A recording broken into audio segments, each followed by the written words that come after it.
We've always had a few cars. They're all special. The T-Bird. Oh, that's mine. The Combi for when we want to get away. The XR8. It's going to be a classic. They're all insured with Shannons. We've also got Shannons Home and Contents cover, which helps protect our automotive collectibles, tools and memorabilia in the home and garage. If you're motoring enthusiasts like us, it's got to be Shannons. Shannons, insurance for motoring enthusiasts. Call 13 46 46 for a quote. Performance tuners and racers trust Bosch technology for their high-performance engines. Precision, reliability and performance. Bosch fuel injectors give you peace of mind, knowing your engine is getting the best fuel delivery. Race after race, year after year. Optimised spray formation for improved combustion, smoother power delivery and better throttle response. Bosch fuel injectors will put you ahead of the competition. Search Bosch Motorsport Australia. There's good, there's better, and then there's Bosch. Yeah, first ever Jambo, first ever drag show.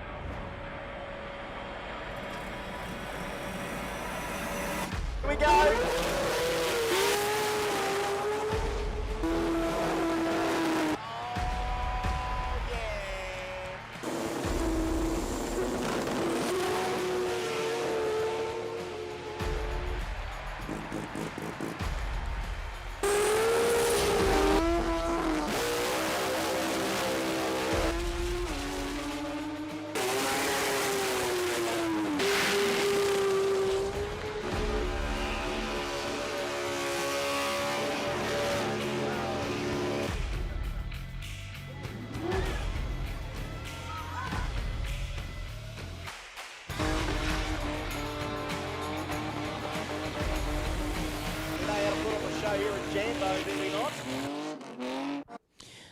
All right, we do have a little bit of oil on the racing surface here at the Brisbane Jamboree. We're just getting it cleaned off.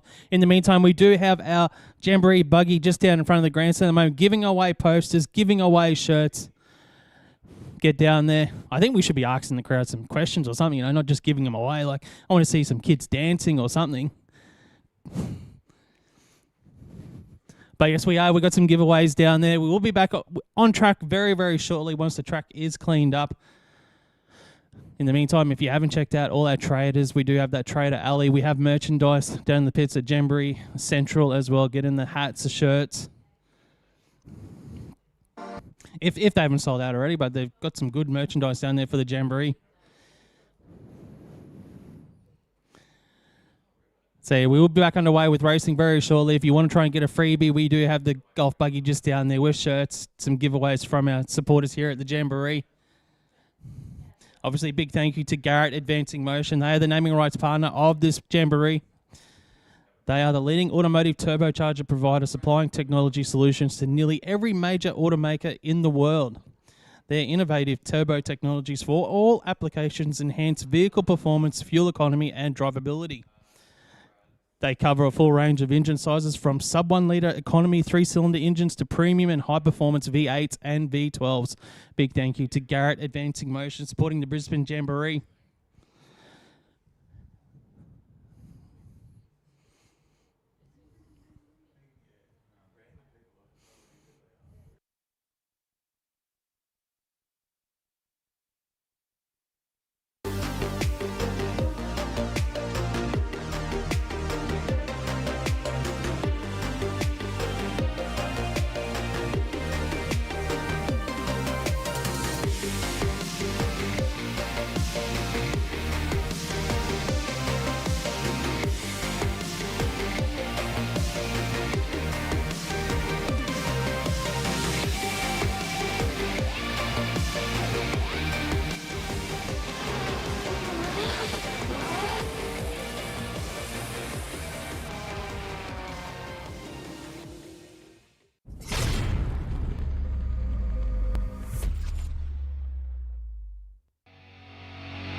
We have one goal, drag strip domination.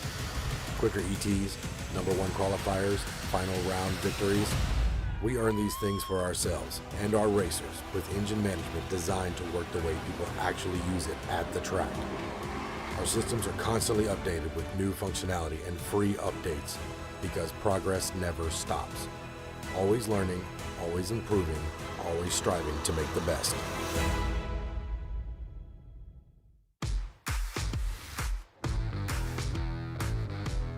Designing and building a drag strip is extremely challenging. The lives of people are at stake. There is no room for error. My name is Frank Tarabay. I'm the owner and managing director of Every Trade Group.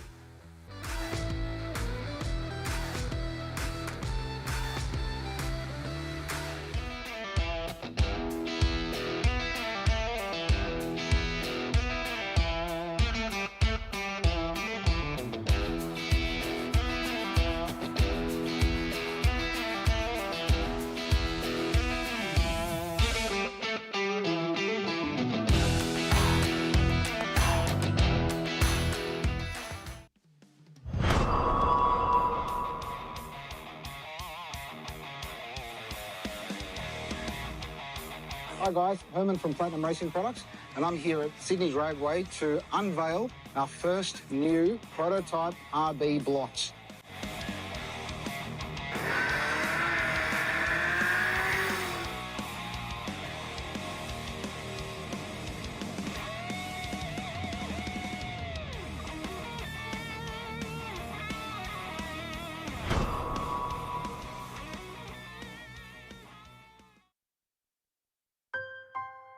We've always had a few cars. They're all special. The T-Bird, Oh, that's mine. the Combi for when we want to get away, the XR8. It's going to be a classic. They're all insured with Shannons, We've also got Shannons Home and Contents cover. which helps protect our automotive collectibles, tools and memorabilia in the home and garage. If you're motoring enthusiasts like us, it's got to be. Shannons. Shannons, insurance for motoring enthusiasts. Call 13 46 46 for a quote.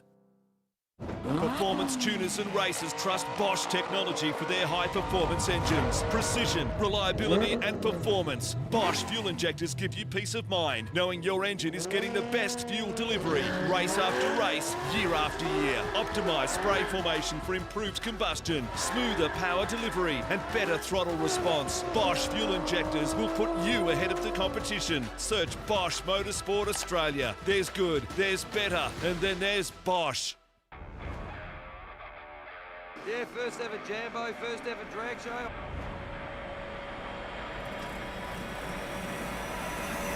Here we go.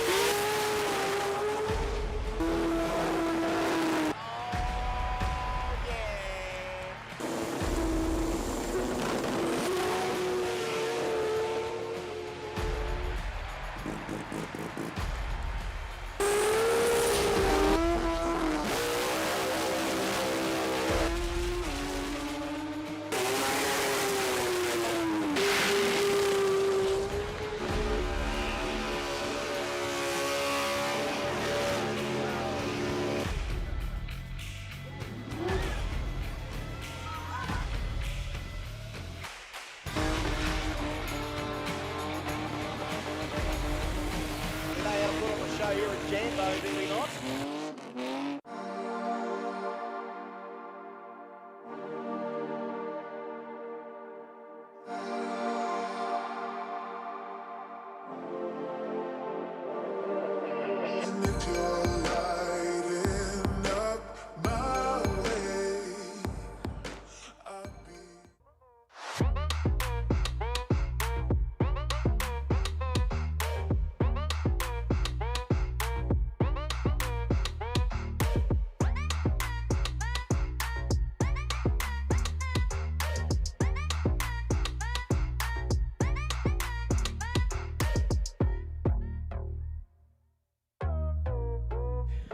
Welcome back to the Garrett Advancing Motion Jamboree for 2024, presented by Fuel Tech. My name is Rusty Gregory. Joining me here on the mic is Mark Allen. Mark, we are in the middle of Pro Compact, brought to you by McKernan Associates and big hello to everybody both here at the venue and watching online on the Jamboree YouTube channel. If you haven't already, make sure you do jump on, like, subscribe, share, do all the normal things that you do.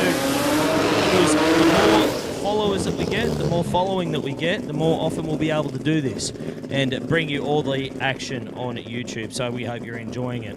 So, Pro Compact, what have we got?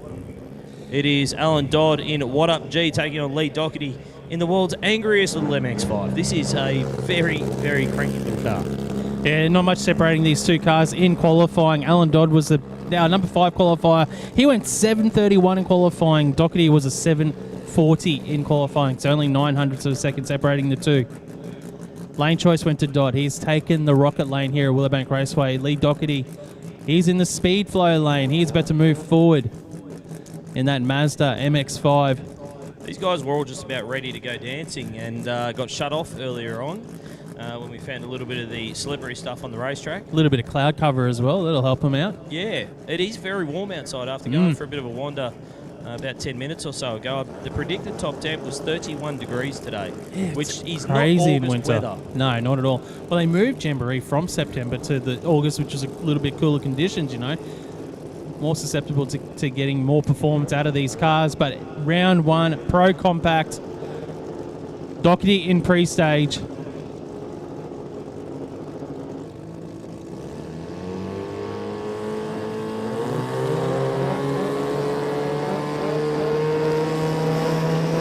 No one's going in. No one's going in. Doherty bumps it in first. Alan Dodd not too far right. Leaves too early.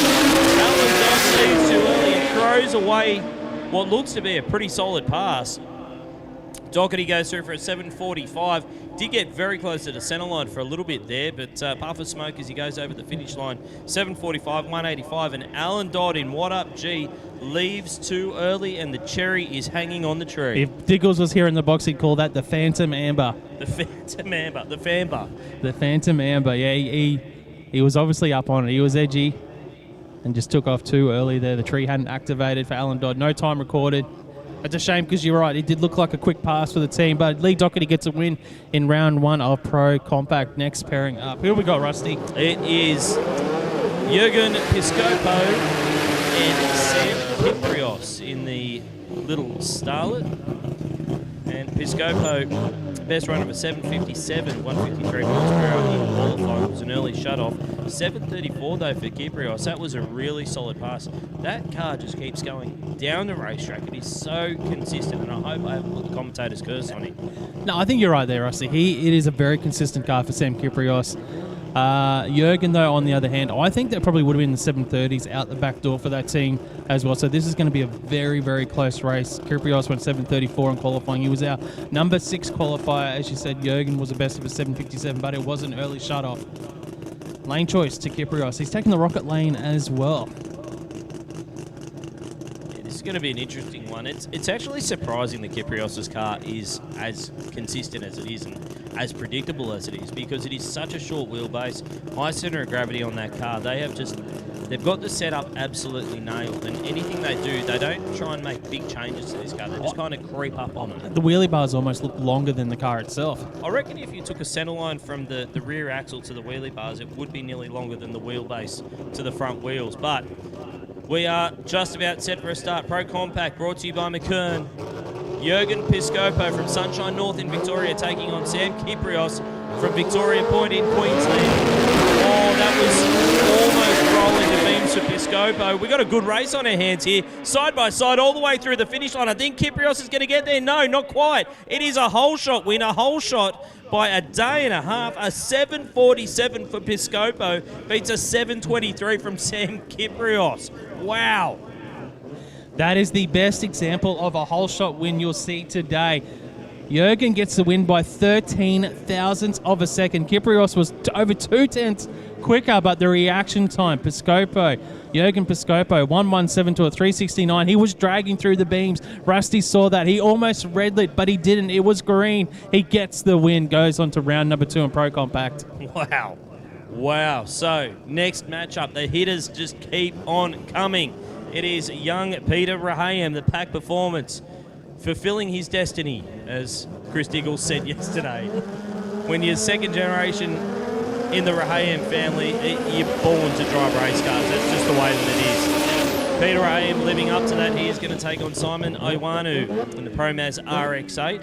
A 7.05 yesterday was a really solid run, put him in the number 2 qualifying position.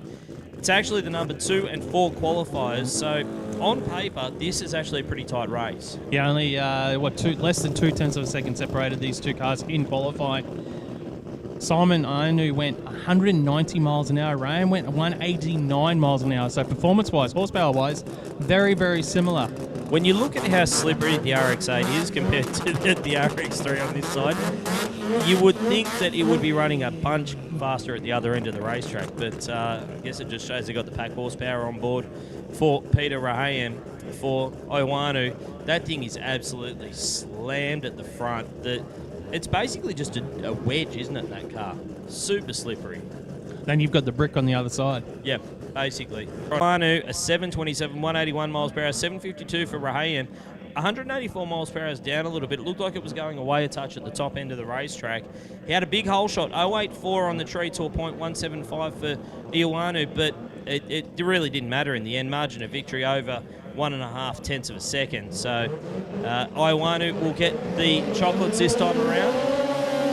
And we move on to the next pair, which is another purple RX-8, this time in the hands of Tony Grigich. Taking on another RX-3 in the hands of Ben Palmer. I'm loving these matchups here in Pro Compact Round 1 of racing. Now, tail of the tape in qualifying. Palmer was our number 9 qualifier with an 8.75. Grigich was our number 10 qualifier with an 11.65. Did not get a clean pass down the track yesterday, but we know this car's got the performance. We know it's got the capabilities. Actually, just looking at Ben Palmer down track, where we can see Grigich is just here behind the start line, but Palmer has actually stopped around 300 foot down the track. The door is open. Yeah, no reverse gear. No reverse gear. We can see his crew member just running back here. Yeah, they'll have to retrieve that car. They can't send it where that is on the racetrack. If he's got reverse gear now. All right, he's backing up. And Tony Grigich has shut his down, thinking that they might. I'm assuming they were probably thinking that they're going to get. I think they gave him the sign to shut down.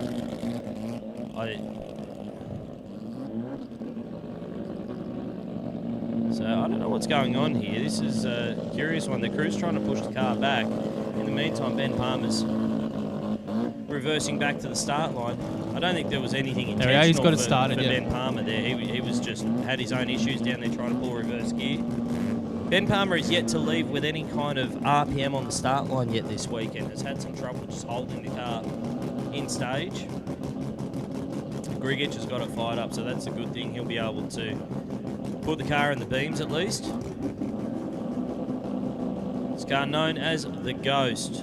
It's been a long time coming. It's sort of made its debut probably about 12 months ago now.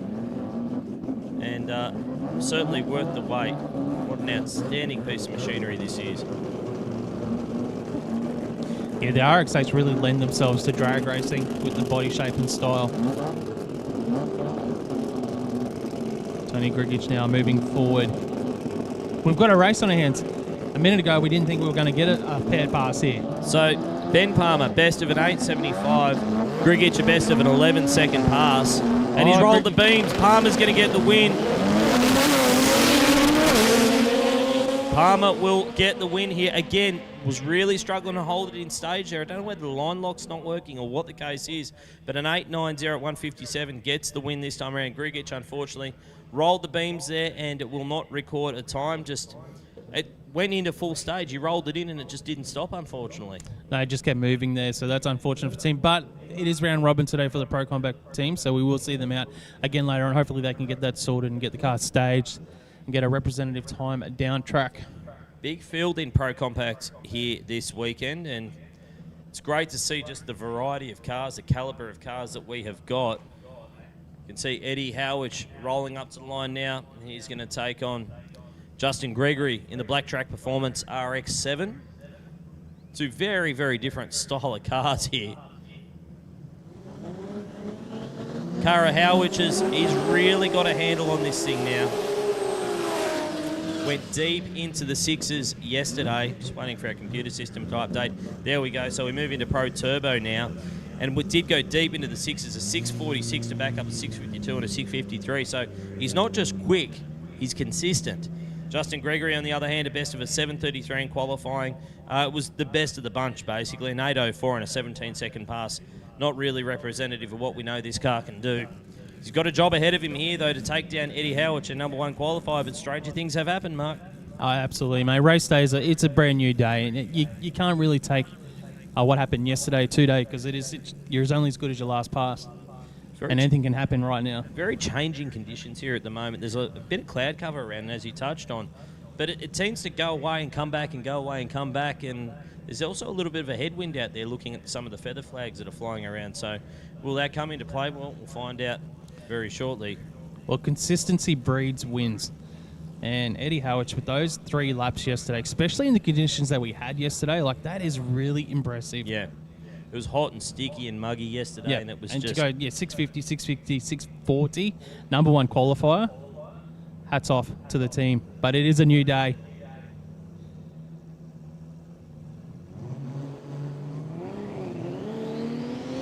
Oh, he almost rolled it too deep there, Eddie Howard. It's rocking, and Justin Gregory was about as deep as you could go. Oh, that's a problem. Justin Gregory tags the wall just with the rear quarter. It wasn't a hard touch, but it was definitely a touch, and it kind of takes the shine off the win for Eddie Howard, a 664 at 219 miles per hour. Take nothing away from him. But Justin Gregory got out there and it just spun the tyres and washed out, tagged the wall. It wasn't a hard one, but there will be some damage done from that one, Mark. Yeah, I must admit, my eyes were actually over in the other lane at Howard's car, just watching it go down the track with that 664, so I missed Gregory just touching the wall. But if you're saying it was just a light touch on the back half of the car there. Yeah, it just kind of washed away, and he just about, I think he almost straightened it up, and I was worried it was going to be a full side slap, because sometimes that can be even worse than going in head first or tail first. But he kind of pulled it back across, almost saved it. And I think he only just tagged it with the left rear quarter panel, so just flattened it out a little bit. Here's the replay. Have a look on screen now. Keep your eyes on the car right of screen. Justin Gregory in the Black Track Performance RX-7. He almost went too deep. He rolled it in deep and almost rolled it all the way through the beams, and it was about, we're going to miss it in that shot, but it was the reverse shot that we were looking at. That camera is literally right in front of us here in the commentary box, so that's the angle that we had on it, and just washed out ever so slightly to the right, and when it came back across the racetrack, unfortunately pancaked the side of that car, and that is not what we like to see at all. And just having the track walkers making sure that there's nothing untoward out there. I don't think there was any fluid under the car or anything. I think it just spun the tyres and washed out. But either way, not the way Justin Gregory would want his Jamboree to go. Still got plenty more cars left to come through. It is Jason Payne and Jared Blair up next. Jared Blair in the King Kong Racing Supra, and Jason Payne, the TurboTech Skyline out of Branyan in Queensland. Well, we were just talking up how consistent Eddie Howard was yesterday, but have a look at Jason Payne's ETs from yesterday. 658, 657, 652. Yeah. Mate, number 1 and 2 in qualifying, and those guys didn't miss a beat yesterday. That is really impressive. Top sportsman, here we come. Dial your own. Just paint the 650 on the side and just change the 100th. But the conditions that we were faced with yesterday, just to have those sorts of vehicles with that sort of power that they've got, and to run those sort of numbers, it really is impressive. Absolutely. Well over 1,000 people watching with us along on the Jamboree YouTube channel. Make sure if you haven't already, you do like, subscribe and share. And let everybody know about this fantastic event called the Garrett Advancing Motion Brisbane Jamboree, presented by Fuel Tech. Again, massive thank you to Garrett, to Fuel Tech, to Bullet Race Engineering, Platinum Racing Products, PRP, and Herman and the team, the Oceania College of Technology, Precision Turbo and Engine, McKernan Associates, every trade group, the Earth Moving, Mobile Auto Electrical and Air Conditioning, Speedflow, Bosch Motorsport, Mainline Dyno Technology, Castrol, and PRP once again. Shannons Insurance for their support of the show and shine. The thing that always strikes me about Jamboree is just how many companies get on board and how many companies do such a great job of activating their sponsorship with the trade stands, with all the different activities going on around the place. It really is not just about the racing. It's a festival of speed. And you're right. That's one of the good things about the Jamboree event. It is a massive festival. Not only we got the action on track, there's so much happening in the pits with the teams, with the things that we've got there for the kids, the trader alley, as you said. It's just one of those events that you want to be here just as much for the action as what you see off the track as well. Absolutely, you're right about the kids as well. They've got the kids' rides over the back, the teacups. I'm pretty sure I saw you in one of the teacups this morning. I don't know whether you wanted everybody to know that, but... Yeah, well, it is what it is, look, mate. You love what you love, all yep. right? So... I'm a little tick. Jason Payne in the yes. Skyline. Get the racing back on track. Yeah, let's focus on what we got in front of us. Now, we're just trying to get Jared Blair fired up in the Supra down here. That car was pretty quick yesterday, 768 at 193 miles per hour. 193 miles per hour says to me that should go a fair bit quicker than a 768. Yeah, the horsepower is there, so it's showing the horsepower. Speed is horsepower. Yep. As you said, so 193 mile an hour. And it's those conditions that we've talked about yesterday. It's those tricky conditions, getting it off the start line. Payne had no issues at all. He found the setup right for this car. Absolutely, and has just been super consistent. 650s all day long, although that's not exactly a neat burnout from him down there. Kind of grabbed the tyre as he was trying to drive out of the burnout, and I think he's going to have another crack at it.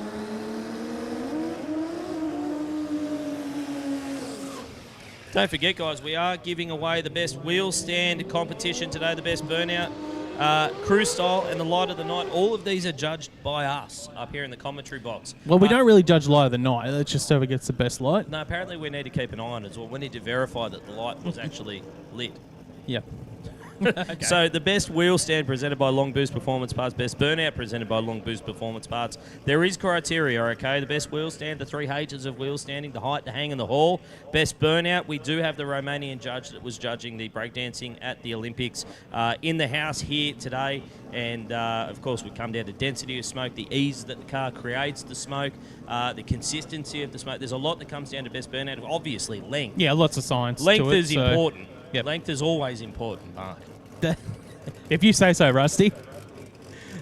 So, we do have plenty of awards to give out here today. The Jamboree gift giving or the prize giving at the end of the night is always good fun, and it time to switch off from the seriousness of the racing that we've got in front of us. But it is Pro Turbo, Jason Payne, Jared Blair on track now. The King Kong Racing Supra taking on the Skyline in the Rocket Industries lane. Who have you got, Mark? You can't go fast Payne at the moment, but it is a new day. Blair in stage, Payne in stage. Someone lost revs there in stage, and there's still... I tell you what, Blair needs to get back on the power because Jason Payne can come back around him. And he has.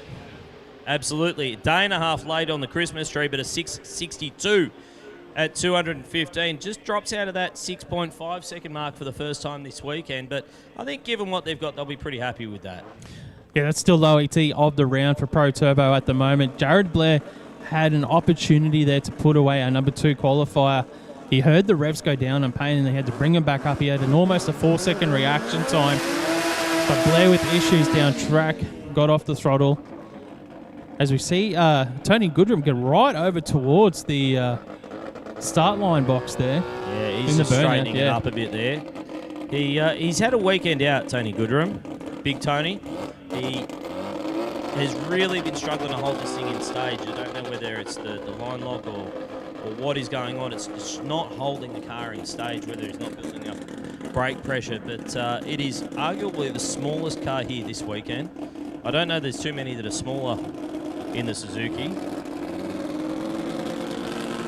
Tony Goodrum was our number 7 qualified, didn't get down the track yesterday. It was the best of a 17-second pass. The Suzuki for driveway services. Moving forward, Tony Goodrum, solo pass, will get the W here in round 1. Let's see if he can get this car staged this time. Yeah, when you're on the solo, you probably think about just getting it put in full stage and then do everything. They got off the start line this time. Had a little bit of spin there on the hit. He's got it to clean up, and across the finish line he goes 8:38, 169 miles an hour. That's a good step in the right direction. That's really his first run this weekend in terms of anything representative. 8:38, 169. That's a solid pass for him. Yeah, he got it to clean back up. It was a little bit, spin on the start line, wasn't clean there in the first probably 100 feet of the track. So there's a lot more potential there for Tony Goodrum. But it's some data. It's a win here in round 1. He goes into round 2 with a little bit of confidence. Absolutely. We're going to move into every trade group Pro Mod now, round 1 of racing. And again, this is another category that has absolutely turned it on. Paul Merry rolling up to the line in his twin-turbo Nova. Still running the radial tyre here this weekend. Knocked out of 592, but really struggled in the second and third rounds of qualifying. He is on a solo pass this time around. And that is just a bad-to-the-bone looking Chevy Nova. As we said, it is built as a radial car. Actually knocked out the quickest quarter-mile run on a radial tyre that we've ever seen in this country during testing for this event with a 585. That's a pretty incredible run, considering it wasn't a specialty radial track that was prepped for it. So for Paul Merry, he's certainly kicking some goals this week. We see him backing up here. Paul Merry has the solo pass in round number 1, courtesy of that number 1 spot in qualifying. 572 cubes on board. He was our number 1 qualifier. Ran to the 5-second zone yesterday. Shoots out early as well. Probably would have been in the 580s again. Only 230 miles an hour. Paul Merry for PST Automotive. Such an awesome looking car, this, with the twin turbo, the scoops. The big bulge in the bonnet. It is just a bad-to-the-bone looking car. What can he knock out? I think he'll be happy with anything starting with a 5, given how warm it is out there at the moment. If you're not here at the venue, believe it or not, it is over 30 degrees predicted today on the weather temps. 31 is the top temp, which is just unheard of for August here in Queensland. Lovely launch. It was just dancing the front end ever so slightly. He actually pedals it, gets back into it, and goes through for a 661 at 222 miles per hour. Just started to skip the tyre a little bit down there, and he had to get out of the throttle. Just around that 60-foot mark, you could see it to start rattle there, spin and rattle. And anyway, Paul Merry with the win here in round 1 of Pro Mod. So we say thank you to Mark Allen. He has done a sensational job here, taking on what wasn't part of his roster. It wasn't part of his contract, his agreement. I'm sorry, Mark. I could have been in 6 places at once. I know. He's going to have a very unhappy agent there's a lot of later on today. There's a lot of debriefing that happens from a bikini comp, even in the heats. Really? Yeah. Really? A lot of debriefing. I'll have to come down and check one of these out. My God, it was the quality. It was extreme quality. All well-rounded girls with good senses of humour, and I actually pay out on them. I treat them all like sisters, and they give me a bit of sass back. It's all about the strut, though. So we had a choreographed one there, which was really good. We had one do a cartwheel, and then we had another one do a double cartwheel. Really? Yeah. Any backflips? Not yet. No, but I'm seeing whether that might still happen. You're working on that. Won't turn me yet, mate. Plenty of supercharged action on track now. It is Paul Merry. Sorry, it is. That says you're off. I know, that's me. It is Peter Gratz and Neil Murphy. Now, Gratz, looks like he's got some problems with reverse gear down here. He had this problem yesterday too. Yep. And they ended up having to push the car back to the start line. It's not the first time it's happened. I think he had the same issue at the Winters as well. So that's... They're trying to lock the car in. They might be better off just pushing it back if they can get it into a neutral down there. There we go. Yep. Yeah, sometimes they are like that. If he's... I don't know what gearbox he went to, whether he had a tie drive in it or a Lenco, but it has got a converter in it now. And sometimes you used to get the old rock, won't go in the reverse, got to rock it forward to get back. Yep.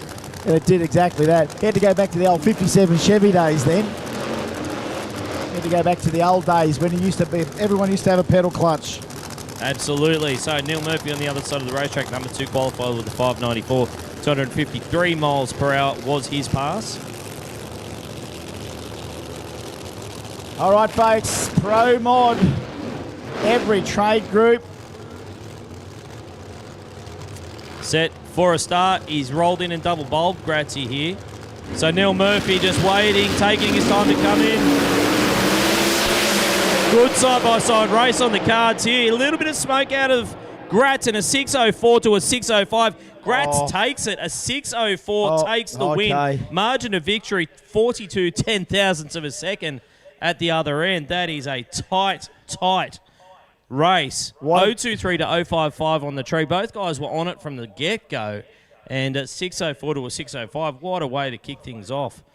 4:02 for Grazzi, 4:04 to Neil at half track, 5:11 at 1,000 foot for Grazzi, 5:13 and a 6:04.6 to a 6:05.6.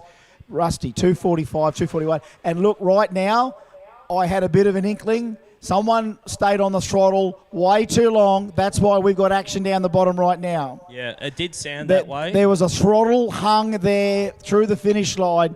I don't know whether it was Murph or Grazzi, but one of those two guys, that throttle was on a long way past the finish line. Because you know when sound travels back from a distance, it shouldn't take that long to go off the throttle. Yep. So someone's gone deep, I would say. That's why we're racing down there right now, folks. So we will stay tuned as to what the outcome is of that. They just got to go after whoever it was that went deep, because one thing, when you go that deep, the thing's accelerating. It could be 260 plus mile an hour. You got to get those chutes out, turn the motor off. We're all action stations down there right now, so we just got to stay tuned, folks, and just sort of just be positive and see what happens. Sit tight. Yeah. That's all we can do right now. So sit tight. We'll wait for word from the top end of the racetrack. We do want to thank everybody who came out to Jamboree today. It is a spectacular day. We've got so much racing ahead of us. That is for sure. So much racing ahead. And a big hello to everybody watching online on the Jamboree YouTube channel. Make sure you do like, share and subscribe, if for no other reason than to make Chris Diggles feel loved. Okay. Okay, so we've had a fair bit of action down the top end of the racetrack. Both drivers are out of the car. First of all, that's what we want to hear. Both drivers are okay and out of the car. Put your hands together, ladies and gentlemen. We do have one car in the sand, and we do have one car that has gotten into the wall down there as well. So we don't know at this stage who was who. Right, Murphy into the sand, Grazzi into the wall, unfortunately. Well, I've heard Grazzi deep and Murph into the wall. So okay, so we've had conflicting reports up here. But I understand, at the least, that they're both okay. That's the main thing. That's good. Absolutely. So again, you wish you were a fly on the wall right down the end when you had those two things screaming through the traps as they were on a neck-and-neck drag race, 42,000s at the stripe. And then we hear that one hang, and it's like, well, Grazzi could have been Grazzi because he's the deepest, right? Yep. Now, whether or not Murph, and again, they were right beside each other. Murph, you would think when something's hung on the throttle, he's way past Murph in the end. But again, if Murph's laid on the chutes, again, if there's chutes involved, but sometimes they get caught in each other's chutes. Look, it's all speculation at this point. But, you know, a lot of the time when you've got the two cars on the racetrack, when things get out of hand for one car, sometimes it can tie up the other car as well. I'm not saying that's what happened, but we have certainly seen it happen before in drag racing. So the great news, and I want everybody to put your hands together, both drivers are out of the car. That's the most important thing. Can replace cars, can't replace people. But we are obviously going to be down for a little while we get this tidied up at the top end of the racetrack with one car in the sand, one car into the wall. At this stage, we've had conflicting reports as to who was who, but... So it is Grazzi in the sand. Right, it's Grazzi in the sand and Neil Murphy in the wall. Confirmed? Yep. Okay, we've had it confirmed now. So Grazzi is in the sand, Neil Murphy is in the wall. We apologise to everybody for our earlier misinformed reports. Someone's got some paint off. Someone's got gravel in their guts. Yes. Yeah, so that's all right. So we are going to be down. Should we take a quick word from some of our partners here at the Garrett Advancing Motion Jamboree? And we'll be back very, very shortly with plenty more entertainment. We sure will. Stay tight, folks.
We have one goal, drag strip domination.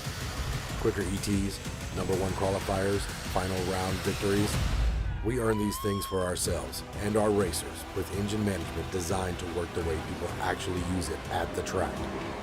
Our systems are constantly updated with new functionality and free updates because progress never stops. Always learning, always improving, always striving to make the best.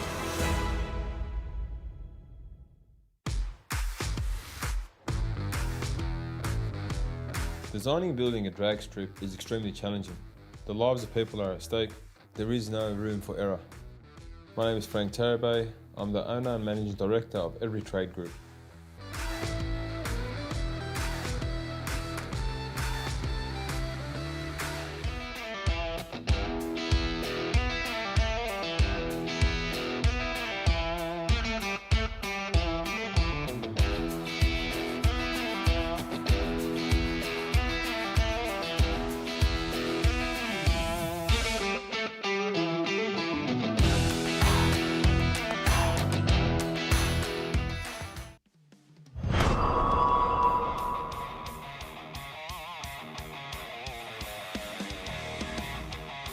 Hi guys, Herman from Platinum Racing Products, and I'm here at Sydney's Raceway to unveil our first new prototype RB blocks.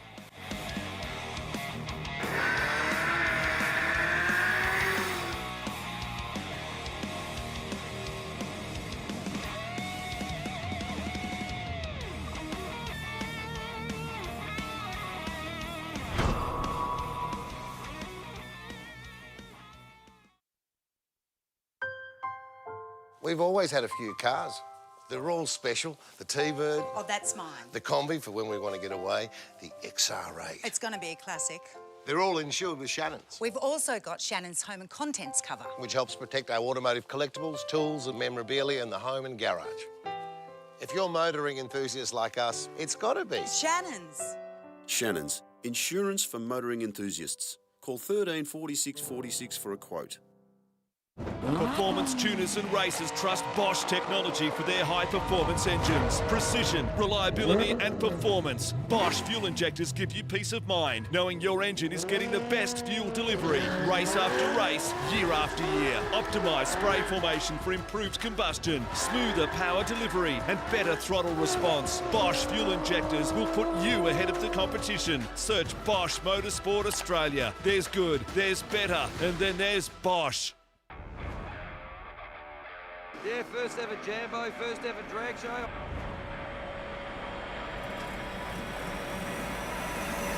Here we go.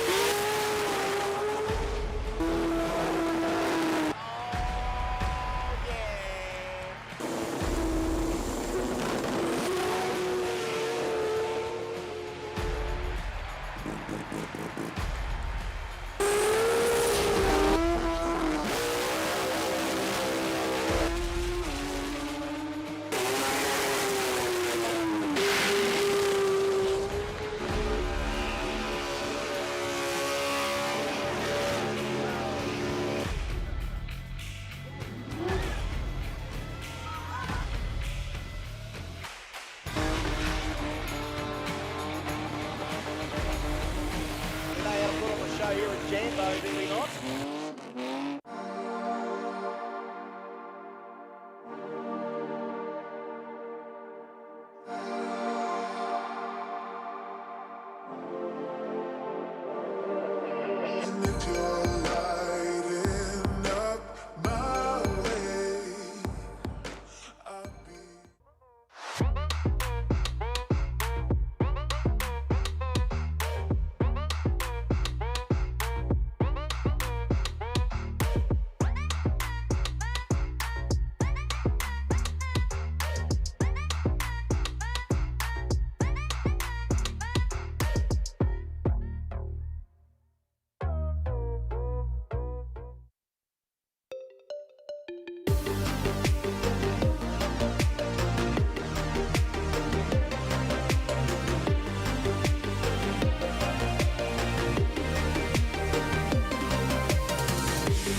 Test 1, 2. Here we are. Back live here at Garrett Advancing Motion, Brisbane Jamboree, folks. Thanks for your patience. There has been it's pretty decent incident down there. You can appreciate these things are very, very fast and they can be dangerous. So that little incident we've had down there is obviously requiring a lot of our attention. But we went all guns blazing down there because, you know, when people are down the end radioing through to say he's come through fast, he's in the trap, and the other guy's in the wall, it's all action stations. So it's nice to know that they're both okay, they're going to recover. The vehicles might be a little bit banged up, but look, at this stage, we're just obviously rectifying that area down there. But here we are, out here in the beautiful hot summer day. How's everyone over there? Not suffering from heat stroke or anything? You all good? Keeping your water up? What about you people up here? I don't have a lot of the long-range balls in this batch, but we're going to at least hit 2 from here over there, and I'll go over there and hit 2 back. But I might play a little game of quarterback. Who wants to be my wide receiver? All right, we get a little group over here. Right? Do you know how that worked? Did you see how that worked yesterday? Let's try that, actually. Actually, I just want to make sure this is working too. We should have brought this out yesterday. Can anyone hear this? Can you hear that? You okay, mate?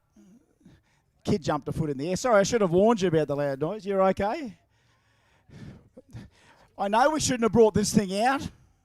She goes, oh, we'll bring the big horn out. I said, why? And she goes, oh, to use it. Sorry, mate, are you okay? All right, so I think we're just going to try and throw this first one out. So I'm going to do the hut 2362 hut. I'm going to look for someone that's open. I need a clean, I don't know whether my arm's that good, mate. I'll try. All right, quarterback time. Why not? 2263 hut. Oh, hang on, mate. Who yelled out? Who yelled out? Oh, sorry, mate. Did you yell out sitting down though? All right. That's the problem. Sorry, I heard you yell out, and I turned around, and this bloke standing in front of you. That's who I thought it was. You need to stand up when you yell. Mind you, a couple of people caught them not even getting up. So we'll try again. Ready? 2262 hut. Oh, go. Incomplete. Sorry, mate. You can give it back. No, you don't have to give it back. I'm not going to throw that far over. Hey, folks, I might hit you a ball over there. Would you like a bit of engagement? Shall we hit you a ball? Let's give me a minute just to get the microphone to stay in range. All right. I don't know. Quarterback time. 2263. 22 hut. Oh, incomplete. Sorry, I threw it a bit too. A bit too hard. All right. We'll start the first one of these. You get your eye in over there, people. Can you see that? Now, remember, these are the lucky balls. If you keep it, you get a lucky ball. If you take it back to Jam Central, so back to the Jamboree merchandise area, you turn this into a prize. It's a really good system. It works in theory. We need the balls back, of course, because how else are we going to hit them if we don't get them back? All good, boys? Hit them. So I'm going to hit this first one over. I don't know where it's going to go, but I'll ask this. Shall I just take it easy or should I send it? All right. You want to do the same thing. All right, you ready? Are you ready? I want to count down from 5.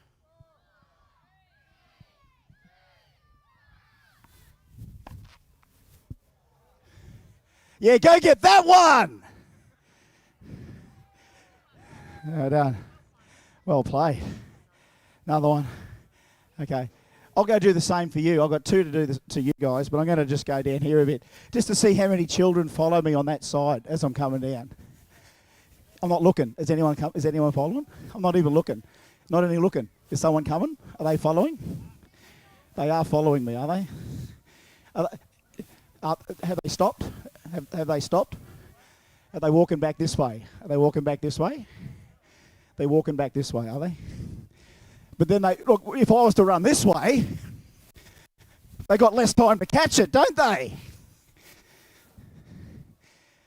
Shall I take it easy or shall I send it? Send it. All right. I want to count down. 5.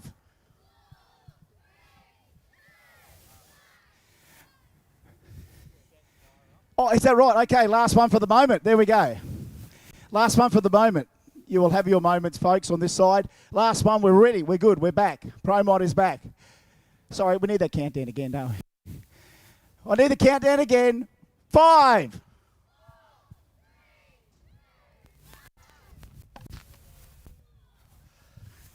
Okay, go get that one out the back, kiddies. There we go. All right, ProMod's back on. I'm starting to get my eye in, and I've got 2 for you on the other side eventually. Anyone hear this? Can you hear that? That's illegal. I'm going to take that eye. Whose idea was this? Let's see if it makes a good noise after a big burnout. That's the real Puerto Rican style. We've got blowing ProMods here though, so may get a little bit of horn happening there.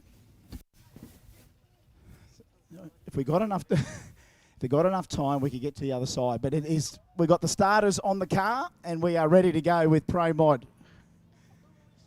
Are you all right? Is this loud? Is that working? You hear that? I'm not going to do it here. I'm not going to do it here. There we go. We used it.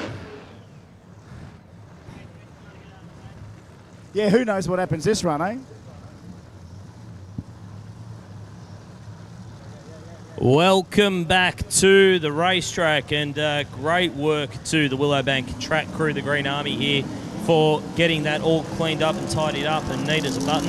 We've got more promos coming your way. It was very rude of Jeremy Martin to try and go over the top of me there. Jet Martin, the blue Commodore, the real steel, absolute work of art. The man from Aberglasslyn taking on Steve Smith, the KBM Performance machine from Victoria Point here in Queensland. Built originally as a radial car, but he's got the big shoes on this time. Got the big dancing shoes on. And for Jeremy Martin, still only a handful of runs on this car. Started with a 663, ducked down to a 617. And then how about this 6003 for a car that weighs more than 2,800 pounds. Still got a real steel roof, real steel quarters in this car. Stock dimensions, it is just an absolute work of art, and a lot of it can be attributed to the man who's currently adjusting the wheelie bars on that car, Mr. Craig Burns, and the team from SCF Race Cars. Not sure if Joel and Corey are here this weekend, but a shout out because I'm sure they're watching online. And for Steve Smith, been really creeping up on this car. He's knocking on the door of a 5-second run. Would love to log any kind of a time slip with a 5 on it, and I think Jeremy Martin, well, he's just about there. 4,000ths of a second, and we are there. 4,000ths of a second, and he will be into that juicy 5-second zone. So Steve Smith is in. Jeremy Martin not far behind him. He's pretty much just been rolling it straight in. Oh, shoot comes out for Jeremy Martin right at the hit. I think, is he still going to get the win? He stayed on the throttle. I think he's just going to get there. No, he's not. Oh, 728 at 211 beats a 729 at 133. The chute came out almost immediately for Jeremy Martin at the hit of the throttle. And he got off the throttle, and I think he thought about rolling out of it completely. Then he got back into it. He gave it another stab as he was going through the finish line down there. 729. Margin of victory only 84,000ths of a second. And unfortunately for Jeremy Martin, that one goes in the L column, the losses. But nonetheless, I'm sure he will be back for more. As Stephen Smith logs a 728 and gets the W. So it does round out ProMod, brought to you by Every Trade Group. Big thanks to the Tarabay family and their support of that category. And we are going to jump into some modified compact now. And it is Cameron Bessario and taking on Nigel Hartis from Canberra in the ACT. Bessario from the Smithfieldale area in Victoria, wherever that is. Sounds like about 4 places all in one there. Dialing in with an 891, Nigel Hartis an 873. So around about half a light difference on the Christmas tree here. This is Dial Your Own Racing, which means these drivers got 3 qualifying runs. They will then nominate a time that they think they're going to run. They need to go as close to it as they possibly can without going under it. And if they go under it, they're out. If they both go under it, it's whoever goes under by the least. Reaction times are important, but knowing your car and the consistency of your car, that is also important. Both cars in set for a start. Tree will come down with the advantage to Besario to start with, but it's a big hole shot to Nigel Hardest. As we welcome back Terry Dale to the microphone. How you going, Tez? I'm good, Rusty. Good, Rusty. Let's see how Nigel goes. Is he going through? He most certainly will. An 887 on an 873 with a 075 light, as Rusty intimated. Hartas will get the win. Nice work there from Nigel. Good work there. And I am welcomed back on the microphone by the fabulous Mr. Mark Allen, Russell Archer and Nathan Peters, the mighty Valiant, the mighty RX4 Coupe. A 910 to a 942 dial in. So Nathan Peters will get the advantage, a very slight advantage of being able to leave first. But, mate, it's nothing in it, is it, Mark?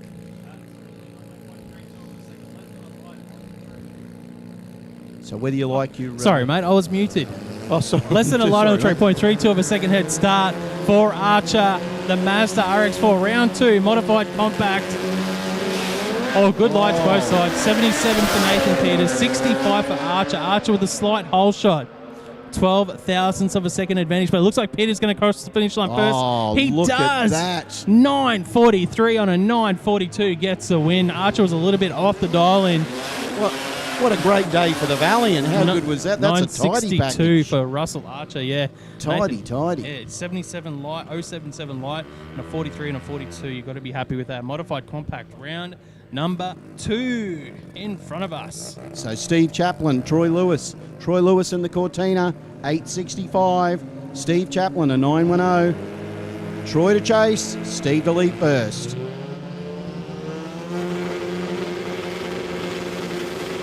Oh, big wheels up the fair from Chaplin. How good is that? That is a long wheel stand. Caught Troy off guard with his 005 light. He'll go through for a 926 on a 910 with an absolute... What do you reckon, folks, in the crowd on the grandstand? How good? Thumbs up for that wheel stand for Chaplin. Give that a big thumbs up. Yeah, How good was that?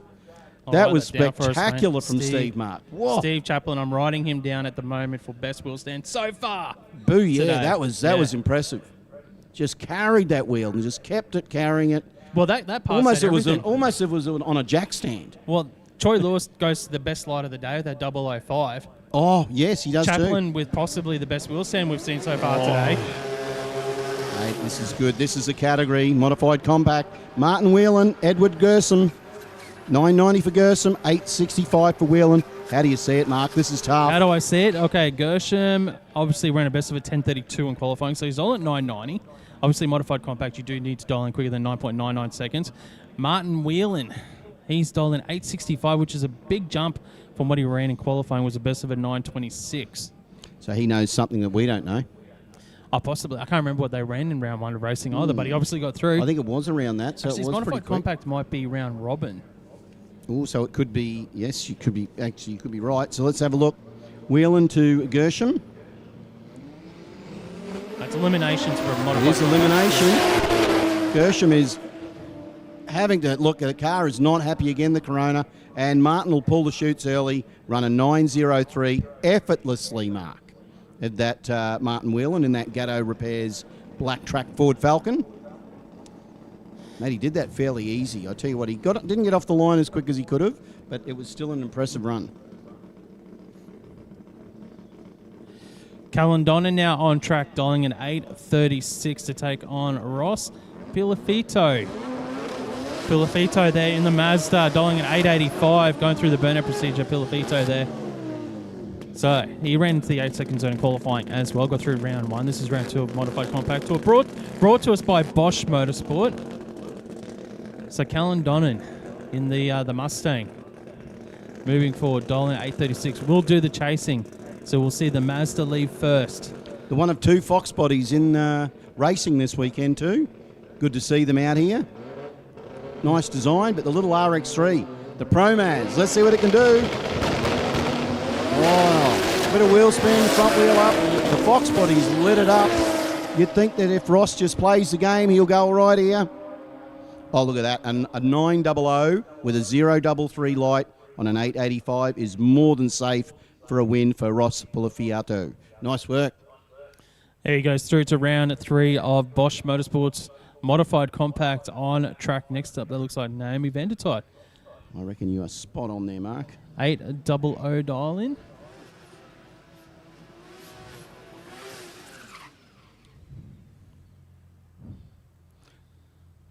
So the car's been a little bit indifferent so far this week. So let's hope that we can see Naomi get this car down there nicely in this run.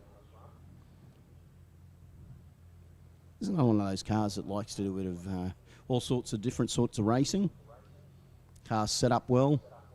Still looks totally streetable, Mark, except for the parachute, doesn't it? That's it. Well, there's no parachute on there today. Are you serious? It's blocked by the Garrett Advancing Motion sign. Oh, that was a beautiful plug. I love the plug, the Garrett Advancing Motion plug. It's in the way of my parachute. This car drove one of the boys from Overtaking Lane to his wedding as well, I've been Really? told. I bet he got there quick. I bet you Tyler got there quick. He got there. It was a quick trip. Yeah, a little bit indifferent. I was about to say, you're a tall boy, Tyler, so to get in... He was in a cage and in a suit. I love it. The How roll good is cage, that? yeah. Roll So, super. well, thank you for that, the Vandertotes, for that. Well done. Never would you expect a car that runs 8 seconds to be your wedding car. That's pretty cool. I like it. So what do we got? Who we got coming? I thought it was going to slow down a little bit, Mark, but it is most certainly not. I think we're going into possibly some heads-up racing. Yeah, mate. it could be too. Or on the schedule, it should be J275. So it's either 275 or 315. It's one or the other. See Farrell, it'll be 275, Mark, in the VL.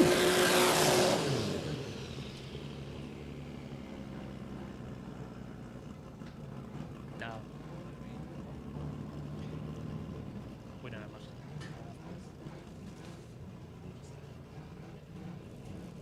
So let's see how Farrell he goes this time. Heads up. It's got no one beside him.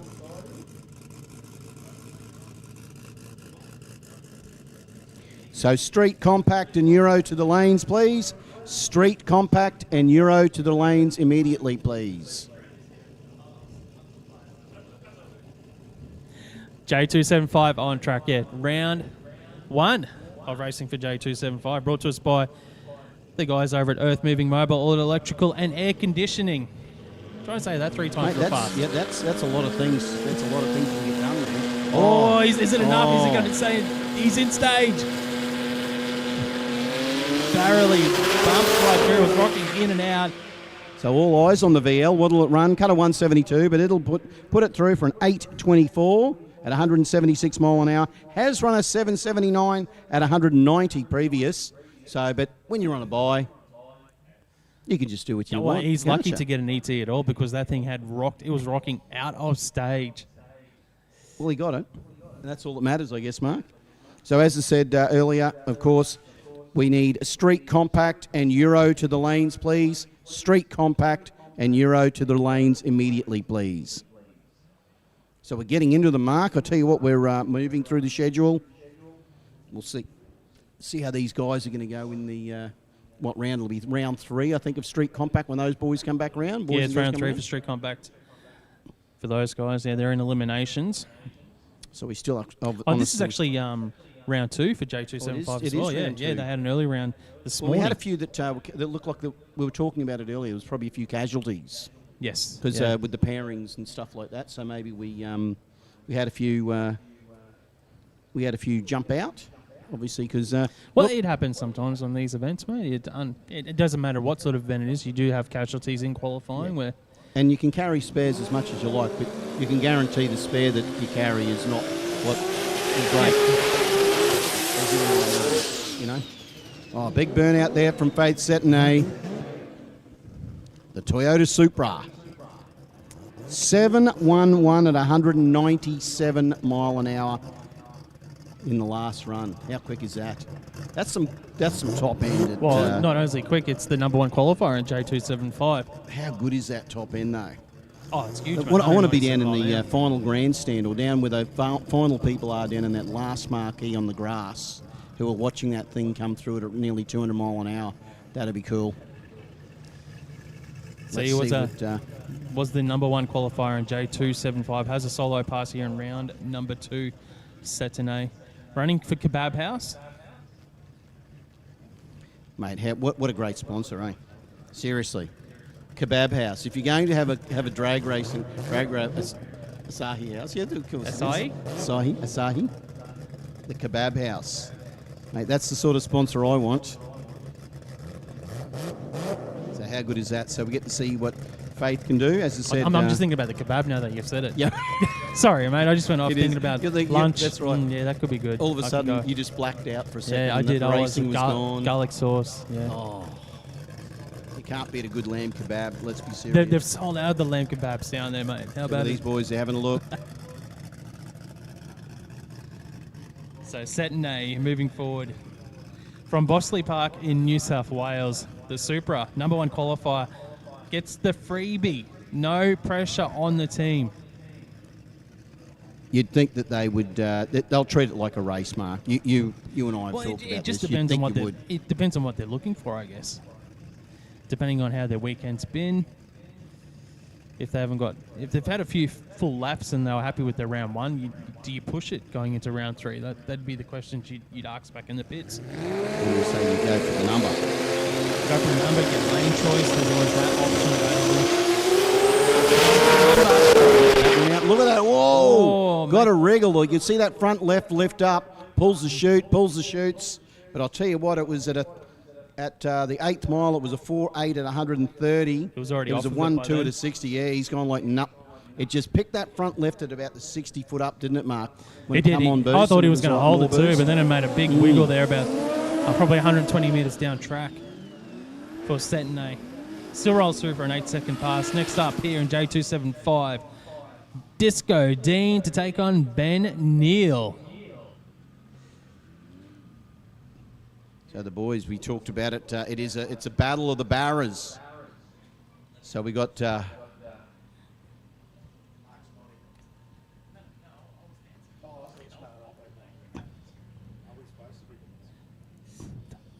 J275. I might jump off if Chris wants to have a chat, or you can go eat your food, mate.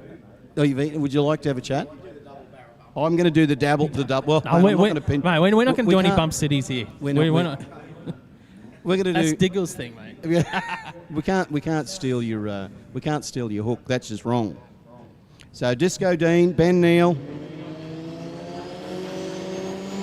Now here they come. Oh, it's a wheel spin effect. Not so much to Ben Neal. He's got that thing out. There goes the Cresta. Away she goes. Disco's recovered. Oh, 8.35 at 164 for Neal. A 9.25 with a ton of wheel spin for Disco Dean. But it'll be Ben Neal. 8.35, 164 in that mighty Toyota Cresta. Well, Danny Lansdowne to the lanes. Here he is. The Wags. Andrew Coles and the Public Enemy spot-on performance. Couple of spot-on cars right here. Well, this is like a battle of the workshops between each other. It's like who gets to do the washing up if they lose. I don't know. Who's going to do it?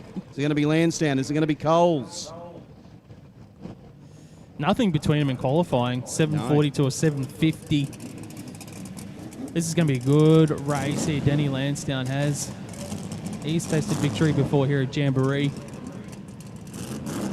He most certainly has. A very recognisable car too. The car's been around for a few years, and it has. I can tell you now. I reckon it's got a lot of fans. That green wagon. I think it's almost like cult classic, back to the old days of Colesy, Wayne Pagel and all those. I think it's that sort of level. I think that spot-on car. What I see, Colesy was only 160 mile an hour in qualifying, so he hasn't done a full lap. Well, it's coming. Might be now. Lansdowne, Coles, it's on. Oh, ton of wheel spin from Coles. Here it comes, he's coming on hard. Lansdowne, better look out. Oh, wow. It's a whole shot win. Whole shot win for Denny Lansdowne. 8.59 beats a quicker 8.53 from Coles. Have a look at the speed from Coles, though. 201. 201 mile an hour from Andrew Coles, recovering that Mustang. Have a look at this burnout here. The burnout from the mighty RX-8. the non-rotary RX-8, mind you, but that's okay.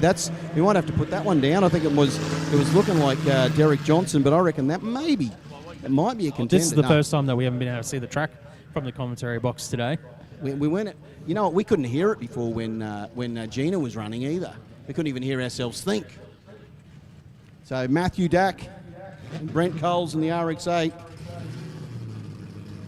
So the RX-8, I've seen this thing down the road run. This is a tidy piece of kit. Matthew Dack in the Ford BA. Here they go. Oh, it's a wheel spin affair again. What's going to get this thing hooked up though? The Ford is gone. The BA is gone. Let's see what he can run.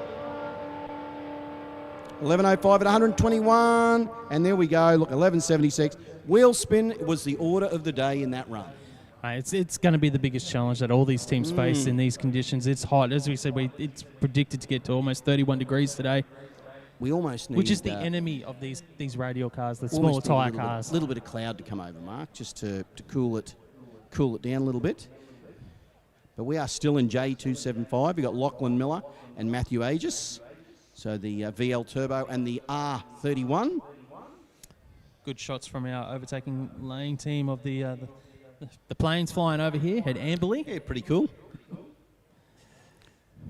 So the mighty V8 Skyline. I know it mightn't suit everyone's taste, but I tell you what, that thing absolutely hammers this thing of Miller's. Just a quick call for Street Compact, All Motor, and Street 289 to the lanes, please. So Street Compact, All Motor, and Street 289 to the lanes, please. So we can't be too far off with our next round of Street Compact once we get through these guys here. We got Aegis and Miller. Just waiting to see. They've got a track walker out there just having a little look to see what is going on down there, whether something dropped off.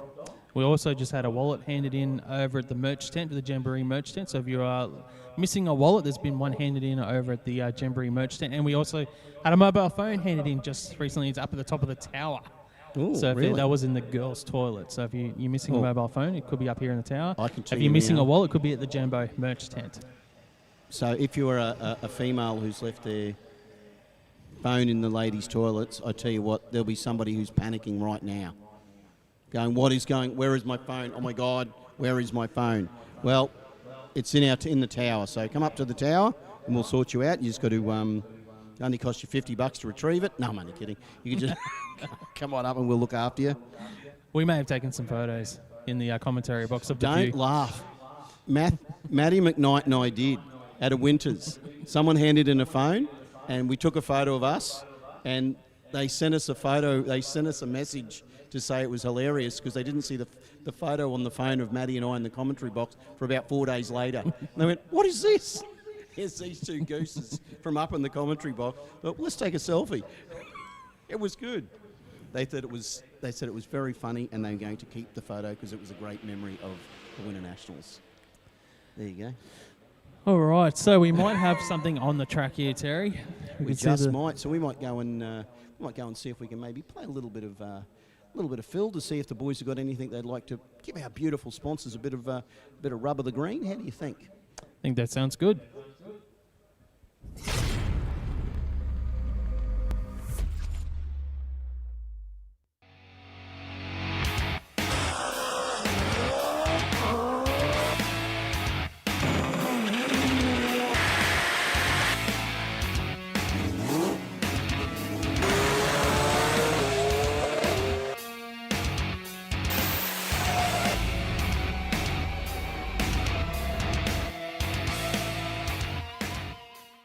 We have one goal, drag strip domination. Quicker ETs, number one qualifiers, final round victories. We earn these things for ourselves and our racers with engine management designed to work the way people actually use it at the track. Our systems are constantly updated with new functionality and free updates because progress never stops. Always learning, always improving, always striving to make the best.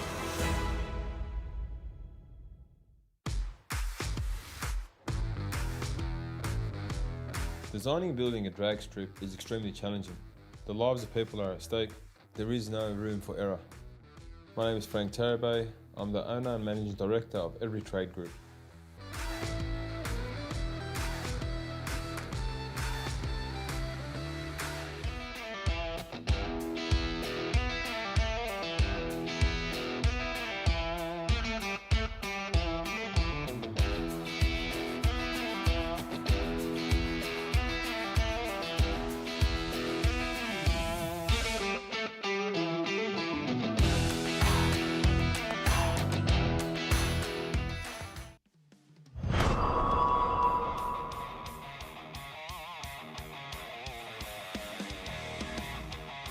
Hi guys, Herman from Platinum Racing Products, and I'm here at Sydney's Raceway to unveil our first new prototype RB blocks.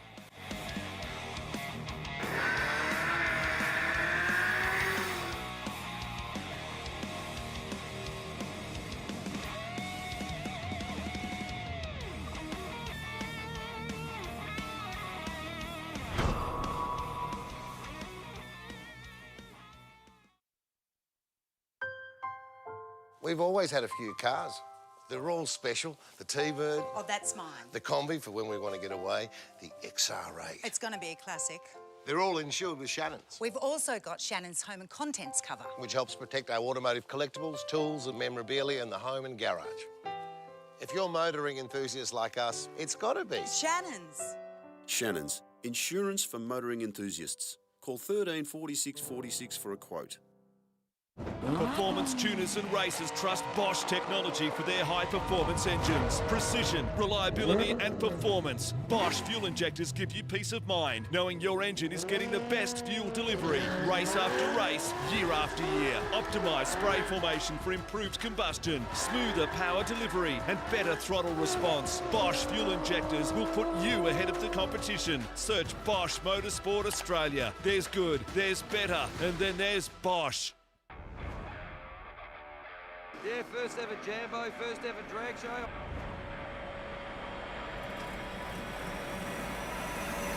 Here we go.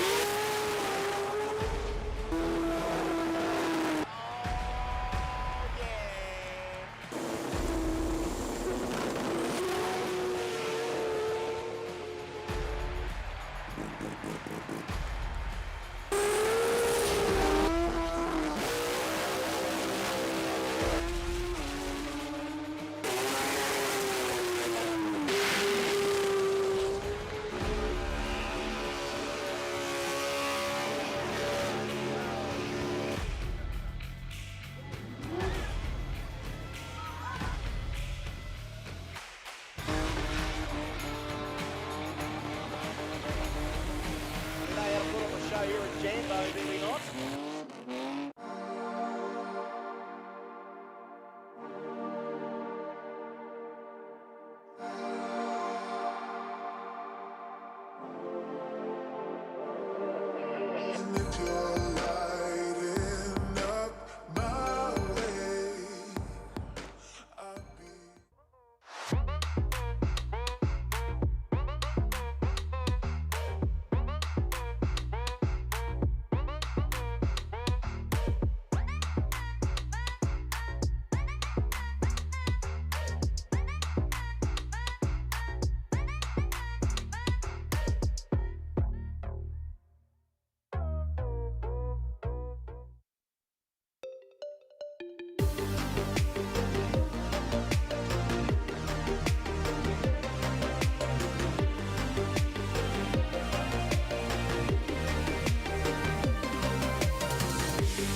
We have one goal, drag strip domination. Quicker ETs, number one qualifiers, final round victories. We earn these things for ourselves and our racers with engine management designed to work the way people actually use it at the track.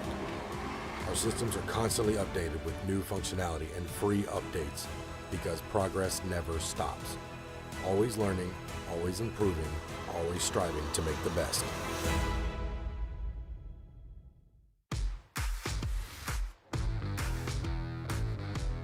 Designing and building a drag strip is extremely challenging. The lives of people are at stake. There is no room for error. My name is Frank Tarabay. I'm the owner and managing director of Every Trade Group.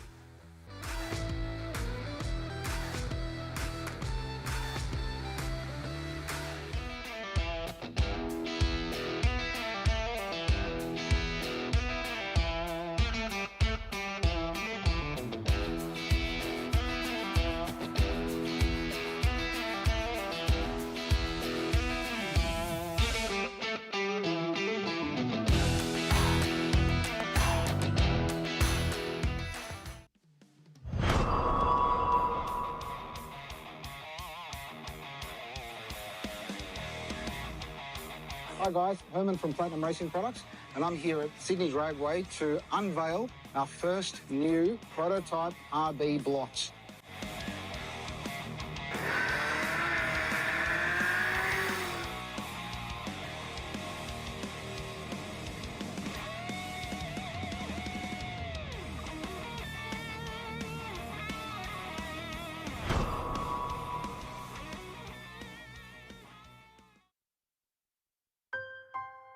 We've always had a few cars. They're all special. The T-Bird, Oh, that's mine. the Combi for when we want to get away, the XR8. It's going to be a classic. They're all insured with Shannons, We've also got Shannons Home and Contents cover. which helps protect our automotive collectibles, tools and memorabilia in the home and garage. If you're motoring enthusiasts like us, it's got to be. Shannons. Shannons, insurance for motoring enthusiasts. Call 13 46 46 for a quote.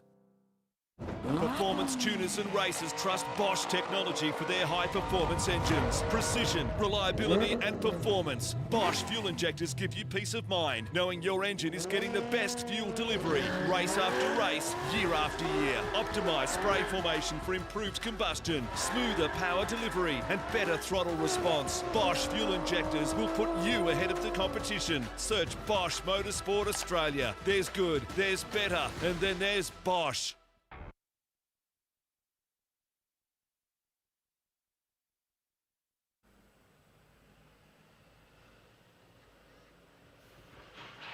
And then there's me over here, hitting stuff out to people. How you going over here, kids, all right? We'll play a game of quarterback shortly, but I might hit some balls over here as well. Is that okay? You guys right for a sticker or something? Do you want a little sticker? Would you be? You don't want one? You don't want a sticker. Yeah, we've got a little sticker here, someone for the kiddies here. A couple of stickers. So, folks, you know what we're dealing with right down there? Do you know what's happened down there? A windscreen. So we are picking up glass down there right now. So that's what we're doing. It's not oil, it's glass. That's a bit harder to pick up, especially when the track is really, really sticky. Here's another one here. And no racket.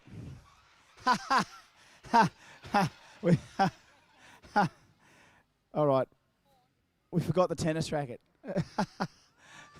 We forgot the tennis racket. We'll play quarterback. I don't know. Should we try and see if this works? Hey? Is anyone over here having a little nap? Anyone here having a little nap somewhere? Is this bloke having a nap over here? Someone having a nap here? No, I don't want to. Actually, this is a lethal weapon. I nearly blew this kid away then by accident. I just thought if there'd be someone there that's having a little nap that we'd sneak up with. Have you seen these? Can you see what you can buy from?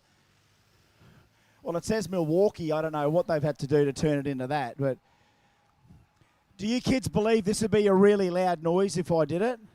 Would it be scary if I did it? You're not going to get scared if I do it?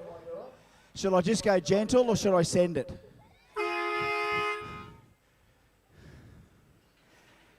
All these kids are going to go home. How was your day? I go, no, I can't hear anything.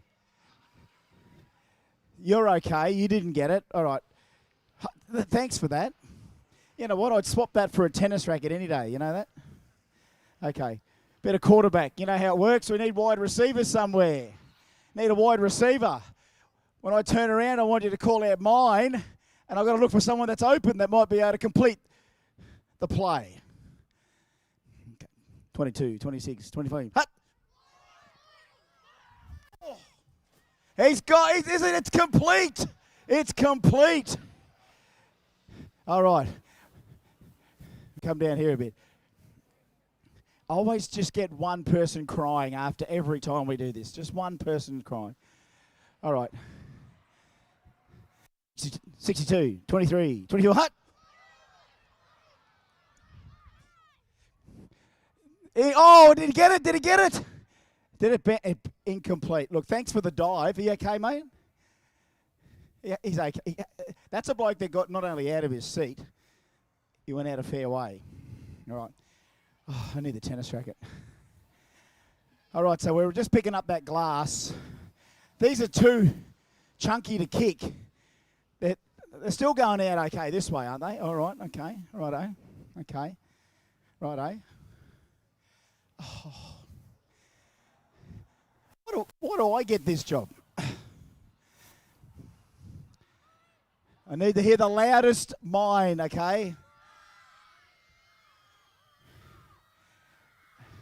Not yet. Not yet. Not yet. Not. Shh. Shh. Shh. Shh. 27, 23. Hut! It's long. It's long. It's incomplete. We've had not a lot of luck on this side. Not a lot of luck. I'll just quickly go down here a bit, Auntie Lizzie. Is that all right? You can bring the buggy down if you want. You know, not everyone's going to win a prize. You know that.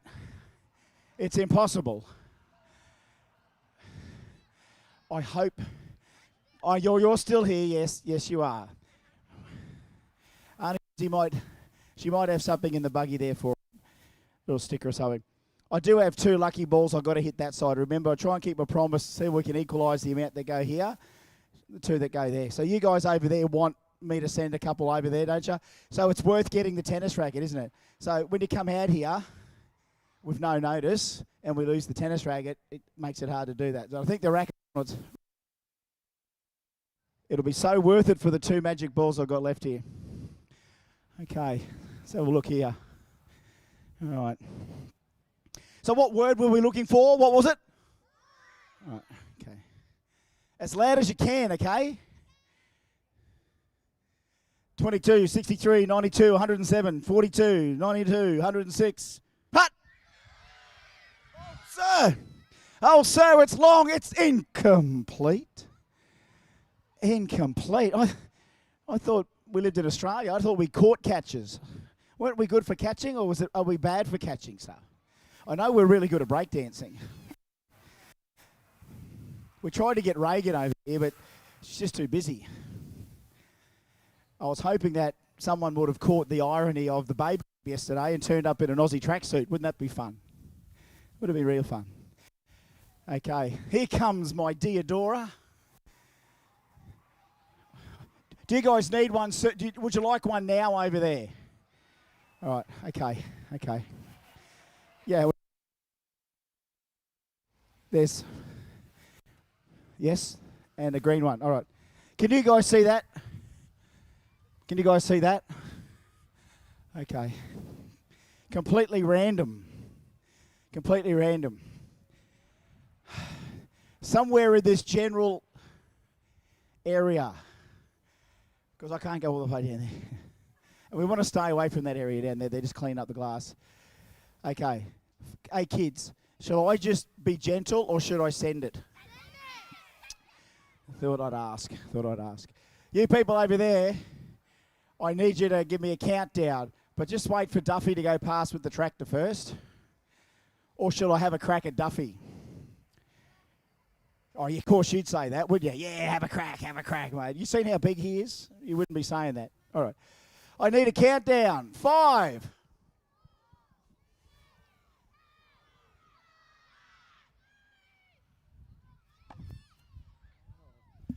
Oh, it's over. Is it over? No. Oh, sorry.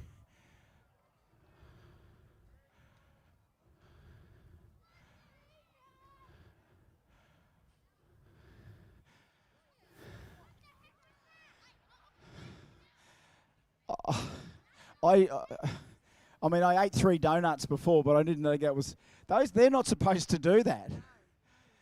I might have to go gentle, but you kids told me to send it. So was that sent? You got to agree that I sent that. So you want me to go a little bit more gentle so that people can catch it? Okay, people. Sorry about that one. Did anyone actually get that one? Anyone got it? You did? Okay. This one won't go over, okay? It won't. So I'm going to go gentle, aren't I? Let me send it. Righto. It's going to come down a little bit here. I won't go near the fence. That's the problem. I'll stay out here. Okay. I need a countdown. 5.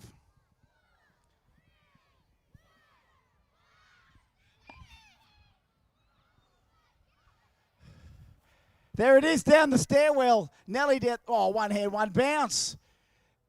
The dude he didn't even get up. The fella didn't even get up. He just sat there, boink, straight in his lap. Oh, well, look, the whole idea is if you catch it, you can go and take it to the Jamboree tent, hand it over, and then they'll give you a prize. The system works because we normally get the ball back, and then when we get the ball back, guess what? I get to hit it again, but guess what? Those instructions obviously aren't clear enough. Because where's all the red ones and the blue ones from yesterday? They didn't come back. People go, this is unbelievable. I want a lucky ball. They're sitting there every day rubbing the thing going, when is it going to be lucky? The concept was clear, wasn't it? Adults? Any adults listen to what we said? Yeah, you heard it. Mums hear everything. I see all the mums nodding. Yeah, I heard the instructions. And kids just don't follow them. Some of these kids are in their 40s, these blokes over here. Okay, quarterback time. Quarterback. 23, 62, hut! Whoa, incomplete. Someone get it? At least some guys are asking whether they're okay. I thought I saw a kid over here. I thought a kid do a cartwheel then. Did you not see the kid with do the cartwheel then, accidentally? Kid got pummeled. All right. I might have to go along here. 62, 92, 73, hut! Oh, careful. Oh, geez, he just plucked right over the top there, that fella. They plucked right over the top. I'm just going to sneak in the corner here and do a little quarterback in here. Or, we've got this lovely shirts. Oh, a random throw. Random throws. This could be the Olympics. This is the T-shirt sort of toss, right, where you sort of, start this way.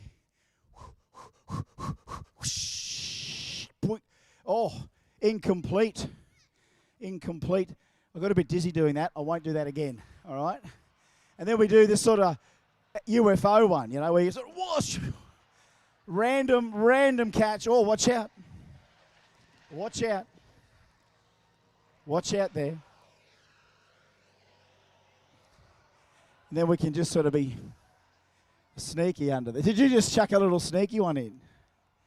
Chuck a little sneaky one. All right. These things are hard to make fly.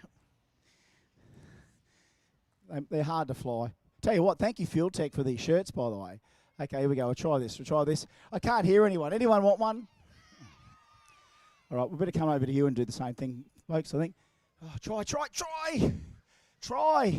Oh, again, the bloke was sitting down and the prize was plucked out of his hands. But did you see him crying? No. He's got over it already. Good on you, mate. He's having a drink. There we go. Lost the prize, having a drink. It's hard to give it. Wouldn't it be fun if all these prizes caught by people sitting in their chairs over there? Try and get it into those people not standing up. All right, I'll just try this. Whoosh! Whoa, it's up, it's down, it's everyone. Oh, well, I'm glad that this sign is here so I can't see how that all ends up. Hang on, I hear him crying over there. Well, sometimes we've got stickers for the crying ones, don't we?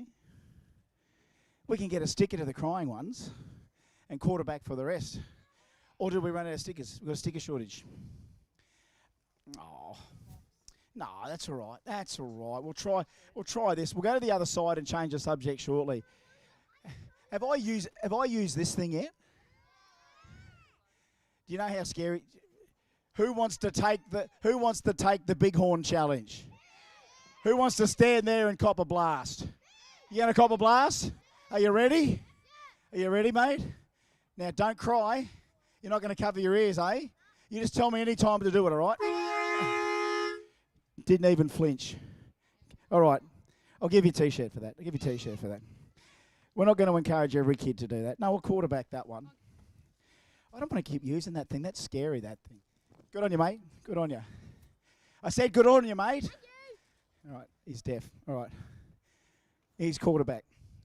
2 more and we'll scoot to the other side. Actually, I'm going to quarterback someone in the Oceania Club on the way past, all right? 22, 63, hut!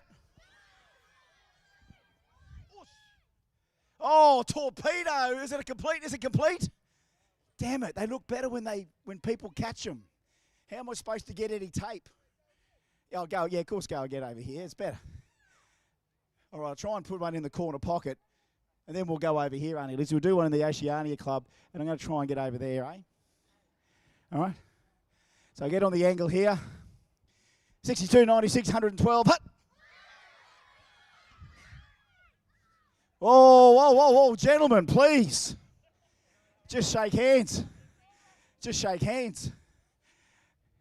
Wipe the tears from your eyes, fellas. All right, Ocean, yes, we will. Yes, we will. We'll come back. Okay, yeah.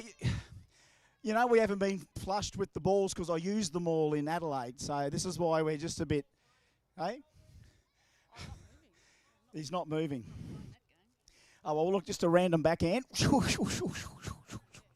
Bloke sits down, wins it again. See, you don't even have to try. Don't have to try. All right, I'm going to try the old, might try the old long wide receiver quarterback deal here, right? I need people to get my attention as a wide receiver, all right? 23, 62, hut. Hop, hop. Oh, man. Oh, fella. Oh, and he's re-delivered it. Double play, except that one was incomplete, mate. Isn't that nice? He didn't even want it. Show some. That was a bloody good prize, mate. You just gave it away. Your philanthropy will be rewarded. Ready? I didn't even say the word philanthropic. Right, did I? Throw the horn. No. It won't work from here, mate. Like, you right? You want it? You want it? No, well, just you let me know when. Check his pulse. Check his pulse. All right, there you go. There you go, mate. I said, there you go, mate. There you go. Well done. All these deaf children at school tomorrow. All right, so. All right, wide receiver. 62, 92. Hut! Oh, shit. Oh, sorry for. Oh, it's right through the hand, sir. Sorry, I couldn't have gift wrapped that anymore for you. You got it? Did he get it? Someone. Mate, you were wide open. You got it? Well done. She's nearly warm, the old arm. Oh, yeah, over here. Don't forget those lucky balls. If you bring them back, I can hit them again. But if you're not bringing them back, how can I hit them when you don't bring them back? Anyone over here want to cop a horn? Anyone want to cop a blast? Get a shirt? This bloke, right? This bloke. All right, mate, you ready to cop it? Can you move away, please, sir? This could be dangerous. Some of his grey matter might just come out of his ears, and we don't want that material everywhere. So you ready, mate? Just let me know anytime you want me to do it. Oh, no, he cheated then. He cheated. He put his ears, covered his ears. Oh, there we go. No, you want to go again? We might need a medical clearance for this bloke before we do it, mate. You sure? Oh, are you sure, mate? You sure? Yes. Righto, mate. I don't want to make a habit of that. That was a ridiculous concept that we came up with, but, mate, you did get a shirt. You did get a shirt. No one wants to have to go through that again. Do we? What about people down the line here? Just trying to go right down the line here. Now, if that goes over this side... No, mate, you just get out of here, mate. You got your shirt. All right, thank you. I said, can you get it? He's all pumped now. The horns have made him wild. Now, don't forget, if this goes over this side, don't jump over and face plant. It's not worth it. I'll pick it up and redistribute. You ready? We'll just try this randomly on the line here. Ready? Oh. Good catch. All right, here. Right down the line here. Just try. Oh, Jesus. All right. Someone got it. Someone got it. You all right, mate? Well done. She's got a prize. Quarterback in this area. Whew. It's fun to be the quarterback. I will need a shoulder. I will, mate. Need a shoulder reconstruction. All right. Sorry, it's the officials. Shh, shh, shh, shh, shh. Okay. Shall I go gentle or shall I send it? 26, 22, 92, hut. Oh, complete. No face plant. Well done, sir. Well, who got the beach ball? Where did the beach ball? It came from the bikini comp. Why aren't we hitting this through the crowd? We should hit the beach ball through the crowd. Oh, children. Hey. Here we go. Ready? Hey, coming back. Well done. What? You want to trade that for a and then I've got that. I don't know. It's water. I don't know. That better be water. Kids with vodka soaked beach balls going around. There's a bit of a spate of that going. All right. Quarterback. Nice big group here. I just need someone open so I can complete it. 29, 27, 26, hut. Right in. Yes, that's the one. She was open. She put the hands up. We made contact. I fired that in. You kids. I hope you got no voice in the morning. I hope you got no voice. Once you're at the brekkie table going, I don't want to go to school. Jambo wore me out. That'll be me tomorrow morning. I don't want to go to work. Jambo wore me out again. Should I try a kick? Should I try putting up a bomb? See whether we can put a bomb up. That way I get a knee reconstruction and a shoulder reconstruction. All right, we'll just try that. All right, fifth tackle. Got to get in the end zone. Oh, it's gone. Play on. It's backwards. No, play backwards. Play on.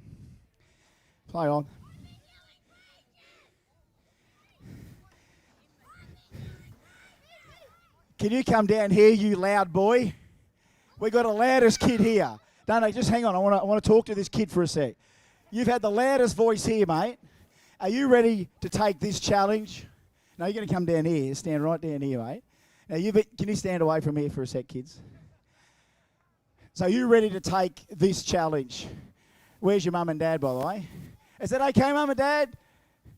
I said let him rip. Double dose? Is that what you said? Double dose. Right, eh? All right, mate, double dose. You just let us know. Give us a countdown. 5.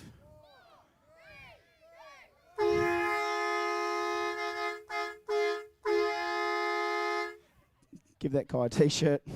He's so cool under pressure. But you know what? I want you to shut up now, please. Thank you. I don't care if you can scream like a girl. That's only going to annoy me right now. My next door neighbours are teenage girls, and every time they had a pool party, I heard that. I don't need anyone to do it, all right? I'm going to quarterback. Oh, shall we put the boot up? Let me just see whether Grant's paying attention. You can have that if you want. Oh, let me check the sizing for you.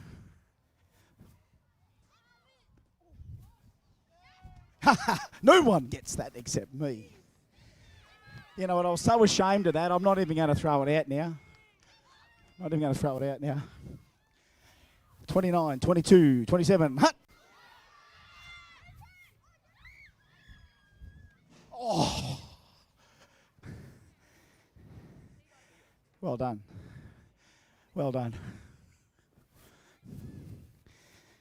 Choo. Geez, I wish I had 150 balls in a tennis racket. I like going to the sky. All right, 29, 28, 27, 26, 25, 24, 22. Hut! Rockets it in and it's complete. Geez, these kids have got good arms. I mean, catching. You got stickers. Oh, you want to...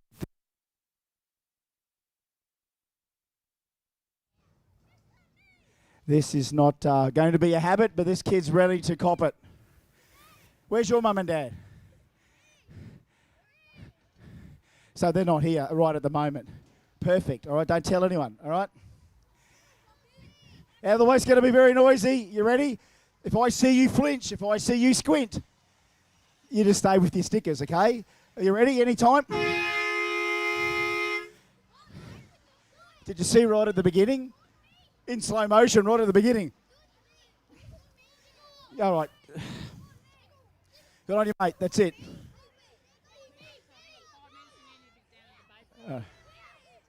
Oh, sorry.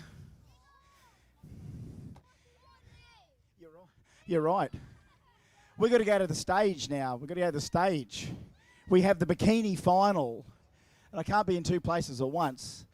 And these guys are nearly done. So final quarterback.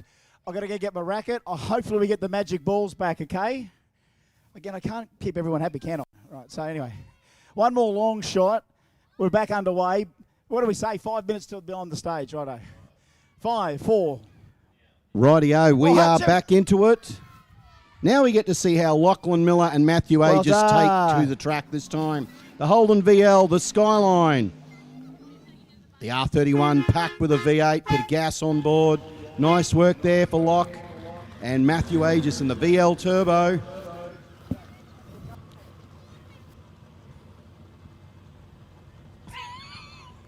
I like to put the headset on and pretend I'm Mark Allen. I wonder what you were doing then. Like, Rusty just turned up and he's got his headset on. I'm thinking, yeah.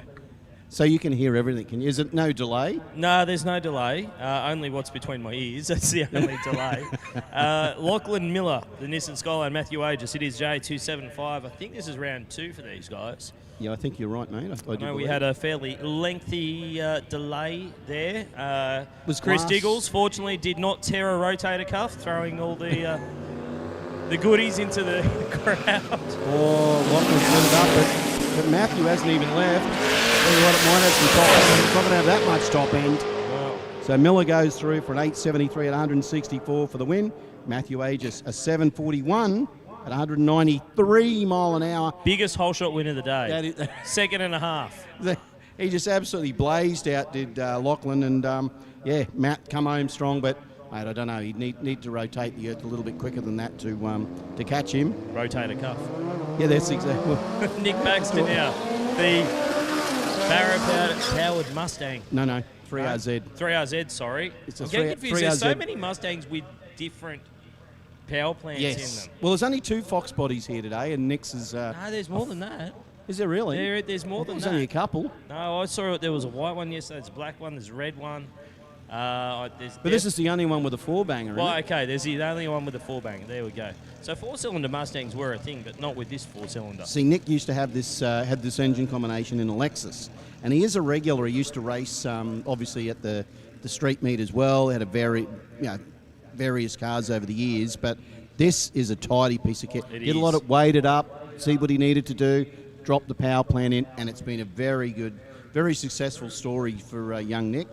Good to see him out here. Has run an 819 at 171. It's no surprise that some of these guys are struggling to get a hold of the racetrack because, temperature today, air temperature was predicted to be 31 degrees, which for August in Queensland, I mean, we always expect Queensland to be a little bit warmer. I know I come from down south and I come up for the warm weather. But not this much. No, it's not supposed to be like this. This is like going to Darwin. And yeah, it's muggy, isn't it? It's like you could cut the air with a knife out there. Absolutely. We need to ask Paul Chris. He's been out there shooting tennis balls and T-shirts. Yeah. Not like you and I and Mark sitting here in the luxury. Well, no, but I mean that's all about who negotiated his contract, really. So he really needs to have a discussion with his people about Rusty, that. let's be serious. If you're the face of Jamboree, you've got to do the extra yards, don't you? Well, that's exactly right. You want the adulation and the free sunglasses, then that's it. So Luke Rosati, of course, the Dawson's Engineering Holden HSV Maloo. This thing is quick. Have a look at Luke. Oh. That is angry. Yeah, well, it is a quick car. He did run it at the Winter Nationals, had a fair bit of success, and the car is quick. We'll let you know that Luke actually, I'm sure he won't mind you saying, Luke is in a wheelchair. in that car. Well, he's got the legless number plates, and he is. There's a couple of great there is number plates. A couple of great story kicking around. But I tell you what, he's got his passion, and his passion is driving a HSV Maloo very fast. 100%. Well, you know, it works for him. 8:53 qualifying. Didn't quite get the power down to the ground there, but nonetheless, it is Simon O'Carroll coming out. Now, I believe Simon O'Carroll, I don't know whether he's actually racing or whether he's simply testing with this car. Either way, he hasn't exactly had the kind of debut that he would have hoped for with this car. First run was a checkout pass. It was a 13-second run. He's also logged an 11-second pass, but he had a pretty wild run last night, I believe. Didn't actually see it, but got a bit about untidy. half track and flame out, and then pop, and then it was out. So we're expecting to see the candles lit last night, but we did, but only for a while before someone blew them out. Just about emptied the bottles with the purge of the nitrous That is a there. big purge, isn't it? That was a very long purge. Creating its own atmosphere above the car. It's almost like a little cloud will appear in a moment. Like its own little biosphere. Yep. A little nitrous biosphere. That's what we need. All right, so O'Carroll just looking to go from A to B here. He wouldn't be looking for anything that's going to set the world on fire, not yet. Give it time.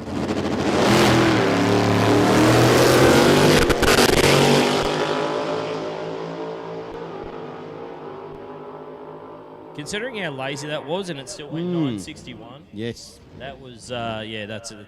At almost 150 mile an hour, so nice. Yeah, it was lazy. We know the sort of potential. Well, Chris was saying earlier, they've just got that thing together pretty well. So, Friday night. Friday night. Man, so there it is. So there's probably a lot of the reason why that's it's just crazy. So that, I believe, does wrap up J275 round 2. And we're going to jump into some J315 now. We most certainly will.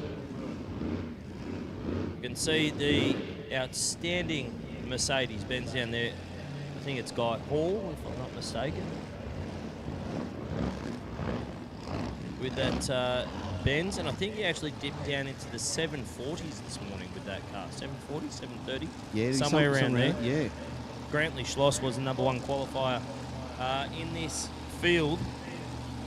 Knocked out a low 7-second pass yesterday to be the #1 qualifier. And there you go. These will be a pretty good race on paper because Guy Hall with that big screw line, big old jet in the Mercedes. Yep, you got it right. I'm not imagining things. That is a screw-blown big block jet in a Mercedes 280S. That's could run in the Euro class. Yeah, good. Theoretically. Be a bit unfair, but that's okay. All right, body style for it. Super neat car as well. He's got the HC plates on it. This thing to the airport. That is a really good thought, It's a limo. With that pipe coming out the front, just sticking out there. Yeah, you might need to climb over some of the roll cage in the back. But, you know, I didn't say anything about comfort. I just said it could happen. Put a nice thingo station on that plays operatic music. And champagne in the door. That's it. Mate, I'm liking Plastic your glasses, idea. though. We want to be responsible. You get there fast, but... Brantley Schloss in the LX Tirana. He was the #1 qualifier. This thing is quick.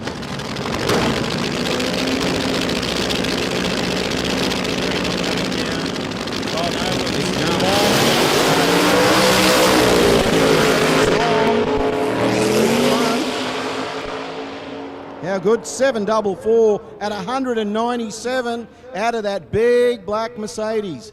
How did you see that, Rusty? That was, a bit wild. Schloss was taking a long time to bring it into stage. I actually thought that it was just a super long tree. I didn't actually realise that Schloss wasn't in stage. And thought he might have jumped through the beams, actually, because it was a big it was lurch. it was rocking backwards and forwards a lot. So for Schloss, something went wrong there, but Guy Hall goes through 744, 197. Solid pass, as we see Mr. Carkeet, Reese Carkeet, and Jeff Trapnell now. Jeff Trapnell with the big Chevy. Big block under the hood. Sounds angry. It does. It almost sounds like it's blown, this thing. It's definitely got a note to it. And those pipes, I mean, it's like straight out of a nostalgia set. Yep. It just looks the goods. The stacks look the goods, and then the pipes literally about 3 inches long, I reckon, and straight out the guard. Now, it looks like problems for Reese. Yeah, for Reese, sadly. We don't get to see the low slung EH. That is a Run. gorgeous car. How good is it? They've done an amazing job with that thing. That is just a fantastic looking car. So Trapnell is going to get the win here, going on a solo pass. Or actually, I take it back. It's Carkeet. I know he wants to redo the burnout maybe. Or they're pushing him back. Or do we have a something track? down. We've got a track walker. There is a track walker out on the track. So maybe someone dropped something off. Sometimes we don't see it when somebody. Well, looks that is like, oh no, that looks like a little tractor. I don't like that when the little tractor comes out. This is one of the things with, I guess, it's just the little nuances of Willowbank is that we can't actually see the braking area here. So once they sort of get over the hump down there, they sort of lose track of them. So if there is something going on in the braking area, we can't see it. So we do rely on the track walkers to make that call. It does look like we've got the track walkers out there, and hopefully... So whatever it was, it must have been, as you said, must have just been a little bit further down in the deep end. Yeah. He did take a sharp left when he came out of his little domain. The other thing that I was going to say is that the Mercedes of Hall, it was sitting up on the chip for quite a long time. Yeah. While Schloss was trying to come into stage, and I'm not saying it was deliberate from Schloss because I don't think it was. But it was sitting there and it was bouncing on the limiter and it was sort of popping and banging, and a lot of the time, big cube engines don't like that. They don't like that. No. They really don't like that. So hopefully whatever it is not going to be too permanent. Do want to say a big thank you to our partners here today, especially in J315. We are looking for a partner by the look of it. I know. I can't believe it. Don't believe we've got one. So if you want to get involved, what a great category too. Yeah, Look, it's got some tough gear in there. 100%. Big thank you to all of our bracket sponsors: Precision Turbo and Engine for Factory Extreme, McKernan Associates for Pro Compact, Every Trade Group for ProMod, Earth Moving Mobile, Auto Electrical and Air Conditioning for J275, Speedflow for Street 289, Bosch Motorsport for Modified Compact. Modified 10.5 brought to you by Mainline Smart Dyno Technology. All Motor is brought to you by Castrol and Street Compact for PRP, Platinum Racing Products. And big thank you to all of them, as well as our naming rights partner, of course, Garrett Advancing Motion, and our presenting partner here this weekend, Fuel Tech. Hashtag Fuel Tech everywhere. I tell you what, though, Rusty, I actually went down earlier. Mark and I went and got our lunch. And I'll tell you what, some of the traders down the lane as well got a lot of gear going on. I hope that the people are supporting our beautiful traders. Well, plenty of people down there when I went to get something to eat before. Yeah, absolutely. A lot of good gear down there. A lot of people, and when you look at the trade stand list, I mean, we've got Garrett, Fuel Tech, Platinum Racing Products, Shannons Insurance, Precision Turbo, Bosch, Pack Performance, Link ECU, Haltech, Wild Ink, Golby's Parts, Boosted Industries, Aeroflow, Toy Locker, Pictures and More, Superior Installation and Equipment, Wounded Heroes, 5 Times, Aussie Croc Talk, Bloke Men, Zilla Boats, Talk Dirty, Garage Audio, Windowmotor.com, Bushel Composites, Trillax.co, Bowden's, and Legends Garage. I'm going to take a breath and have a sleep. You know what I want you to do? I want you to say Aussie Croc Talk quick 3 times. Do I have to? Because how good is that? I very nearly messed it up in a big way, that one. You got to that one, I thought, there's the speed bump. It's the cue. But you got through it, mate. It's the cue that you trip over. It is the cue. It is the cue. But, mate, you were ever the professional. You got through it seamlessly, my man. We are just waiting on word from the top end of the racetrack. While we are waiting for this, we might just take a quick word from our fantastic partners here at the Garrett Advancing Motion Brisbane Jamboree for 2024, brought to you by Fuel Tech. We'll be back after this. Yeah, first ever Jambo, first ever drag show.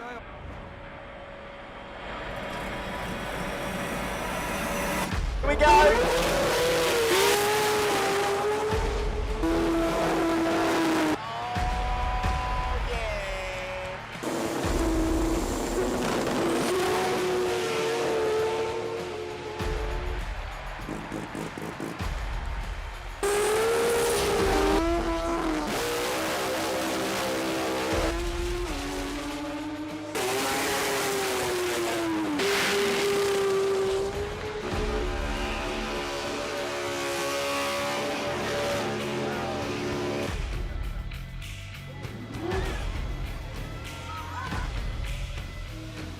Welcome back to the Garrett Advancing Motion Brisbane Jamboree.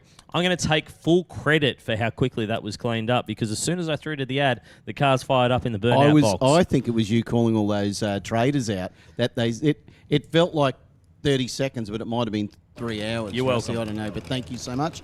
But we do get to see Reece Carkeet and Jeff Trapnell hit the track here in a J315. And we were admiring the mighty EH. Not exactly a race that you expect to see a couple of 60s muscle cars on the racetrack. Maybe at a Nostalgia's. Maybe at a Nostalgia's, but certainly not something that we usually see at Jambo. But of course, the great limiter is the 315 tyre. You can make as much horsepower as you want. You can make it any way you want it, but it's got to go through that tyre, the 315 tyre. What would the original designers of both of those cars think now if they could see them?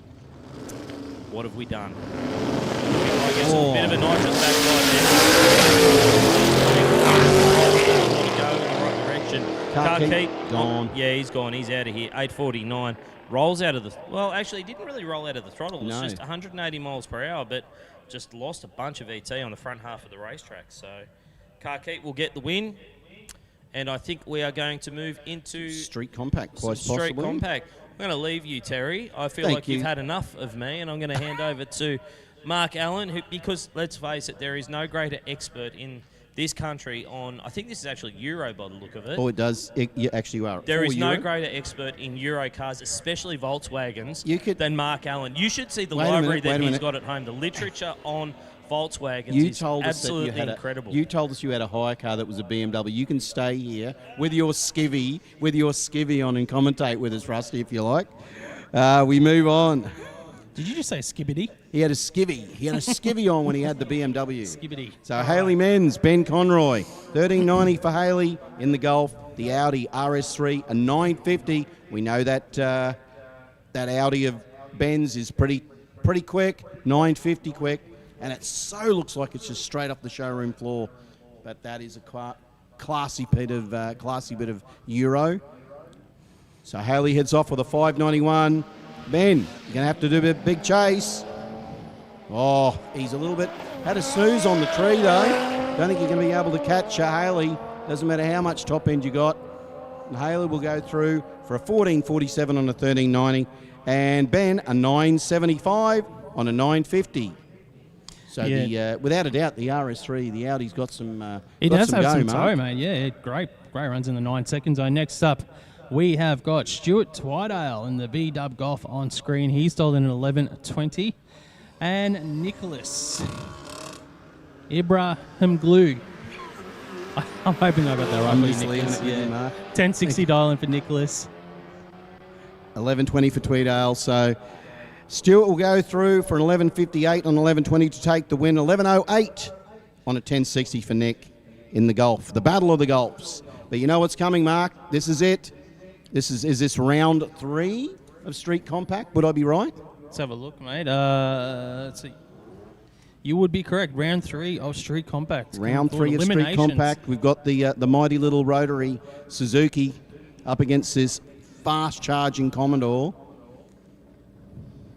It still looks like that Commodore. It's just got enough little bit of patina on it as well. It does look like it's been sitting up in someone's garage and they've said, you know what are we going to do with that Commodore wagon? Why don't we make it go quick and take it Street Compact racing?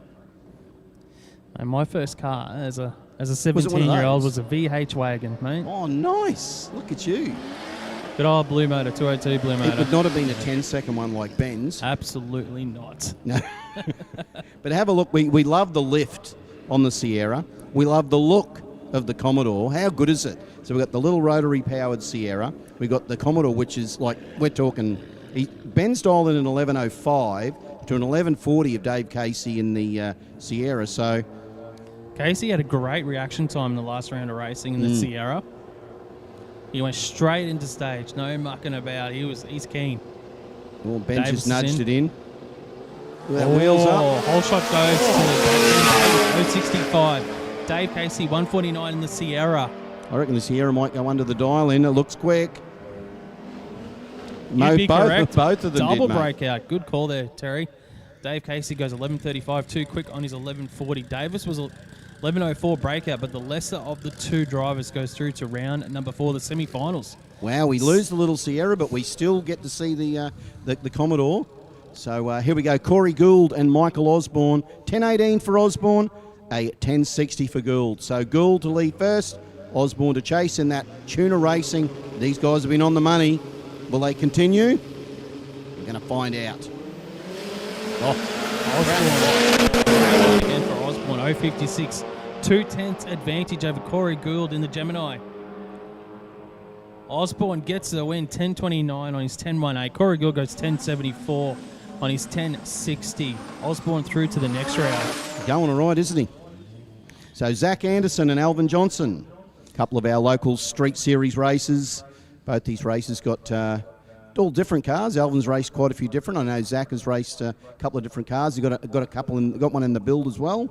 But 12.35 for Zach in the Falcon, and Alvin in the RX5 at 10.50. So Alvin to chase, Zach to lead first. Zach will be hoping to drop up a nice light and give Alvin something to work for. Ooh, 167, it's solid. And it's still 4/10. Alvin's had a snooze. Yeah, Alvin with a snooze and a 4/10 advantage with Zachary Anderson dials in. Unless Zachary goes under his dial in, which I don't think he will. No, a 12.58 on a 12.35 is safe for the win for young Zach, and a 10.97 on a 10.50 for Alvin. Sadly, we won't see the rotary action RX5 back, but Zach Anderson won't mind. He's coming back to round 4. Just a quick call for Factory Extreme to the lanes, please. Factory Extreme to the lanes, please. Street 289, you guys should be there already, but Factory Extreme to the lanes. So Haley Scott and Bradley Halliburton, 10.70 for Halliburton, a 10.45 for Scott. The Skyline, the Cressida. The Cressida gets out with a 0.47. That's a good light. But the Skyline's coming fast of Haley's. Will it be enough? They both look like they might be going under their dial-in. Look quick. Nope, they're safe. 11.28 for Halliburton. And a 10.74 and a 10.45 is good for the win for Haley Scott in that Skyline. Well, doing well too. Just massive field in Street Compact this weekend. 6 rounds of racing just to get through. So it's the biggest field of all the brackets here at the Jamboree. Big thank you to Platinum Racing Products supporting Street Compact. We've got our last pass here, Ben Cruikshank. Yeah, Ben. He didn't do the big skid either. He did a nice skid, but not a big one. As I said, he's a dab hand at the skid pad. I can tell you now, I've seen it quite a few times. And look, he's dialed in at a 10.20. Has run a 10.19, a 10.28, and a 10.28. So the car has some serious consistency. The Benny's Auto and Dyno Capella. 13B, of course. 13B Turbo out of the mighty little Capella.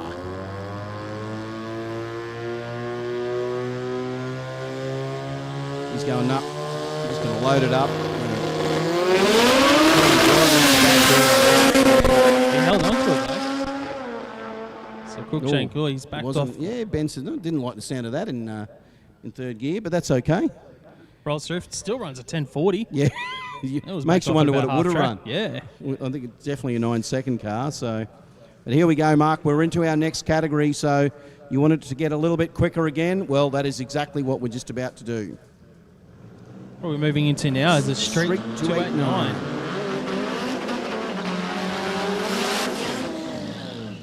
So the Celica of Dan Smith, the Cressida of Shane Crichton. This is a good pairing. A couple of tough Toyotas in the line. So the Fab Lab Celica, the 6-boost Cressida. So this is round 2 for Street 289, brought to us by Speedflow Products. Yeah, we talked about, we have a few things that we have to look out for. Best wheel stand, best burnout crew style, light of the night. Light of the night, easy to pick, as we know, Mark. Crew style, we need to see who's the best looking crew. But I'll tell you what, the wheel stand. If it had been yesterday, Smithy would have got it, without a doubt. So let's see what's going to happen this time. It's all about the win. Heads up, away you go. We had Smith has run an 8.5, and we haven't seen Shane get the Cressida down neatly yet, but could be the time. Oh, wheel spin from the Celica. Oh, look at that, just absolutely blazes the tyres as well. Well, he's going to get the win anyway, Daniel Smith. 9.98, 170 mile an hour for Daniel Smith. Gets a win here in round 2. 9.9 at 170. 170 mile an hour. just spinning off the start line. Shane Crichton had the same issues as well in the Cressida for 6 boost. I don't know what to say about that. A 9.9 at 170. It kind of, when you read that on our screen, it kind of doesn't look right, does it? 990 at 170. It should be like about 140, 150 mile an hour, not 170. But we'll take that. So as we keep bringing the Street 289 guys around.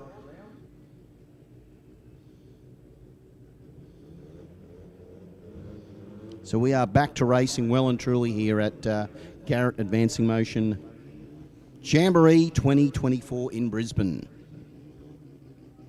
So I've got the Datsun and the RX-7 coming through. The mighty Datsun Ute. Has this been a little giant killer, this thing, Mark? It's going well. Has Chris Adams in the Tech Path Datsun. He's got a tough race against Patrick Long. We know Patrick had a win in round 1 over our number 1 qualifier. Did too. Yeah. And he did. Got a little bit loose out of the burnout, did Pat, but that's okay. So Patrick in the Monster Performance Mazda up against the little Tech Path Datsun. So you don't want to, but you don't want to get it wrong against this little nitrous-powered Datsun, though, Mark. If you're off your game, I think Chris will get you. He's been super consistent. Pat's been pretty consistent as well. He's been consistently quick. Anyone's race here. Chris Adams, Patrick Long. Whole shot. Adams. Whoa, it got wriggly, did the Monster RX-7. He's had to back out of it. And the little Datsun will get the win with a 903 at 128. Yeah, Patrick in the RX-7. It got it a little bit loose after half track, didn't it, Mark? Started shimming around a little bit. Yeah, had a little bit of smoke out the back of the car as well. Made a bit of a move. I thought he was going to come back around him for a second, but it wasn't to be here in round 2 of Street 289. Next, Perry Allen. This is another good race. Oh, most certainly. Not too sure what it's supposed to be appearing up here. We're waiting.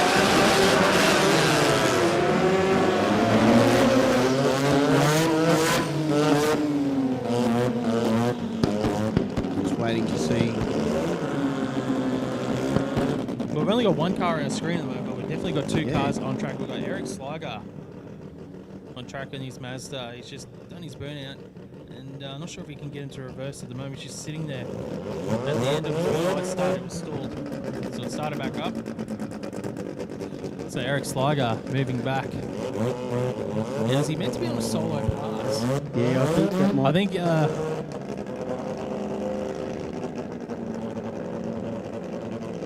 Yeah, I think so, because that's Billy. That's Bill Nabin. That's Billy Nabin there. Yeah. So Bill Nabin did do a burnout, but I think he's in the next pairing. Yeah. I know, all the yellow Mazdas and all that look alike. So Eric will get the solo pass by the look of it. I think that's what it was supposed to be, I do believe. Has run an 8:42 in the SICK 100 Racing Mazda.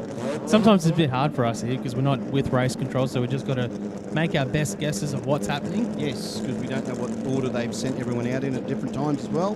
They might mix the categories up, but we don't know. So here we go. Eric will get a solo here.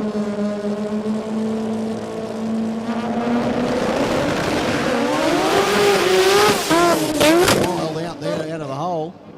Big puff of smoke. Still smoking. She's gone through. I'm sure one of our crew will probably maybe have a quick look at that, just make sure. But might have just been a little bit of smoke there, Mark. Mightn't have been much at all. Yeah, I think it should be okay. I'm hoping that it's okay from up here. It's like he got out all right, 130 to the 60 foot, and then obviously starting in loose and a little bit sideways for him. So Bill and Connor will be the next pairing. The Escort and the Mazda. Both, of course, 13B turbo. If you're a rotor fan, this is for you. Oh, nice skid there out of the SICK 100 Racing Mazda. Bill short burnout after doing one just earlier. Probably didn't need as much heat in the tyres there, Mark. No, that's all right for Bill Nabham. So the escort, Nabham, he'll be in the speed flow lane here at Willowbank Raceway. See the crew there with the doors open. Just letting all the smoke out of the cockpit there of Nabham. And he'll be taking on Connor Fakinos. Well, how is he going to go in the... it's going to be a good race as well. So if Connor can get this thing to hook up, it'll be a side-by-side exciting affair. Oh, hang on. We've got they're looking at underneath the start line. As a driver, that's one thing you don't like seeing is when all the officials start walking around the car looking underneath. Unless they've got a trophy in their hand. Yeah, he's been told to... Isn't that right? The only time you like when they've got a trophy. The real big events when you got the TV crews as well, and you know that you see the guy running over to get an interview with you, you know that you've won the race. Okay, moving forward, so Bill Nabham will have a solo pass here, unfortunate for Connor. So the escort for Auto Tow. Bill Nabham in pre-stage. Just bumping it in. I think it's the first time I've seen him in this lane too, Mark. He's usually... Just launches out to the right-hand side. Billy pulls it back in. Drives it through for 916 at 168 mile an hour. Every time that car, it launches out to the right, that little escort, every single time. And Bill wrestles it back into the groove. He's having fun, mate. He most certainly is. Well, he'd be building the engine, so, if anybody knows the car, he should know what it's doing, that's for sure. So, here we go. We move on to Mohammed Salameh and Carl Herbert. So the Rotary Motorsport Mazda, the Hurstville Towing Mazda RX-7.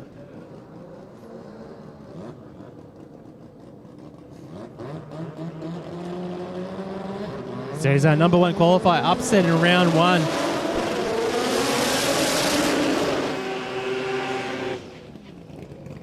Mohammed Salameh. 753 got him that number one spot. Carl Herbert was our number 4 qualifier. He went 8:23. Going to be hard to beat Mohammed here, Mark, if he gets out. Well, I thought that in round one as well. Yeah, it did too. Yeah. So, mate, I suppose drag racing, it throws it up, doesn't it? It's like there's one thing's for sure, nothing is for sure. No storylines are ever written. That's it, mate. You and I could keep going on and on forever. You're only one loss away from a win. You want us to keep going? Keep going. So the Hurstville Towing RX-7, the Rotary Motorsport RX-3 sedan. We know Carl's consistent. We know Mohammed's consistent. But the quicker of the two was definitely the RX-7. Oh, he got it out nice. 0.39. That is someone who wants to win this category. Look at that. 752 at 188. What a run. Bang. Wow, how is that? 188 miles an hour, 752. Take a bow, the crew were happy. The crew were happy. They are ecstatic.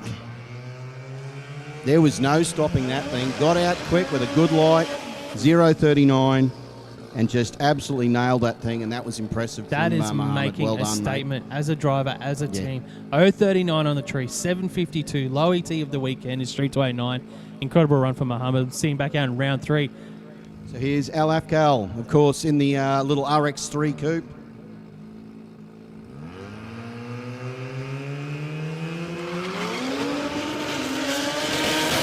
Hold on to it. Hold on to it, Al.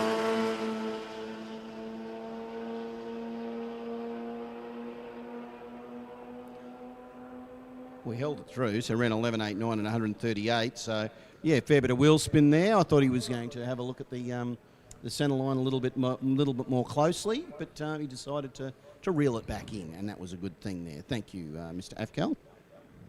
So as we move on, I do believe we might be moving into another category, Mark. Yeah, that brings a close to Street 289, brought to us by Speedflow. Big thank you to Speedflow products. So Factory Extreme should be in the lanes. Yeah, Factory Extreme. You've been called. You should be there. So Mark, it's been an interesting. So you and I, we've got to be getting close to us two going off the microphones and having Chris and Rusty almost back on, because I know that Chris Steagles is down there doing the finals of the bikini comp, if there's such a thing. Is that what it's called? They're all winners. Rusty said they're all winners. I'm not too sure. I don't know. I don't know. Do they have like an elimination final? I know. I've got no idea. Is it heads up? I don't know. Is it? Mate, we don't get that gig that Diggles gets. We were I up here have in done the it box. a couple of times in Sydney when it was like there was no man left standing, and they said, "Terry, can you go do the babe comp?" And it was like hilarious because I thought, why are you sending this old grey-haired man down to do that? But anyway, that's how it works. So as I said, folks, if you're all sitting at home, a big shout out to everyone who's watching on the live stream. Hope you're having a good time. Hope you're enjoying it. Hope you're sitting there with a nice cup of tea or an ale and just enjoying it. The guys are doing a bit of burn off out here. A big shout out to everyone over in the grassy area. How are you, folks? We're going to go to an ad. Enjoy yourselves. Get some merch, and we'll be back very shortly.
We have one goal, drag strip domination. Quicker ETs, number one qualifiers, final round victories. We earn these things for ourselves and our racers with engine management designed to work the way people actually use it at the track. Our systems are constantly updated with new functionality and free updates because progress never stops. Always learning, always improving, always striving to make the best.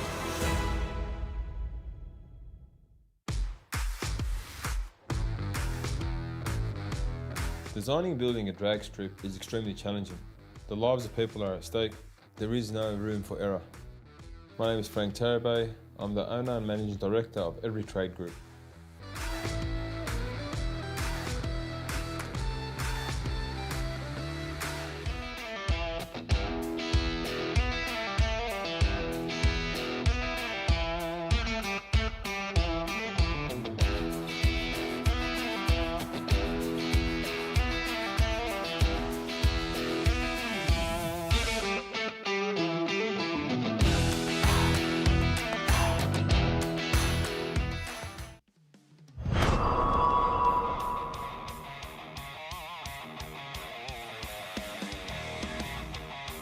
Hi guys, Herman from Platinum Racing Products, and I'm here at Sydney's Raceway to unveil our first new prototype RB blocks.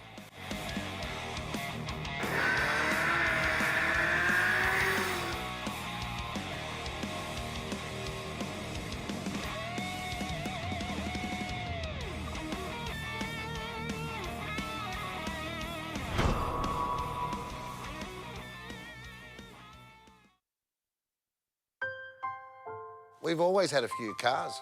They're all special. The T-Bird, Oh, that's mine. the Combi for when we want to get away, the XR8. It's going to be a classic. They're all insured with Shannons, We've also got Shannons Home and Contents cover. which helps protect our automotive collectibles, tools and memorabilia in the home and garage. If you're motoring enthusiasts like us, it's got to be. Shannons. Shannons, insurance for motoring enthusiasts. Call 13 46 46 for a quote. Performance tuners and racers trust Bosch technology for their high-performance engines. Precision, reliability and performance. Bosch fuel injectors give you peace of mind, knowing your engine is getting the best fuel delivery. Race after race, year after year. Optimised spray formation for improved combustion, smoother power delivery and better throttle response. Bosch fuel injectors will put you ahead of the competition. Search Bosch Motorsport Australia. There's good, there's better, and then there's Bosch. Yeah, first ever Jambo, first ever drag show.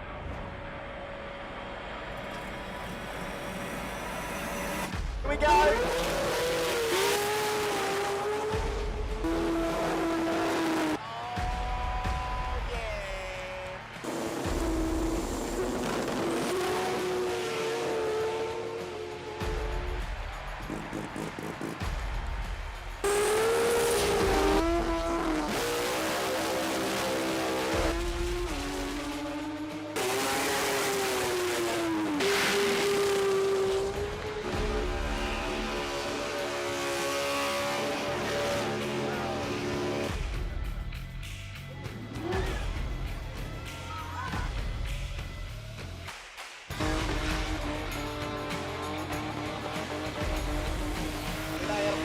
Here at Jambo, do we not?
We have one goal, drag strip domination.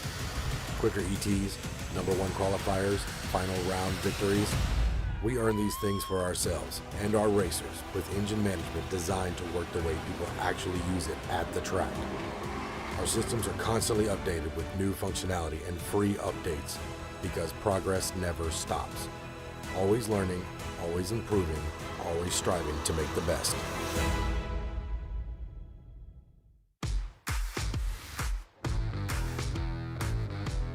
Designing and building a drag strip is extremely challenging. The lives of people are at stake. There is no room for error. My name is Frank Tarabay. I'm the owner and managing director of Every Trade Group.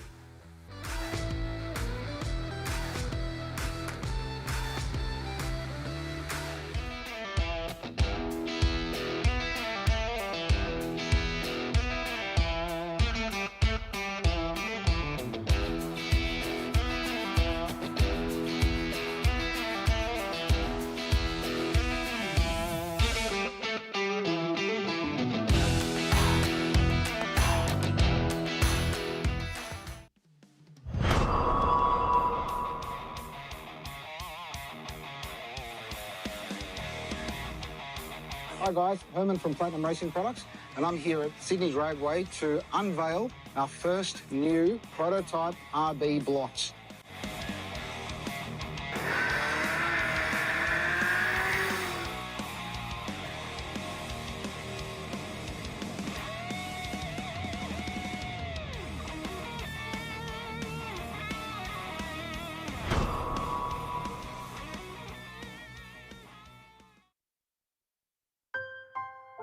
We've always had a few cars. They're all special. The T-Bird, Oh, that's mine. the Combi for when we want to get away, the XR8. It's going to be a classic. They're all insured with Shannons, We've also got Shannons Home and Contents cover. which helps protect our automotive collectibles, tools and memorabilia in the home and garage. If you're motoring enthusiasts like us, it's got to be. Shannons. Shannons, insurance for motoring enthusiasts. Call 13 46 46 for a quote. Performance tuners and racers trust Bosch technology for their high-performance engines. Precision, reliability and performance. Bosch fuel injectors give you peace of mind, knowing your engine is getting the best fuel delivery. Race after race, year after year. Optimised spray formation for improved combustion, smoother power delivery and better throttle response. Bosch fuel injectors will put you ahead of the competition. Search Bosch Motorsport Australia. There's good, there's better, and then there's Bosch. Yeah, first ever Jambo, first ever drag show.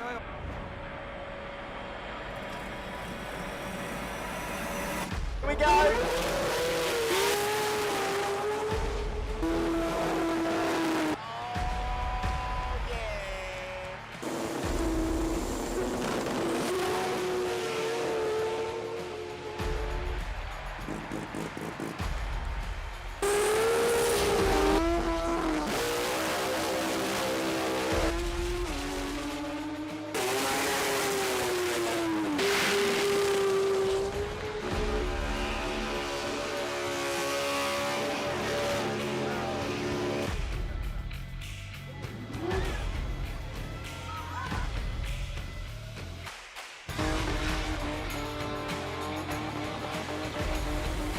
We know how to put on the show here at Jambo, do we not?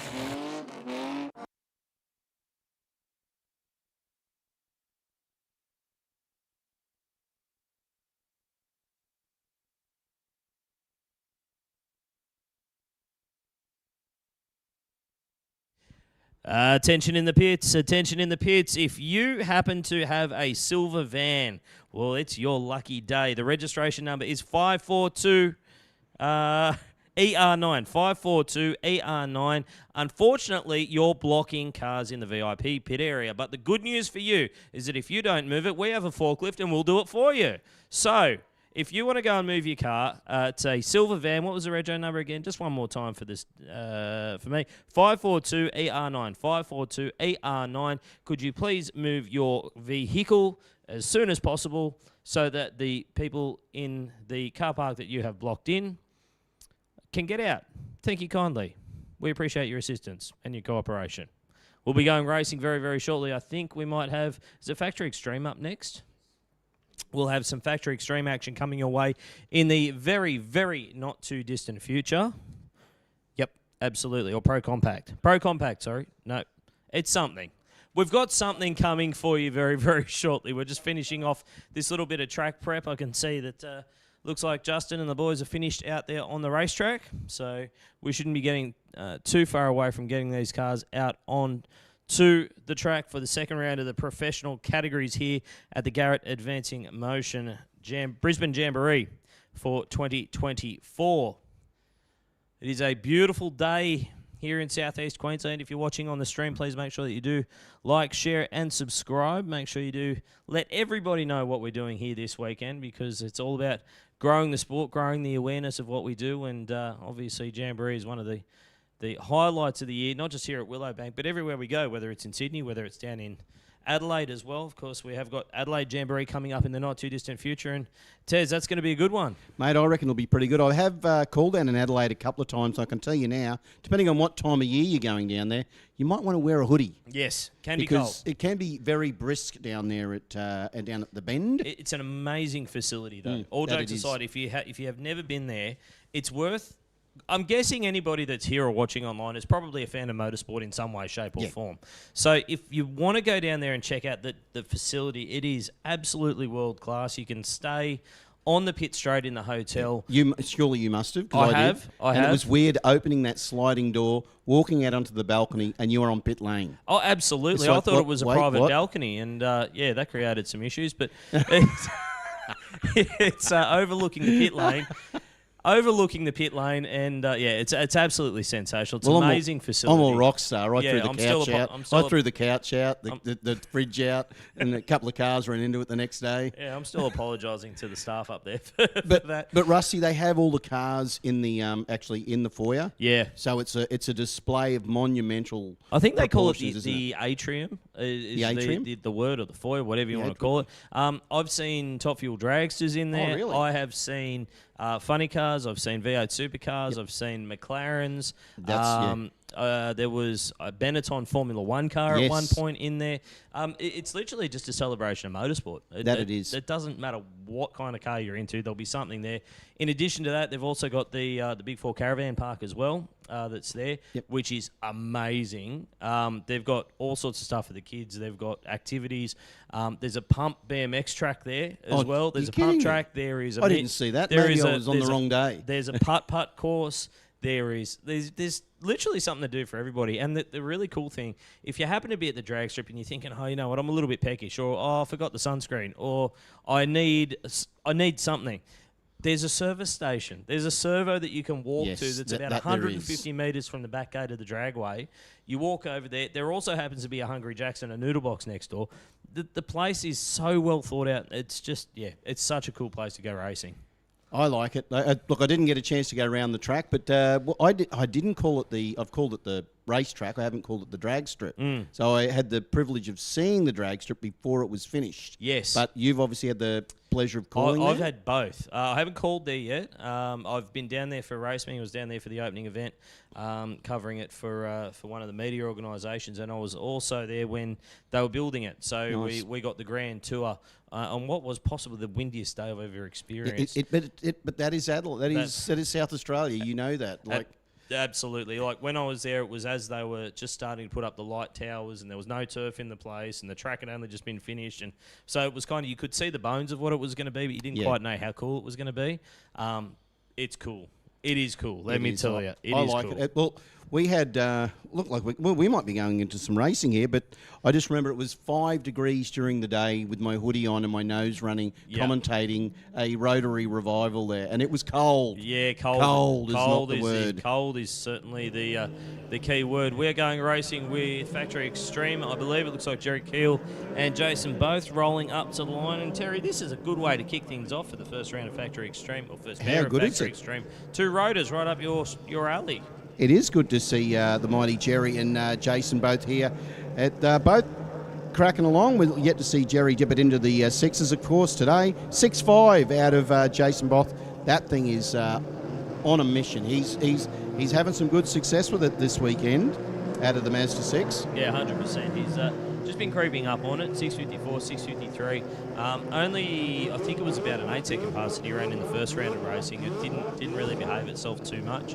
But Jerry Keel, he's another one who's just been quietly sneaking up on it, just going about his business. He's logged a 715 at 186, and he's a bit of a threat. If any of these other guys trip over, he's there. Right there. Because he can be Mr. Consistency. Oh, look, that is a wild run out there from Jerry. Nice work. But let's see if Jason retaliates.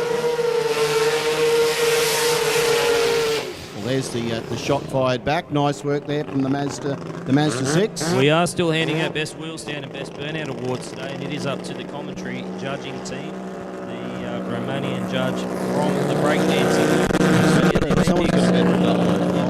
No, I'm not talking about the line. I'm talking about wheel stand and burnout. There's the style points here, right? Come on, Terry, focus. Well, the burnouts, we've had a couple of good ones. We have had some good ones, but as I was saying, we do have the Romanian judge from the breakdancing at the Olympics here to contribute to the style points. We kind of coached them a little bit as to what we expect, what we're looking for, and look, based on the fact that they gave 0 points to Raygun, I think they're more than qualified. I didn't realise I needed to know Romanian before I got here. that's all right. So Works on sign language. I trust you. You'd be amazed at what you can communicate when you don't speak the same language. Anyway, Jason Both, Jerry Keel. Jason Both, 6:54 best, as we touched on. On paper, you'd think that Both has probably got the advantage, but Jerry Keel, on the other hand, 7:15 best. He's right there or thereabouts. Could be decided on the start line. We've seen some big hole shot wins already here today, and including one that was by about a second and a half, only about half an hour Most ago. definitely. So Rusty, I'm going to call this race with you, and then we're going to put Mr. Diggles. He's come back fresh from the Jambo Bikini. So Fresh is a matter of perspective. Yeah, well, that's true. He's probably a little bit worn out, but that's okay. Let's have a look what Keel and Both can do. All right. Keel and both guys trying to edge forward. Both was not going in first. Tenth of a second between it. I think Both is going to stretch his legs at the top end of the racetrack, and he does with a 6:55 at 2:13. Jerry Keel was right there alongside him with a 7:24 at 1:85. Both guys dead late on the tree, 9:09 to 8:11. A little bit, had a little bit of a snooze, but that's okay. Yep. Mate, I'm going to jump off. I'm going to let Mr. Diggles jump on with you, buddy. Good job, Thank you, Tez. Rusty. Chris. Good job, Chris is in the Tez, house. and we're going to hand it over to... Actually, let's get a word from the Romanian judge before we bring Chris Diggles back on. Certainly, easy to talk to. Hello. Hello. What happened here? It's remarkable day. Very hot here. It is very hot here.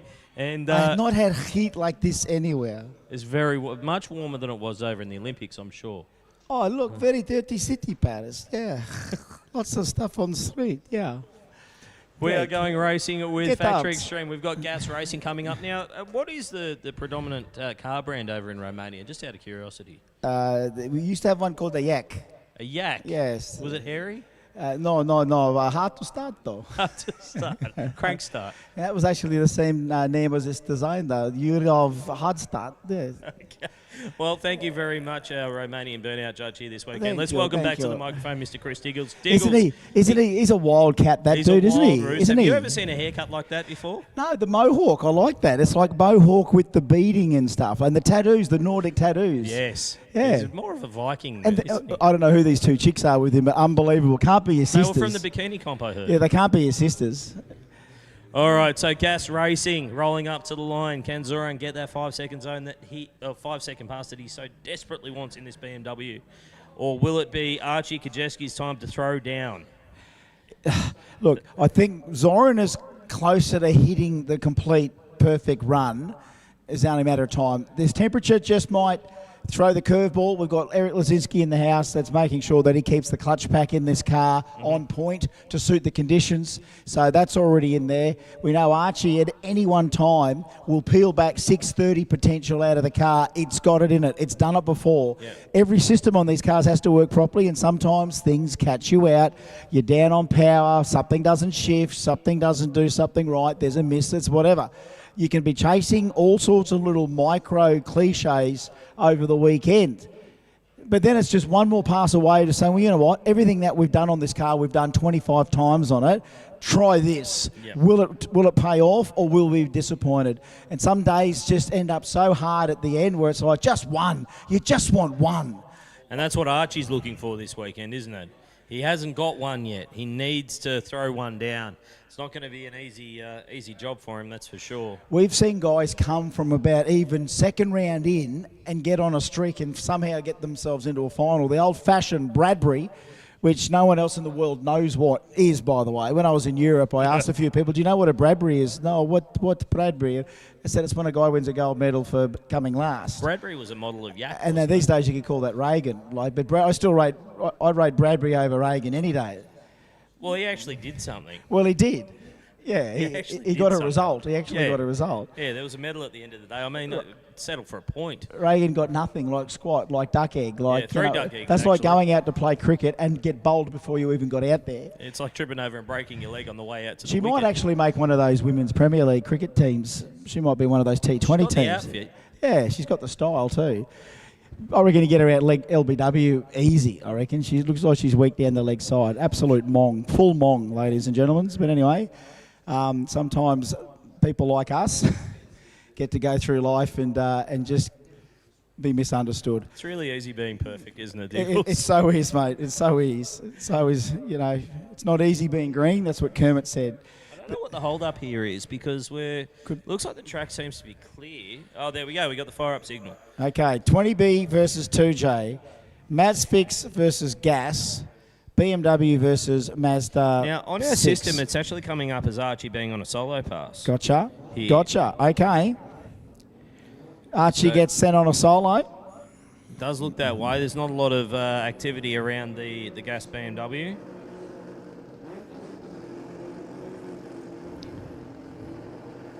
So the Mazfix Racing, Mazda 6 rolling up to the burnout box here. Archie has not had a fun weekend. That's probably the nicest way to describe it.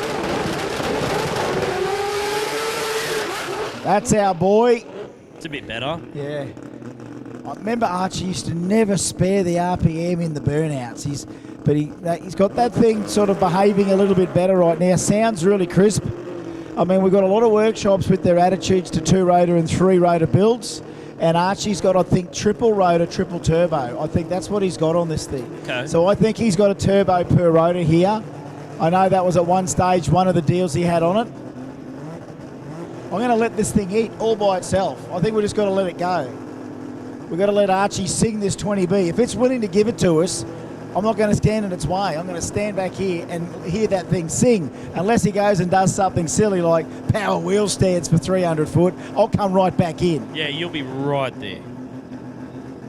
Absolutely. So,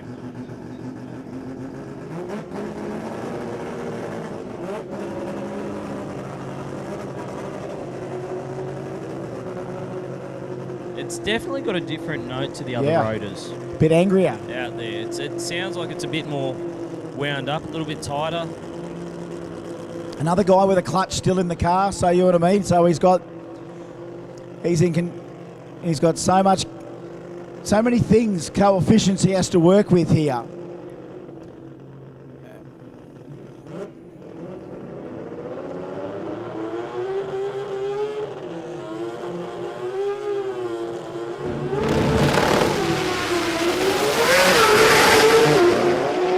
Drove through the That'll problem do. zone. That'll do. Yeah, that'll get there. 824, 111 miles per hour.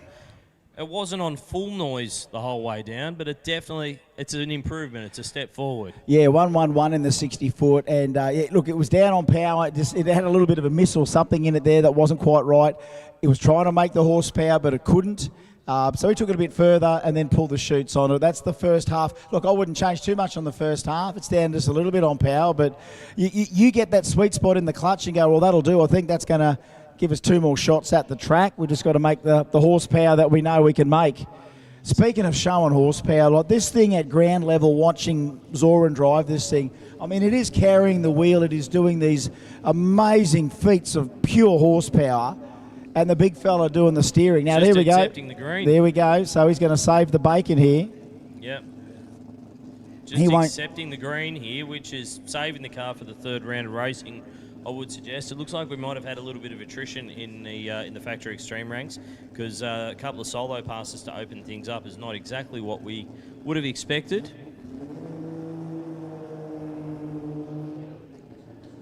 All right, so obviously by the letter of the law, what he's done there is scored himself a round 2 win. Yep. Let's not stretch it. Let's not have to pull the clutch apart, do all the servicing on the car after ascend. That won't really matter. Yep. The rounds you can't do that will be next round. Yes. Round 3, if Zoran was to do that with a no time recorded, so 3 wins from 3, but a no time recorded in round 3, he's off the table. Yeah. If there's a split decision, he's not even in because of the no time in the third round. Yeah. So he would have had to have at least then rolled down the track to get a number if that was round 3. But this is a way to encourage every racer. You can't save anything in round 3. If you're on a solo, you've got to send it because that's the difference between being in the final and not. It's caught a lot of people. Zoran drives it up behind the Land Cruiser like it's a street car. And that thing is ready to come round. He's driven a lot of different cars as well, hasn't he, Zoran? It's, that Mustang. I think that became his not only the favourite. Mustang. Do you remember the HQ, twin turbo yes. big block, street car? Yep. I'm pretty sure it got a 6-second pass. If it didn't, it got very close. Driving to and from the racetrack as well. That thing was nuts. The man can steer. It's Yep. they're hell fun machines. They are an absolute beast of burden when it comes to finances, and these things, horsepower ain't cheap, and you need to be pretty clever to keep them together, and even more cleverer to make them go hard. But you know what? The scene is that tight with quality. These things just keep rocking up, and especially when we've got quite a few out of gas that are happy gas customers that want to go racing. We see people like Rob Tarabay in there. He's going to get himself, I think he might have Sammy. Yes, he does. There we go. Now we got a race. We got a paired race now. You're right, it is Sammy and Rob Tarabay facing off in this second round of racing.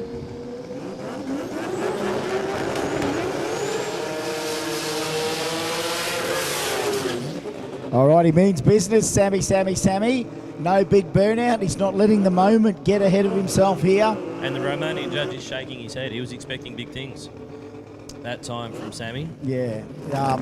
He might have another car somewhere that would be good for that. It's good when you've got other cars in the stable you could possibly use. Rob Tarabay has not had a dream jamboree. We've got no ETs to show of any sort of decency. Left before the tree was activated, last time. Yep, that's right. Remember that? And that gave you nothing. Duckhead going home with nothing. He needs to get a run here. We know, again, it all can go back together. It can be checked. It can be done. 2JZ, Turbo 400, I think, with a lockup. I think that's what's in the car, driven by Rob Tarabay. Sammy, still got a clutch pedal in there. That's the way he likes it. He wants to drive the car. So rolling up to the start line. That is Rob Tarabay left of screen. Sammy Afchal in the right lane. The red RX-8. Again, a best of an 11-second pass so far. That's not what he would have wanted. Oh, look at the next matchup as well. Get to that shortly. Both cars in. Oh, Robbie! Sings the tyres hard. Sammy. He's not lifting. Sammy. Yes! 868 to a 923. Left on time, Rob Tarabay. 101 in the 60. It was behaving itself, rattled hard. It was shaking hard. Like, that was... I'm surprised that he was trying to drive through that because it was absolutely paddling the tyre. And 101 to the 60, as he touched on, he had to get out of it. It got a little bit loose down there. And then it became the coast nats at the other end of the track because it was 126 mile an hour, 115 miles per hour. Sammy gets one there. It wasn't quick, it wasn't spectacular, but it gets the win. And that on Sunday at Jambo, that's the most important thing. That's the attitude to have. That's never lift, try and just get to the finish line first. That was on a mission there for Rob. That car, that's the thing that's happened since they've gone to the 3 speeds, is that it gets a little peaky there in low gear. Yep. That low gear is actually, you can rattle that, bringing the power on. And I'll tell you what, when it does go, it works a treat. We're going to see an example of it again here, actually. We've got quick drive 20B with a quick drive and a 5-speed Liberty. We've got a 2J with a Turbo 400. So 2 converter-equipped factory extreme cars, which means a bit of FX Bump City. Bump City. We don't get much Bump City in FX. We don't. This is the matchup that I'm really excited about because Paul Mahayat, in the first round of racing, had all that smoke come out of the car, and I suggest they probably had a fair bit of work to do between rounds. Paul Mahayat's going to take on George Rahayem here, and I'm going to go out on a limb here. I would be very, very, very, very, very surprised if Paul Mahayat stages first. I don't even want to talk on the lead up to this run because this is for racing now. This ain't qualifying. And that's the thing. This is for all the chocolates. Paul isn't even starting his burnout down there until the Pack Performance car goes through the process. Oh, Georgie fires the first burnout shot. Yeah. The Billet 20B. Okay, firing it up. I'll say too, sometimes you don't know. I mean, are we ready to fire a shot here, or this thing's going to play a different No, game? they've got problems. Yeah, there you go. Okay. They've absolutely got problems because he is rolling it up to the line here, so not even going through the burnout. So all that smoke that we saw in the first round of racing obviously did damage to something that they either haven't had time to fix or haven't had the parts to fix. They're staging it here hoping for some kind of a result, obviously to take the lose points as well. But this is not what I would have expected to see from Paul Mahane. Well, the first ever RX-9 drag car Pro Mod is ready. And maybe a wounded 2J soldier in the other lanes. No burnout, no preparation to send this thing in anger. But I'm sure Paul, with it being under power, can get it into stage, and that's all he's got to do. There's two. It's all up to Georgie to do his own thing now. Oh! He got timed out. He didn't roll the beams. He got timed out. Wow, okay. And Joe Signorelli is pumped down there. The gas team are fist pumping and high-fiving, and look, you win it, you win it. That's the rules. 7 seconds to stage, and I think George Raham just got timed out there. I'd have to see the replay and see it again to figure out exactly what happened, but Paul was in there. He was in full stage. He knew by rolling straight in that as soon as George Raham put the pre-stage on, he was going to have 7 seconds. And that's exactly what happened. Just couldn't quite get it up on boost quick enough, and for George Raham, gets timed out. You can't write the script any more than this, Rusty. We've got some pretty good creative writing department here to even write a script of this nature, because that all happened in slow motion. Here's a replay. Let's have a look at the replay here. Yep. So it's hard to see because we are looking into the sun, but Paul went in. He pulled on both lights straight away. So keep an eye on the left. There, bang, bang. That's so where from that point, 7 seconds starts. George Raham has got 7 seconds to pull it into stage from there, and there it is. The 7 seconds goes past, the red light comes on the tree, and unfortunately for George Raham, he will take the loss that time around. That was Paul's responsibility diminished as soon as he put that second bulb on. Go, over to you, George. I'm ready. Yeah. And that's just the cruelty of the sport. There's a cruelty to it. As we said, sometimes that staging procedure is where all the drama is. We can go 250 mile an hour out the other end, but before we even move a muscle, we can create some big drama. Holy dooly.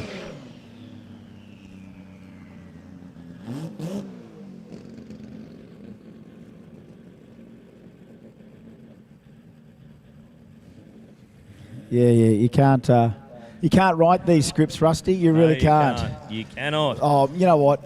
I told you before, when Frankie ran that 5 on the last run, I was in with the crowd and heard them collectively gasp of what they saw, and then basically start clapping out of appreciation. So this is going to be one hell of a run here, ladies and gentlemen.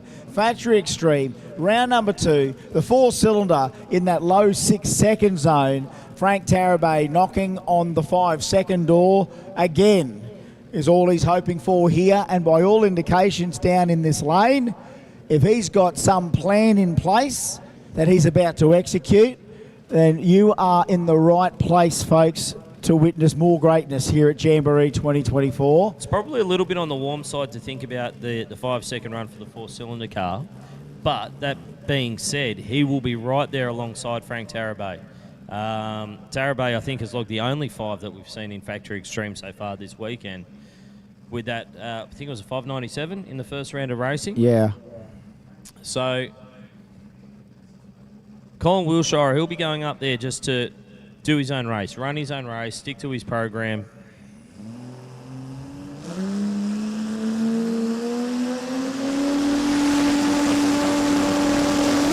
Oh, Frankie just nails the captain to the tree. 033. Watch this one. Here we go. 603. Oh, hang on, though. Hang on. It may have come at a cost 6:03, 2:19, 9:84 in the 60-foot for Frank. He went 0:33 off the he was ready for the captain. Told you the man can leave. He was up on the wheel, wasn't he? Yeah, 9:84 in the 60-foot, 3:95 to half track at 190 mile an hour. You heard the converter lock up. He comes out, it goes through a couple of gears, and the converter locks up, and that RPM drops, and that thing just rockets to the line, except somewhere between then and the finish line, as you can see, she's blowing up. And I dare say that there might have been something coming out of that car, because just before all the smoke, there was a massive wiggle as the car approached the finish line there. And all the smoke came out, we lost sight of the car, and obviously sitting where we're seeing, we can't really see down through the braking area. But, yeah, Frank Tarabay, I think he had his hands full once the chutes came out down there. A 6:03 gets the W. That's 2 wins from 2 for Frank Tarabay. So he's in good shape on paper, but when you look at all that smoke, that's not usually a good sign. That's some serious stuff that's just gone down in round 2 of Thatcher Extreme. A couple of solos with no power, and then stuff getting sent at epic proportions. 984 for Frank Tarabay. That for an amateur driver, man, that's a pretty awesome performance there, Frankie. Loves to steer.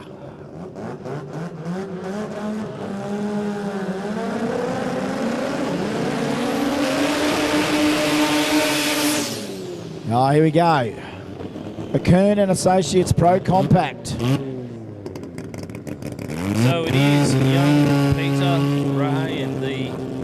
What were you calling him? The El Chebo. El Chebo. Destiny fulfilled. Yes, destiny fulfilled. It absolutely fulfilled the destiny. So Peter Raham taking a Chris Hall in the Massix Racing RX-7. 7:24 best run for Peter Raham. In the, let's face it, it's not the slipperiest car out there in terms of aerodynamics. It's basically a block of flats, this thing, when you compare it to the RX-7 on the other side of the track. But it speaks its own language, you know what I mean? Like that iconic rotary nose cone, the iconic RX-3 shape. As much as we might honour, Tiranas or Novas or Chevelles or Corvettes, the RX-3, the pack performance have put the RX-3s on the map worldwide. Chris Hall, he loves the rotaries too. Bought this fantastic RX-7 out of the Masvic stable and doesn't want to ever give it back. 687, number 1 qualifier. He can put it into the sixes here. Peter Raham might just back up another 720 here.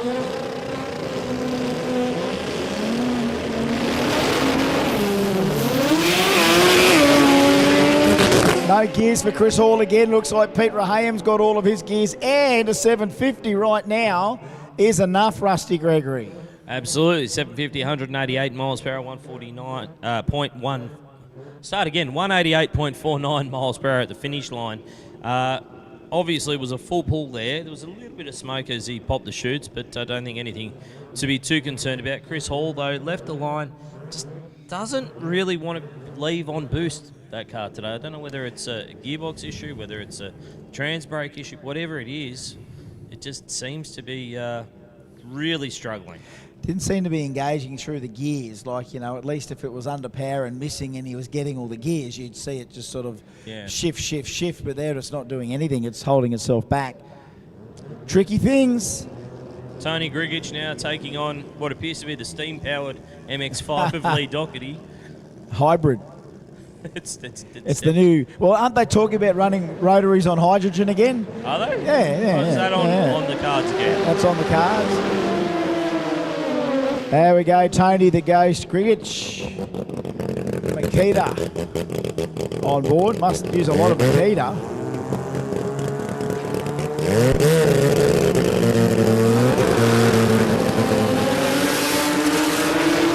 Oh, well done, Lee. I don't know, Rusty, burnout-wise, we're getting close to something that's getting our attention. Getting close. I think the clubhouse leader at the moment was probably Brent Coles. He had a very solid one this morning. Yep. Other than that, I mean, we're probably it's been a little bit slim pickings, so to speak. Nobody really committing to the burnout to impress the Romanian judge, at least yet. Yes, very hard to do. Hard. All right, the Ghost needs a bit of luck here. This thing's a 6-second car, we know it. Lee Doherty with the 3-speed auto on board, one of the fastest automatic 13Bs in the world. I think, of course, Mario Rahaim's little Starlet's got that world record. That was such an exciting car with the 3-speed. Yeah. Lee's got that same sort of deal in this car now. He can race with it too, but he's got to watch out for the Ghost. If he gets it all together, Tony will be heading for some 6-second action. Yep, absolutely. Do miss that car of Mario Rahaim's. Oh, yeah. That was such Especially when he started to learn how to really drive it and bump it and do everything right. But he was a Yeah. weapon. Big shout out to Mario from Pepper Money. I'm sure Mario's still watching. Oh, yeah. Guaranteed.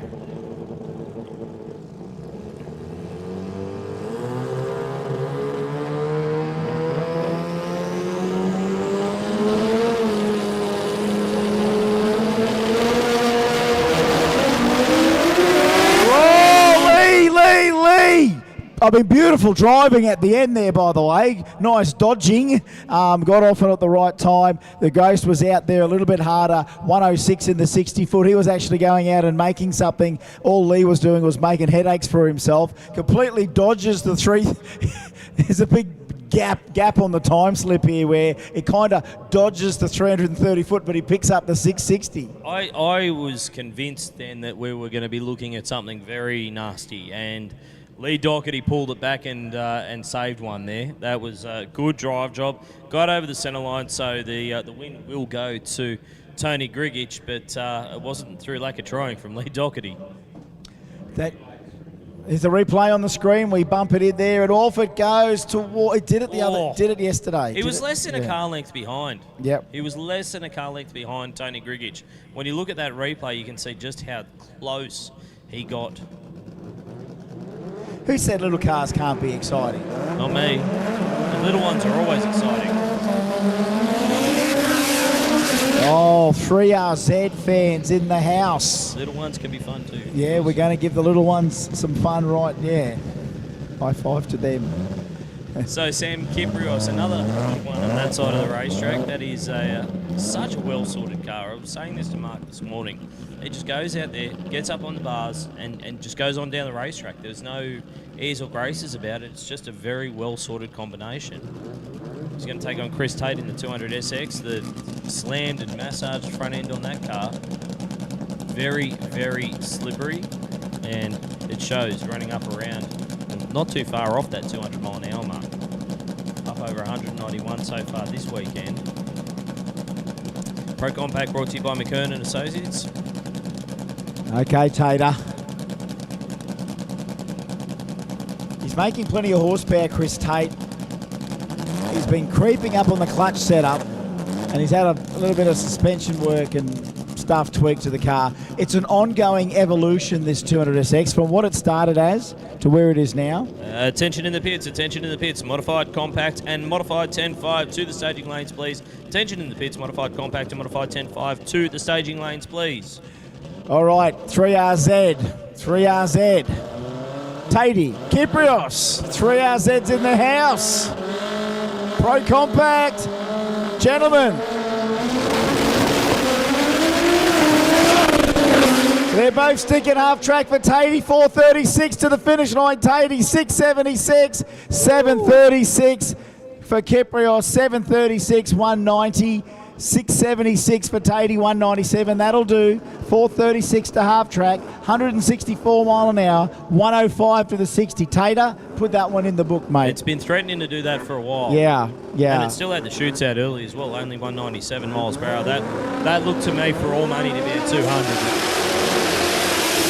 Oh, what up, G? Excelente, caliente hasta. Felicidades, sotores.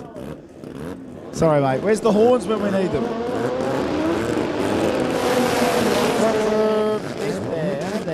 There we go. Coming from everywhere. Alan Dodd and Simon Ionu.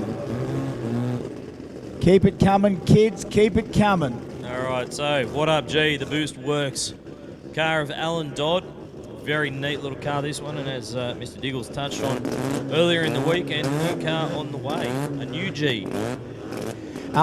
It was actually in the trailer last night as a roller. Yeah, so it was still in the trailer. So I got a sneak peek at the new What Up G 2.0. I think it's going to be a little lighter than this one. Right. More aerodynamic than this one.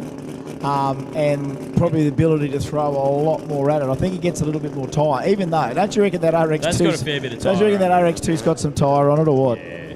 So no giveaways as to what it is, what it might be? I think as soon as you see it, you'll know whose car it was. Put it that way. Okay. There was a very nice car down in Victoria, New South Wales, that came up for sale and he's bought it. So it's an RX shape.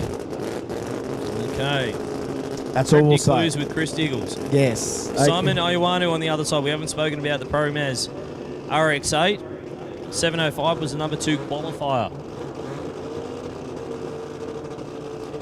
All right, does this matter? Of course it does. If you want to get yourself a billet J, you better start getting your act together because it's only going to get harder from here. Oh, the go. That was the go for Simon. He let go early, but guess what? He had a problem. What Up G never lifts. Gets the win, no matter why, no matter how. Look at the crowd. The crowd are absolutely applauding that one because he was done for all money. He was out of it. He had to pedal it, got over near the wall, and he drove around Ioanu. Look at the whole shot. Yeah. 027 to a 283. Alan Dodd was dead in the water. Yes. And he pulled one out there.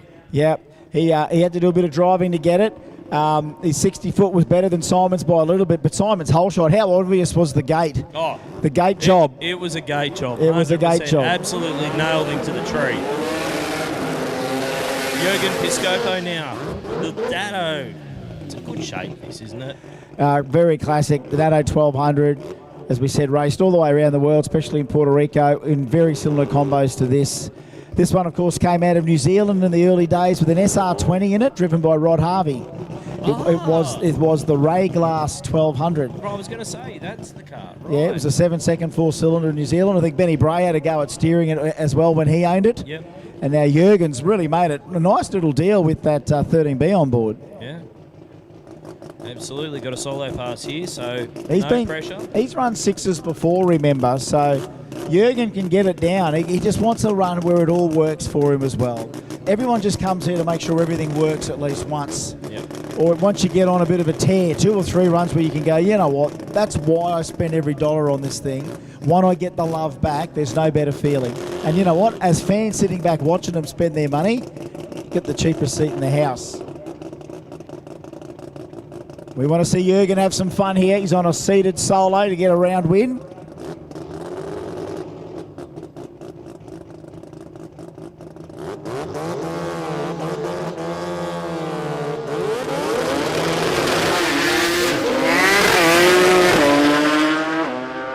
Geez, it likes to go for a walk, Jurgen.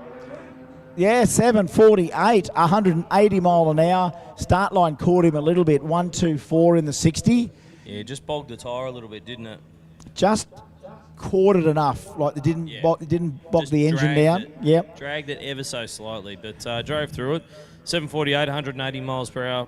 Good solid pass, improves on what he did in qualifying. And that does wrap up Pro Compact. Here we go. It does mean that we are moving into Pro Turbo. Two very different styles of car that we've got in front of us now. I think that's the understatement of the day. Jared Blair in what is pretty much a stock dimension Supra out there. There's not a lot of aftermarket bits on the outside of this car. And then you look over at the... I don't think you could describe it as a stock RX-7 in any way, shape or form. That's a land sled. Yes. Right, that's a land rocket. That thing is designed to hook and go. Yep. And every run so far, even last night, Eddie goes, how do I go today, Diggs? And I go, Eddie, you just keep being you, Eddie. You just keep driving that thing. You do you. It's on a tear at the moment. Sometimes cars get this epic performance up where you just go, well, you've made it. You've arrived. You're here. There's a moment when they arrive. and get our attention for longer than, I mean, we've all got short attention spans. We've got this much horsepower for this many hours. Just remember that. This is why we're all exhausted. You can't keep up with the energy that's coming out of the staging lane still. This is racing, folks. They're looking for wins here. Pro Turbo. Yep.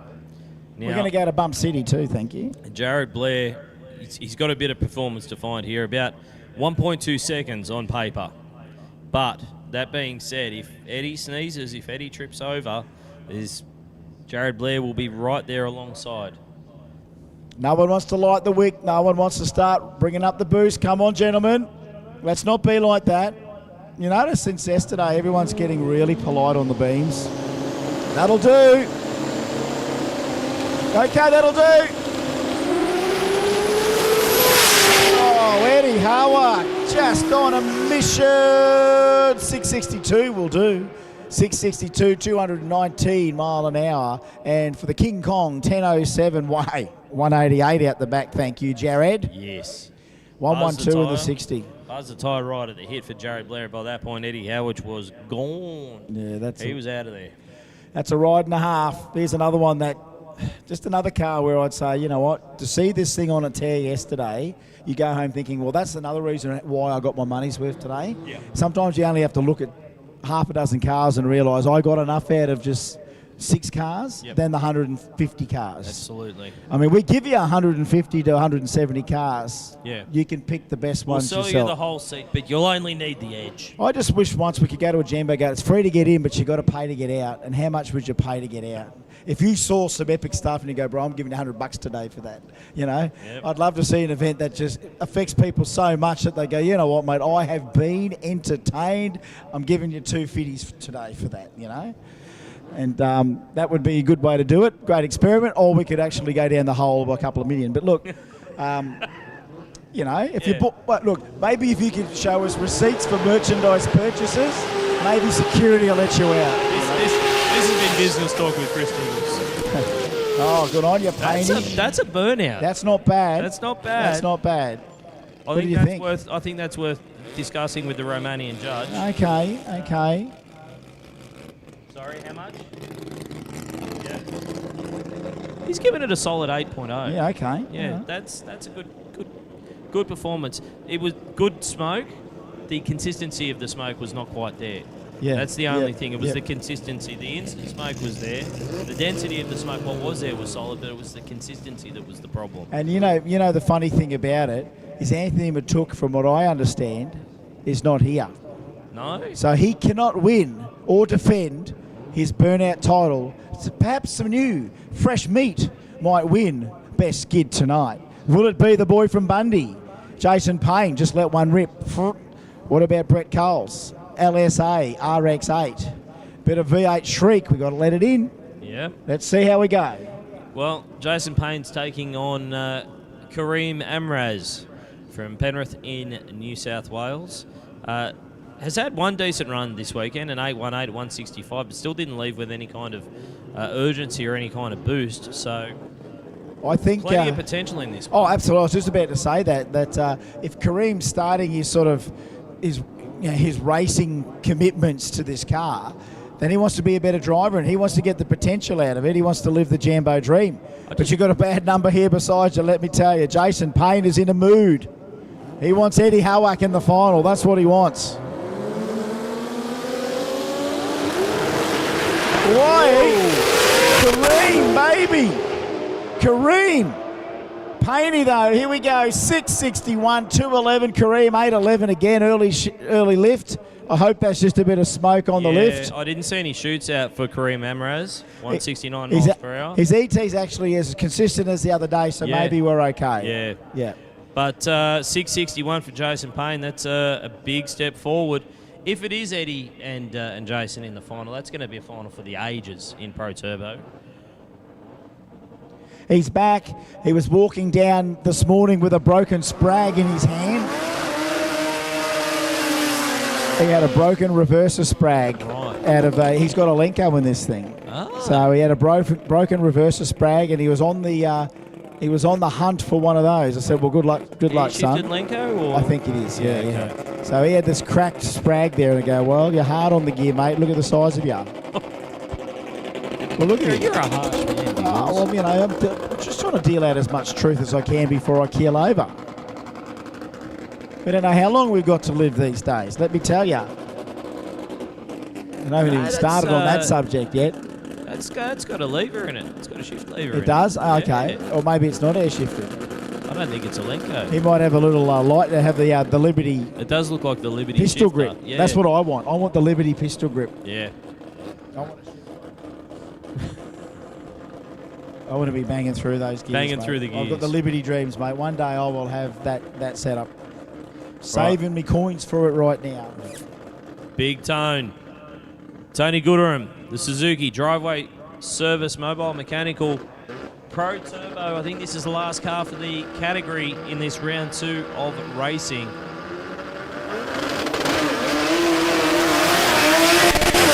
He's only got a really short tyre on this thing, eh? Go, little squirrel. Go, little squirrel. Oh, 856. Good little squirrel. Good little boy. Got himself a nut. 856, 166 mile an hour. Murders those little tyres, keeps banging the gears, chewing on the nut. 856, 166 for Big Tone. And if he can repeat that, he can come back in the last round, and that'll be three runs for him. Absolutely. And who knows where the squirrel might be at the end. Don't take this the wrong way, Diggles. You're not normal.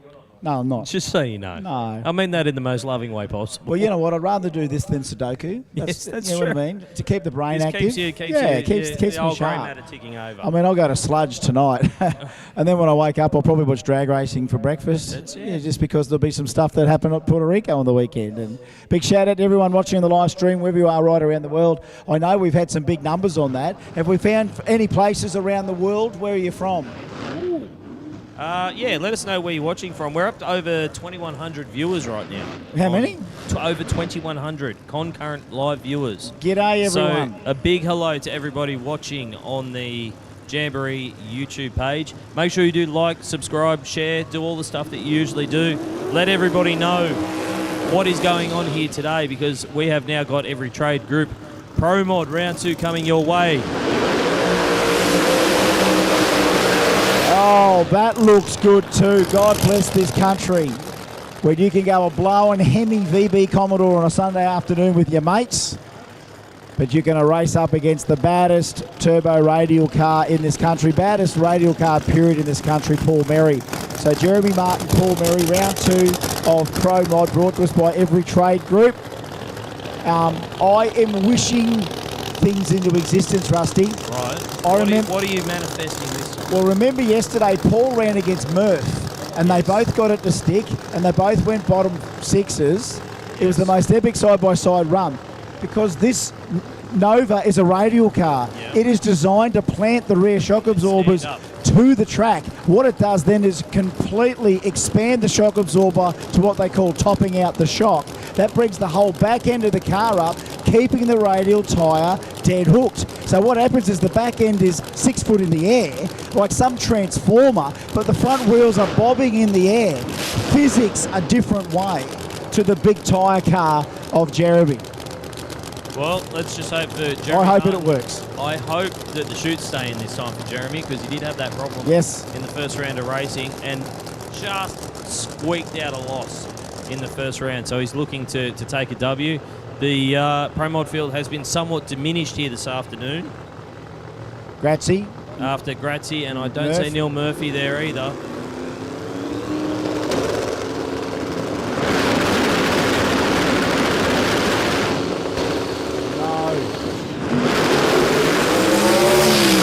Look, Mary, it's not going to matter there. I don't know what happened on the line. We got held up or something. 6:31, 2:33. It did feel like an eternity, but it did come. I think that it might have broken the blower snout on Jeremy Martin's car, because I can just see something. It was running along, and I think it's parked itself against the wall down there, and it definitely has lost fire. So we'll see whether or not I'm right on that one. But there's something strange happened on the start line there. I don't know what it was. It just seemed like a really long light without having the stopwatch on it. And when you got two cars in there on the limiter, on the chip, everything always feels like it's moving in slow motion anyway.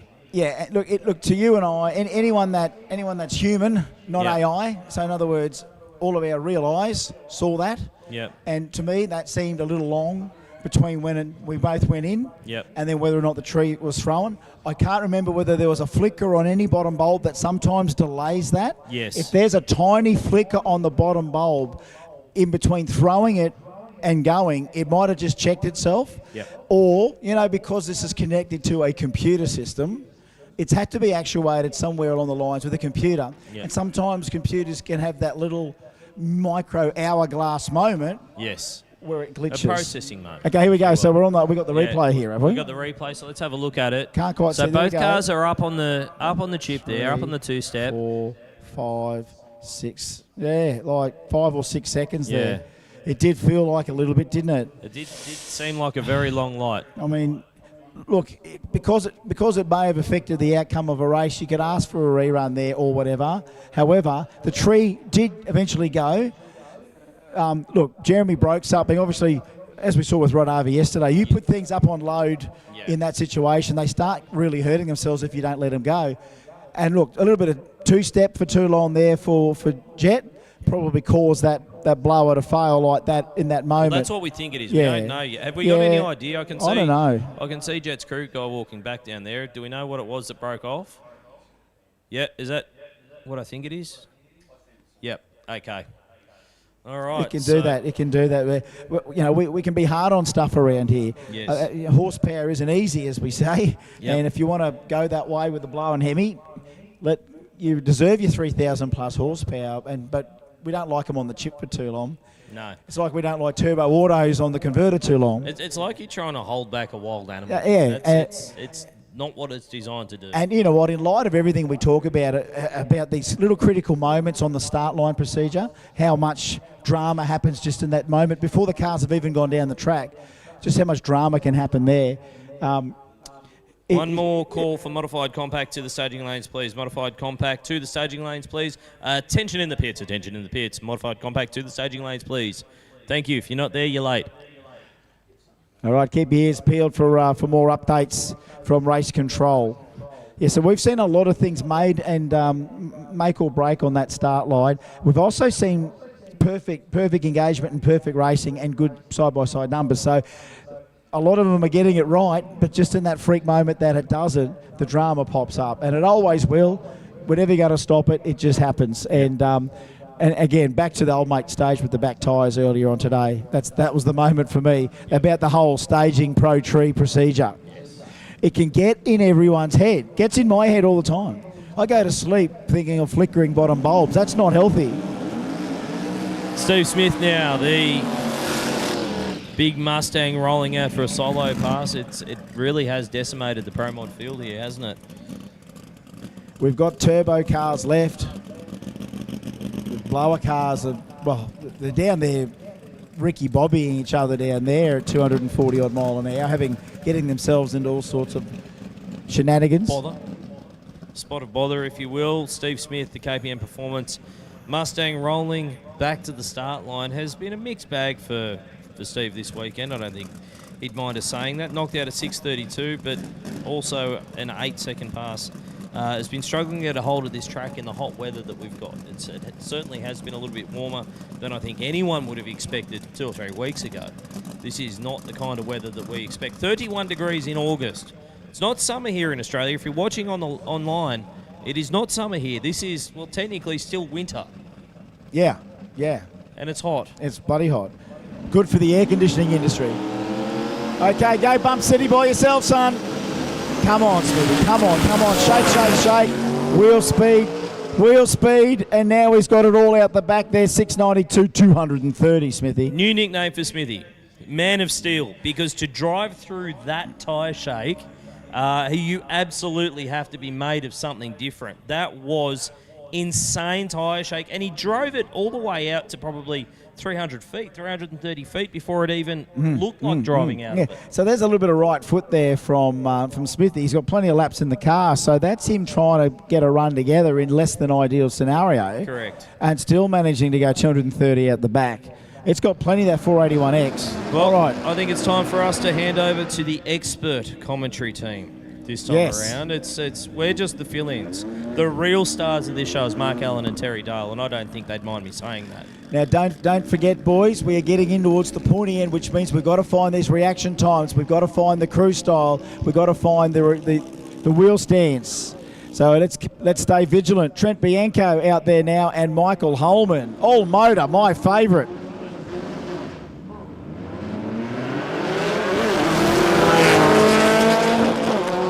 All right, Michael Holman on track. Great reaction time. 0-8 from the V-dub.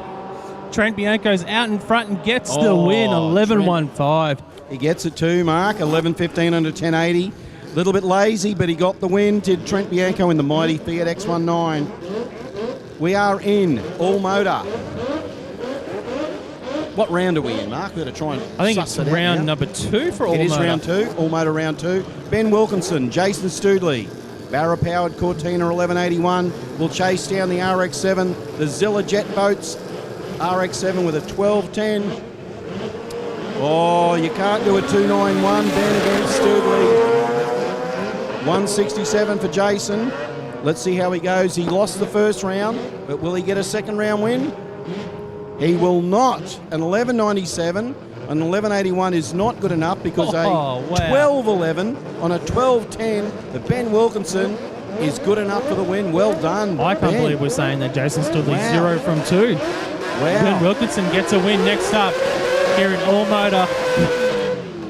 Can I tell you, James Vakinos and in the Mazda and Craig Wassoon, 8.45 for Craig. He will chase down James with an 11.20. Now, I've got to tell you, Mark, we've come back. I reckon this is without a doubt. I don't care whatever the pro categories are. This is the loudest category here today. I think you're right. I think you're on the money there, Terry. Craig. You and I, we cannot even see each other's lips move. It's hilarious. But we're loving it. We are absolutely loving it. So we get to see the RX-8, the John Blantz Racing RX-8 take on the SICK 100 Ross Dynamic Mazda 1300. With a 0.31. Here comes the RX-8. Has he got the legs? Yes, he has. An 8.86 on an 8.45. He will get the win over the Mazda 1300 of James Vakinos with an 11.89 on an 11.20. Wow, just like that, Mark. Yeah, all motor. Next up, Cale Fothergill dialing in at 13.70 in the Mazda RX-3, take on Paul Matheson. The Mazda, the wagon, 11.25 dial in for Paul Matheson. So 2-second head start for Cale. Let's watch the lights here. Cale gets out. Oh, it's starting to move. Red light. You could see it moving in stage. 0.17. Paul Matheson also goes red, but... Oh, and a big puff of smoke out of the back of the mighty little wagon. Hope it's okay. Yes. Because Cale will go through with, sadly, with a loss with a red light. And Matho, you can just see the car just tailing down there, just about to trip the beam. Well, he's got the win. You take him any way you can get them. Hopefully we see him back out in round 3, Paul Matheson. There you go, a 29-second win. That's what I mean, mate. Just take him anyway. That is just brutal, but it's exciting. Good work. So that means we are still... We've got a few more. We've got the Gemini of Andrew Stavropoulos in the Taz Building Services RX-3. And, of course, Xavier Silas in the Gemrac Andrews high-tech Holden Gemini with the 2-litre on board. 15.10 for Xavier, 12.70 for Andrew. Andrew to chase down that little Gemini. We're just waiting for Paul Matheson to get off the racetrack before we get these guys through the burnout pad. Did they head him out through the junior thing? They might have, because we do have a couple of gates on the way down the return road there, the braking area. Have you been down the new track yet, Mark? I haven't, no. I have not either, because neither of us came to the officials' day. I just wanted to see how the return roads were. Yeah, I know. I haven't been down there yet, mate. I've said it a few times. I'm looking forward to actually getting out there just to see how the data looks. Yeah. On the race car compared to the old track. See how it feels too. It's always good a new track too, because even if it's a track you've raced at, everyone's been saying it does feel different and it feels like better. It's pretty sweet. Flat as a tack, which is good. So we are in all motor. I hope you are enjoying it, folks. Look, a lot of people still in the crowd here, and we know there's thousands, and I mean it. thousands sitting at home watching it in, tuning in to hear us carry on. I'm sure they've got the sound off probably, Mark, with it's you and I on, but that's okay. But we are in All Motor Round 2. We hope you are enjoying it. As I said, big shout out to all the people over there on the grassy area. You are looking resplendent over there with all your marquees. Look at you beautiful people. You beautiful Jamboree loving people. Well, you should be happy now because we're back underway with some racing here.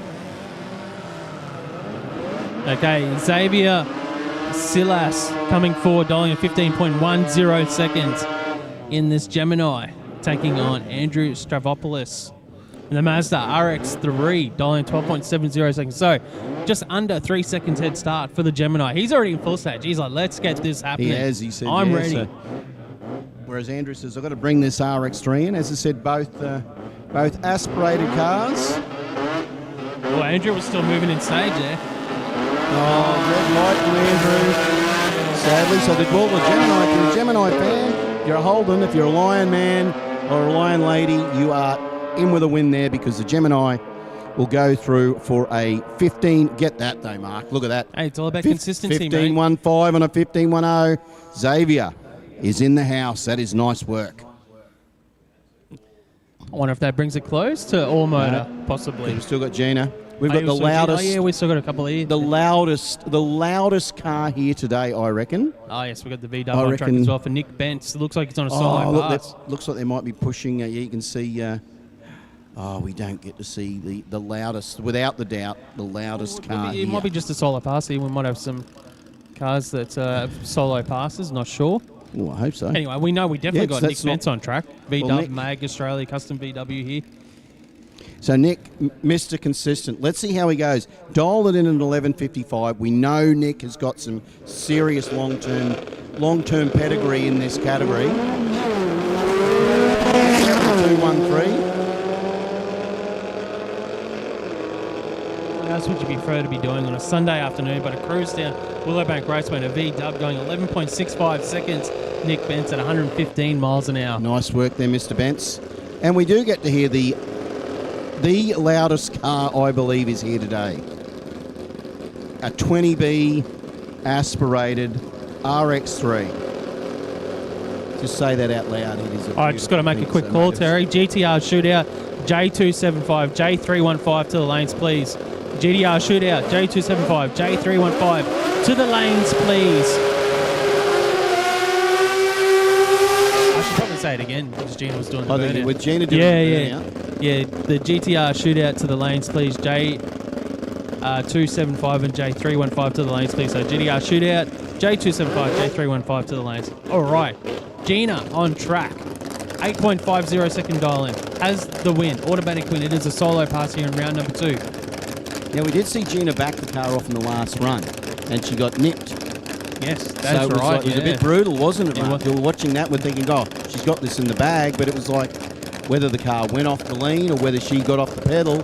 I don't know. That'll be a question we'd have to ask Gina. But I'll tell you what, the car is just a fine piece of machinery, how good it is. Let's have a look. You'll hear her shifting up these gears. She'll be using every bit of RPM out of this aspirated 20B they can.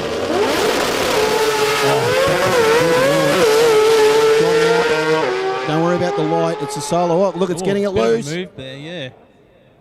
Still runs through for a 911 at 118, but I tell you what, 126 mile an hour at half track. That car just got a little bit skoo whiff at the end there, Mark, didn't it? Yeah, it was definitely on another mid 8 second pass, 5:53. The half track, that equates to like an 8:50 or 8:60 there, so it was definitely on a good number. Well, there's always next time, round 3. So we are in, we're just about to go into modified. Modified 10.5, so that'll be round 2, I believe, of modified. And have a look at this. We talk about this category, Mark. It might be small in stature, 5 cars, but I'll tell you what, the quality is absolutely intense. What a great category this has been today and yesterday. Guy King, Josh Moore. Just waiting for Josh to come round.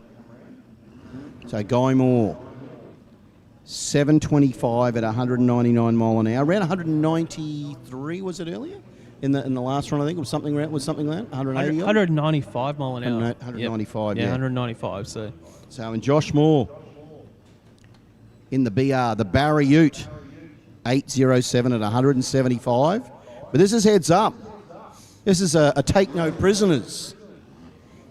It's you got to throw everything at it. The kitchen sink. Whoever gets to the finish line first will win, mate. So Joshua Moore, obviously, he knows that he hasn't got the performance, the horsepower of Guy King.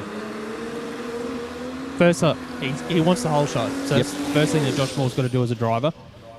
Get the whole shot. Guy King going through the burnout procedure here. And Josh has just got to hope that Guy gets it a little bit wrong. So that the car doesn't hook up, maybe spins, maybe just doesn't sit right. Maybe Josh will get the jump. Maybe he might be able to give Guy trying to reel him in. Maybe Guy might just go, well, I'm out of here and I'm on a number. Just looking at Guy King on the track here, you can see one of his crew members just talking to him in the car. He's pulled up after the end of the burnout. Hasn't moved. Good. I'm just wondering if he's got into reverse now. So he's got, on paper, about 0.8 of a second advantage at the moment for Guy King. But there's some peril with that because he's got horsepower, so he's got to be careful on the start line. We've seen a lot of cars spinning today. So it's a who dares wins almost, Mark, with a lot of these categories. Josh Moore's got a lot of horsepower as well, but his tuning window is probably just a little bit bigger than Guy King's with getting it off the start line and not spinning. So he's got a little bit more room for error with a little bit less horsepower. This is very...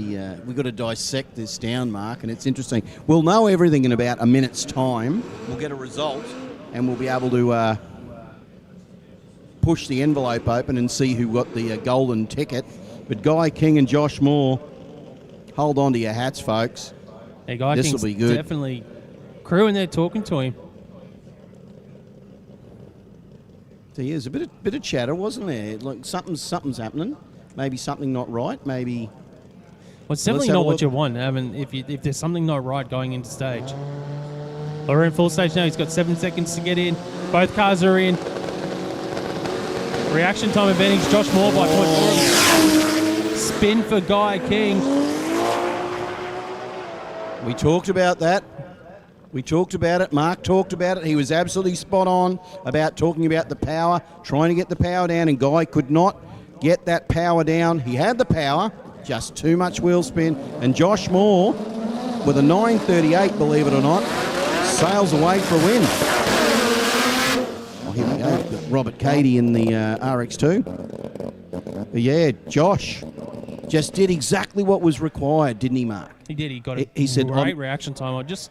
Rob Cady here just went through the burn, and he's come to a stop. I can't hear any engine running here on track for Rob Cady. Has it gone dead? It sounds like it's gone dead. He's got to start it back up. The crew guy looked happy that he didn't have to run down there now.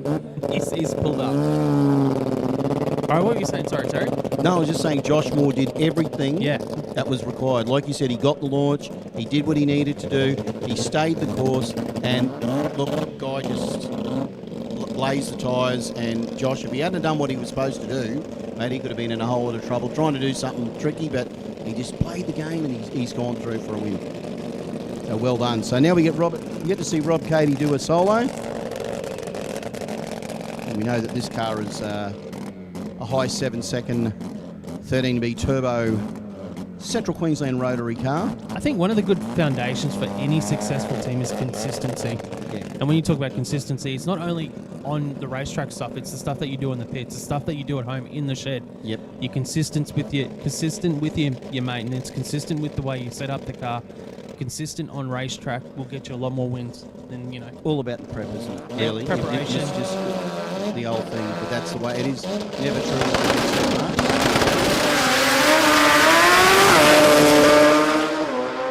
See, once again, look, Rob Cady just out, consistent, 7.9, bumping it into that high sevens, 174 mile an hour, puts that little RX2 down and says, this is how it's done. If I'm going to win races against these guys in a heads-up format, I just need to take care of myself, and that's exactly what he's doing. Yep, great pass there, 7.98. Got down. I think that was the low ET of the round for Modified 10.5.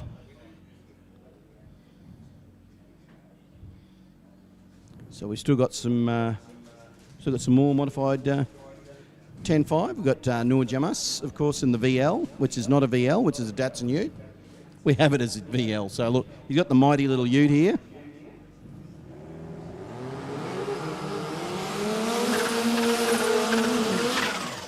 Another one of the cars in this category too, Mark, whereas if he's going to give himself the best opportunity of getting further in the field, he just needs to do what he is doing and just keep doing it. Just be consistent, get the car out quick, get the car to run as quick as it possibly can, and just be consistent and just get it straight down that stripe.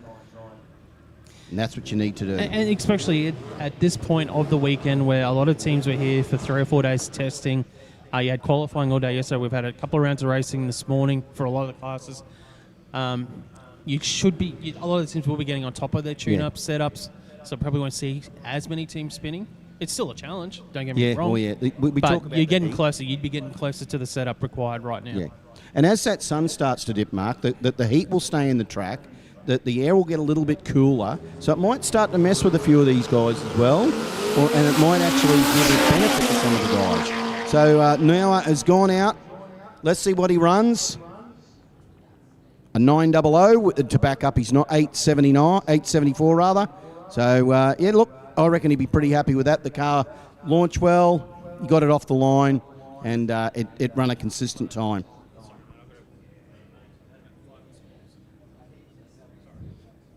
So as we move into our next pairing, pretty sure we'll be in modified compact. So Nathan Peters, Nigel Hartas. So we've got Hartas in the Holden VL. 883 dial-in, a 941 for Nathan Peters in the Real Dyno Chrysler VC Valiant. 6-cylinder turbo on board that mighty Valiant. Hartas, the Holden VL. So he will chase Nathan down. Let's see if he can. Nathan having some good consistency here today.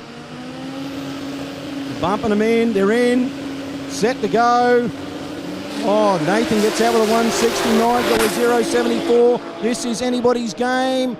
It looks like the VL might have the better of it, but is it too quick? It certainly is too quick. An 878 is too quick for Nigel Hartas, and a 952 on a 941. Nathan Peters, he will take that win safely, because he's got the better of the dial your own on that run. Well done, Nathan. Martin Whelan, Steve Chaplin. Chaplin in the Ford Falcon. Martin Whelan, of course. So Steve Chaplin in the RX3. Martin Whelan in the Ford Falcon. An 880, an 865 for Whelan, a 915 for Chaplin. We did see Chaplin carry that front wheel, Mark. Will he do it again? Will that RX3 put on the show? He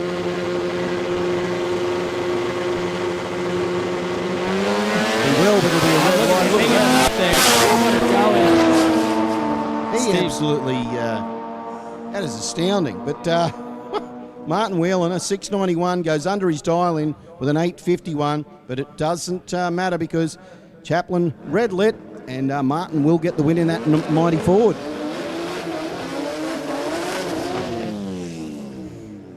Ross Pulafito now on track. The Mazda RX-3 for Pro Maz, dialing in at 8.85 seconds on a solo pass here in round 3 of a modified compact brought to us by Bosch Motorsport. So Ross, about to move forward. The freebie, solo pass here in round 3. It is a freebie, Mark. I'll tell you what, that's the freebie you want too. Especially in eliminations. In round three. When it's an elimination bracket as well. And he can test it out. He can just go lag on it. I don't need to worry about it. No dial-ins, no nothing. I just got to get this car down there as quickly as I possibly can. I can get myself consistent with this car, and that's exactly what Ross is going to do with this run. Yeah, gets out nice. The car moves around a little bit just before half track, but he gets it on straight down the line, an 875 on that 885. So he broke out by a tenth of a second. Gives him something to think about. Yeah, you'll be seeing that dial-in drop for the semi-finals. you want to record that and have a mental note of exactly what you did in the cockpit then, because he'll take it with him into the next round. So it looks like we are moving into, it'll be one of the maybe 275, is it? It is too. J275 with Danny Lansdowne.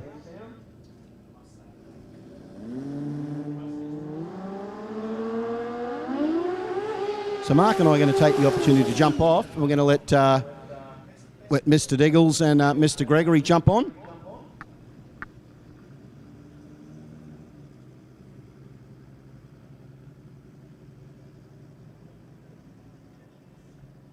Well, the A team steps off and the backup replacement team comes in. Chris Diggles and Rusty Gregory coming to talk you through J275. Oh, I just love sitting back on a Sunday afternoon listening to the dulcet tones of Terry and Mark, and then we have to come back on there and try and follow that. How are we ever going to follow that? Well, look, Danny Lansdowne, here we go, J275. This must be round 3. Does it say round 3? Sure does. Yep, that's what the R3 means on the screen. Thank you. Yep, Big confirmed. For all those people watching at home, here we go. Let's see what he does. 2JZVL. No. We're getting into that time of day it's where got the sun's starting to play games now out there. 782, 195 miles per hour. Still got with some a big pedal. Hey, don't forget, October 5th. October 5th. What's October 5th? October 5th. Is? Jambo at the Bend. Oh, my God. Okay. I forgot. Yep. October 5th. I'm going to put it in my diary right now. October 5th. That is going to be good fun. I can't wait to head back down there. That is truly a remarkable facility. I know we spoke about it earlier on in the weekend, but it is something else down there. If you haven't been there, make sure you do get there at least once in your life. In fact, you know what? Make it October 5th. Do it this year. Do it this year. That's why I said it. I didn't just say it to say don't come. I said it to say October 5th, come to the Bend with us, folks. It's going to be the full send at the Bend. October 5th. Steve Farrelly, he might even come down from Brizzy. 779 is his best run so far today on the 275. The Barrador. So many more Barra. We've got a 2J swapped HG wagon out here, by the way. This is such an Australian creation. Here we go. Go, Steve-O. He's a plumber. We were talking plumbing before the other day. Oh, come on, mate. Jeez, the taxi's working today. Let's go. 770, 189 mile an hour. That didn't even sound like it was up in the revs. No. It just sort of moseyed its way down there. I think that was a percentage run. That's like trying to get a bit of a settler. And remember what we said about round 3. Yes. How important. That's why Danny got back on it. That's why Steve's got it down there a little bit on the softer side. You just need a percentage run somewhere here. Now, I just want to put out there, I don't know whether Disco can hear us. The wheel stand award is still up for grabs. Street compact to the lanes, please. Street compact to the lanes. GDR shootout to the lanes. Street compact to the lanes. That's right, Disco Dean. Let's keep an eye out, It's on Disco. the cards. He put 30 kilos of ballast in the front to calm the wheel stands down. No, All he needed... take it out. All he needs to do is take about 10 kilos out, and he might give us a wheelie. Now, I'll tell you what, Chaplin in that RX3 has done enough to satisfy me with dangle, height, hang, and haul. Disco Not Dean. a lot of height. No. It had haul, it had hang, but it didn't have a lot of height. But what I it did trade have, height. it had a rebound. Yes. It had a rebound and then carried And it a again relift. and more haul. So Yeah. there was bonus haul. If you get more than one wheel stand in a wheel stand, you're always going to get more points. All right, Disco, you got to make it count here, mate. You got to make it count. Going to get a win, but you need to make it count. Oh. No, it's not going to count. No. Whatever wins he gets, his third round ET is going to be this, and it may not be enough. If he was in the running to get into the final as a result of his 3 rounds, and round 3 looks like this, he may not have anything. And It's for smarter people than me to try and figure out. well, we've had so many surprises so far. Why not another one? 21.06 there. That's what he's going to go round 3 with. They'll look down and go, Disco, what did you do round 3? 21.06, sorry, probably not in the running. So the attrition rate comes, the seeding sees the odd seeded solo come, and you've got to take those wins. Do what you want with them. But please give it to the fans to send it again. I'm sure you want to send it again. You're nearly to the end, guys. Just keep sending it. And as Terry said about this R31, just another one that the guys have put together. Miller Engines and Mechanical, Lachlan Miller, Family Skyline. Everyone gets an 8-second car. 8-1 to you, 8-2 to you. What about you, Dad? You get an 8-second anything car. you You want. get an 8-second Anything you want, son. What about an 8-second car? Oh, maybe on your birthday, son. And look, it just happens. We'll give you some more 8s in a second, by the way.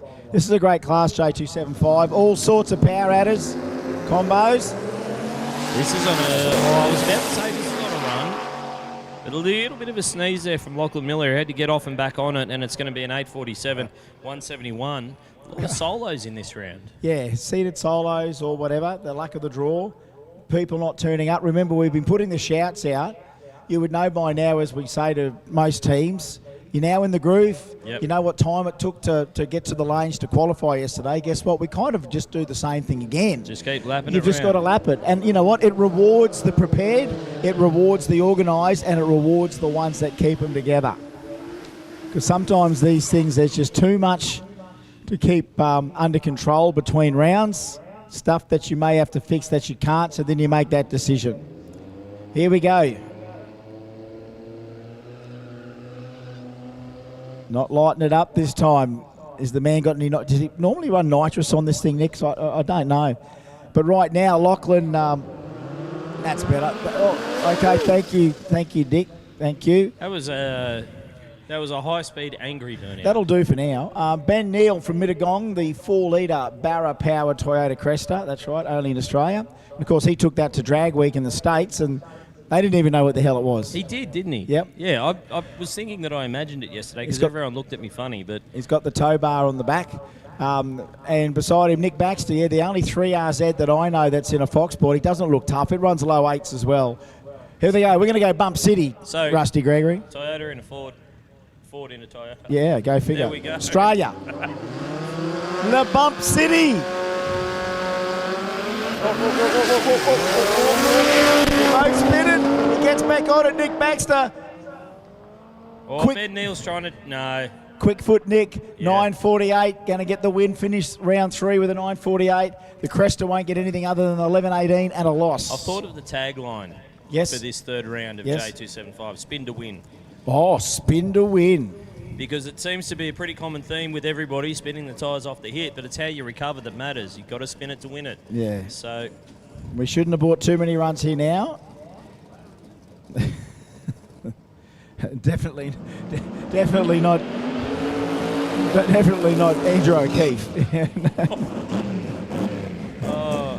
Sniff to win. yeah, had to go. Sniff to win with Andrew O'Keefe. All right, and Matthew Aegis, enough of that, Mr. Tickles.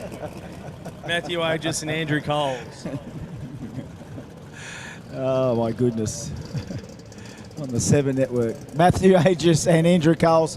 Now, long game, short game. We're 514 cubic inches of twin-turbo Noonan Hemi with a 5-speed Liberty.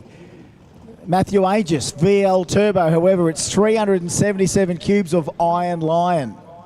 We've got the Holden V8 small block on board, and this ain't no slouch. 7-second North Queensland street car, bumping it against, well, one of the spot-on flagships. We saw Danny Lansdowne in the wagon get through here. Colesy at the end of the round is going to try and just get a few low 7s. So this thing's got ultimate potential, but he also wants to keep the thing together and keep playing nice with it, because he's going to set this loose at Kenda in a month's time as well, he reckons, over the 8th. So he's still hunting a 3-second 2.75 time. Bump City!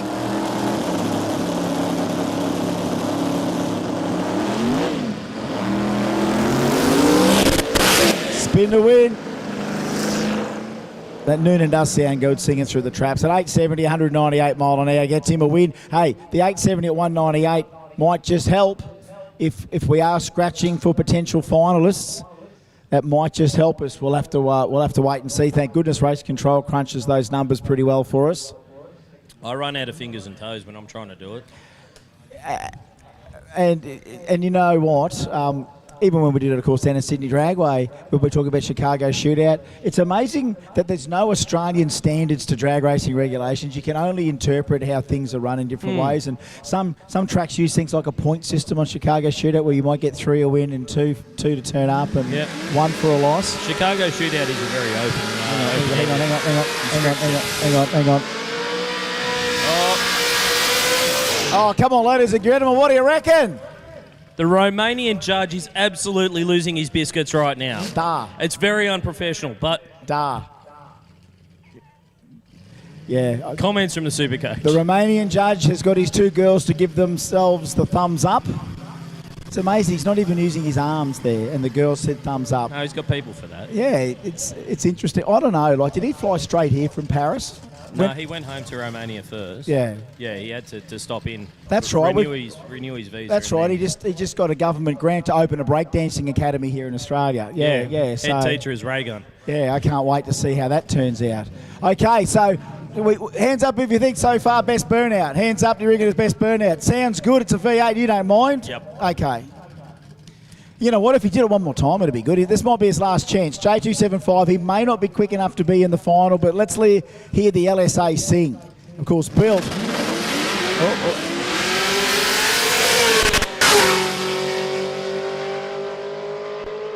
Big shout out to Tony from Spot On that built the pipes on that thing as well. I always commend Tony, of course, which is Andy's brother-in-law. Tony works at the shop, and I said, who did the pipes on this? And Tony goes, I did. I said, mate, that thing howls. It does. I'm asking him to do an 8-1 Meggie on it. I said, just for joke, build me an 8-1, build old Diggs an 8-1 with a Meggie, and let's see what that thing sounds like on that. Just we underestimate the power of exhaust notes and sound and how good stuff can sound. That's what drag racing is. It's a visceral experience. Oh. You don't just watch it, you don't just hear it, you don't just feel it. It's all three. All three. Yep, and we're going to have a bit of 2J action here ready to be sent. I tell you what, Fatira's getting right into the habit here. King 2J continues to roll around and wants to get now. Hey, out of all reality, no matter what happened in that first round today, a good number here to finish off. Correct. A good number here to finish off. We don't know how that goes into the scheme of things. The book we bought to write the script, we're at the end of the pages already. We filled the book up again with twists and plots and epic feats of brilliance and complete brain explosions and everything in between. Horrible carnage. Now, do we have a problem down here? Sentinel, no, he's got reverse now. Looked like he was struggling to get the R gear there to take it back to the start line. Really challenging conditions with the sun starting to come into play here. Not so much for the racers because it's still actually fairly high in the sky, but when you're up in the grandstand, you're probably copping the reflection pretty nastily out there. I know it definitely makes things hard to commentate from our vantage point because we are looking absolutely dead into it at the moment. You know, everyone's got their burdens, Diggles. Yeah, that's right. Everybody got problems.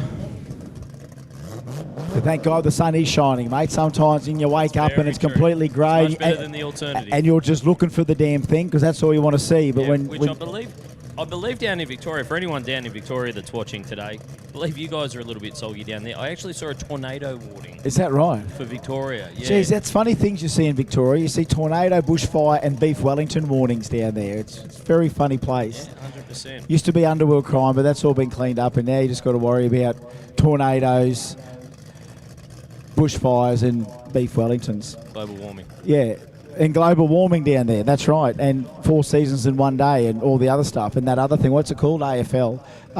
Never heard of her. Yeah, never heard of her. Fatih Setnay. You know what? There's a lot of rugby league fans that love sport compact racing. I was talking to Rocky and Karen last night. They went to Origin 3 and they just said it's one of the best games they've ever seen. Yep. And when I was wearing the Queensland jersey. I'll vouch for that. But I vouch for that too. Just appreciate it so much. All right, we appreciate a good 2J. If you could send us into the 6-second zone, that would be great for T. Off you go. Needs a good number here. Oh, it's really moving around down there. It's got some. It has got some. Okay, there we go. Survey says 9:13 at 181 mile an hour. And look, this bloke's still standing. If Elton John was a radio racer, then it's Simon O'Carroll today. He's still standing. Now, my question is he part of the category or is he just running as check out passes because I haven't seen him pair up with anybody here today. That's right, I know. So Luck at the draw. You just can't. Luck at the draw could be planned solos. It could be Luck at people the- dropping out. Luck at the draw. You just can't get some. But here he is, 10-day build. 10 days. How do you build that in 10 days? Oh, look, he bought the car. It was actually Dale Duffy's car, 550 radial car. Got sold to someone in Sydney, and then Simon bought it and has turned it back into the next edition of the Notorious Racing J275 car because he loves his nitrous oxide. However, he's got a screw-blowing Noonan 5-speed 275 car getting built at the moment too. But Simon, you know, since the Street Outlaws came to Australia, he's been to the States, I think, twice or three times, hanging out with Kai Kelly and the Swanstroms and everything over there. Yep. He's really got an American following, old Simon O'Carroll, and he knew he had to keep racing. He'll be obviously launching all sorts of assault here next month at the next Kenda Radial event because he's mad about that and a good sponsor. But he's going to try the quarter mile here. Let's just see. Anything better here than what we've seen, who knows? He might Bradbury himself into a final. It's on the cards. Whoa. Did you hear it pop? Yeah, I did. That's like trying to give it some spray on the hit, Yep. and maybe it just caught the tyre there. And he's pretty good on the right foot, Simon, to either... Yeah, he catches it pretty quickly. Yeah, good to catch. He's had cars bite him before in the past, so he's earned his stripes when it comes to playing with, you know, high horsepower. And look, he's going to have to stick with a 1736 after 3 rounds, and that might be the end for Mr. Simon O'Carroll just for this round. But you know what? That finishes J275 round for round 3. So that kind of means to us, if that's round 3 of stuff, Race Control will come up with a few scenarios as to some of our finalists coming. It will be coming. All right, so it is time for J315 now, including the angriest Mercedes-Benz in the universe. We have ways of making you smoke.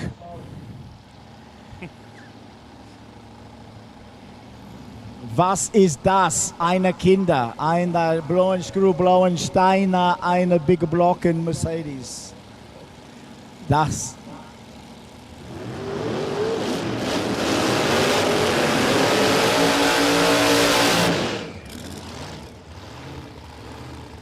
Ich habe 501 Cubic Inches. Thank you, Fraulein Diggles. Das ist Jeff Trapp, der sind 560 Cubic Inches Big Block in Schäfsenhausen.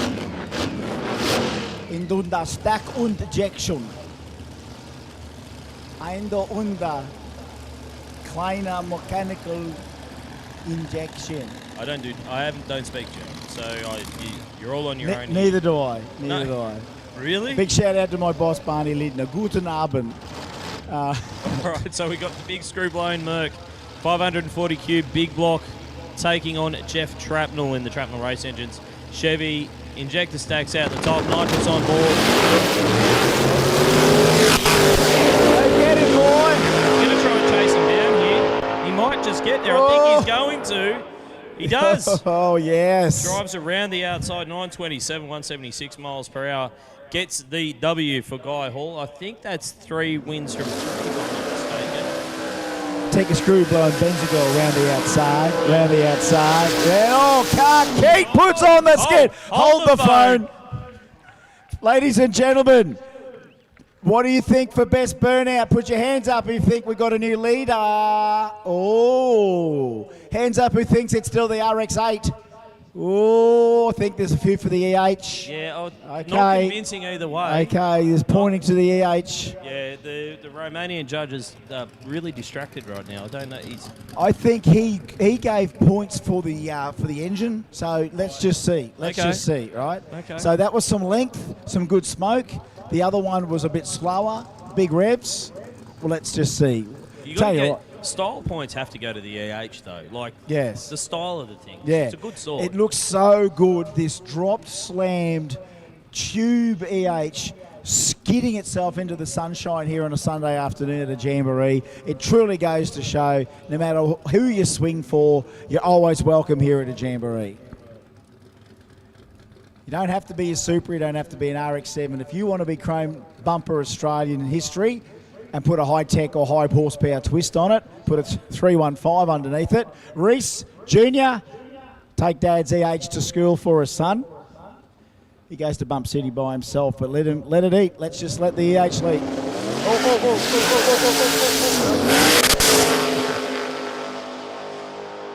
Yeah, it's a bit of a dance this afternoon, isn't it? A little bit of dancing happening, but he's going to go third round, 979. Okay, here we go. First finals in the text. Here's the first final in the text. Yes. J275. Yes. Steve Farrelly, VL. Yep.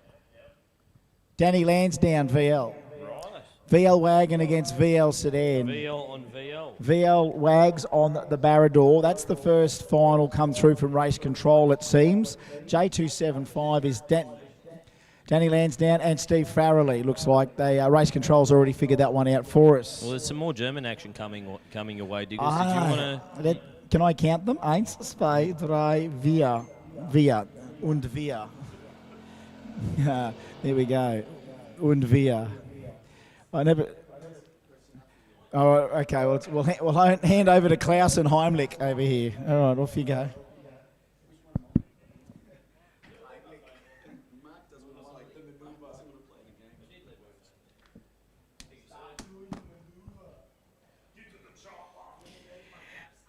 So I really don't know how to respond to that with Chris handing me the mic, calling me Klaus. I don't know how you follow Chris at all, really, in commentary. He wants us to do German accents, and not doing nothing. I just don't think... I'm not doing nothing. Well done, that'll do. We got the mighty Audi and the mighty Golf, Ben and Nicholas. 1060 for Nick, a 950 for Ben. And look, both the tarmac engineering cars. And look, I tell you what, these things have been good to see today, Mark. I'd like to see a big field of the Euro guys. Mate, they're really impressive, these cars. The Audi running 950s at 150 mile an hour. He did go close to 160 mile an hour. Yeah, it did, yeah. Mate, I actually had the privilege, flew down to Sydney earlier this year and called the All Euro Day in Sydney. Yep. And, mate, we had everything. Oh, some of the cars that were down there were just absolutely sensational. So, and we talk about how quick the Golfs are of these boys here. Mate, those guys down there, there's no... They just don't care, and you've got Lambos and you've got everything there. It was a fantastic day, and I've only ever owned one Euro car. I think I owned a BMW convertible, and that's all I've ever owned, which was years ago, and I only had it for a short time.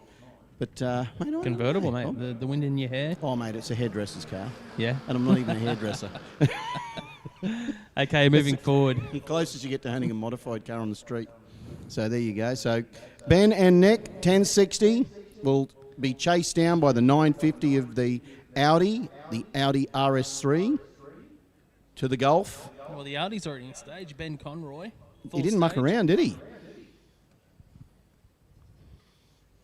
Ben's gone, well, I've got this sorted. Had a bit of wheel spin at earlier on one of the runs. But the car's definitely got some poke about it, so let's see what he can do. Well, Nicholas had the hole shot. Yeah. He's got nearly 600 hole shot on the tree. But the Audi's going to come back around him. 976, 145 miles an hour gets the win. And Nicholas goes through from 1135 or 127 mile an hour in the Golf. That's some good top end. So nice work there from the Audi. But here we go. So Stuart Tweedale and Hayley Menz. The couple more Golfs just to finish off our European quartet.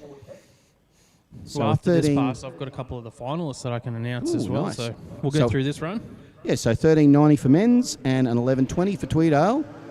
Or 048 light for Stewart, but... well, it looks like he's already in front. He's gone. He's like, I'm out of here. Like, let's see how close he goes to that 1120. 1162 on 1120 dial-in. And Hayley, look at that.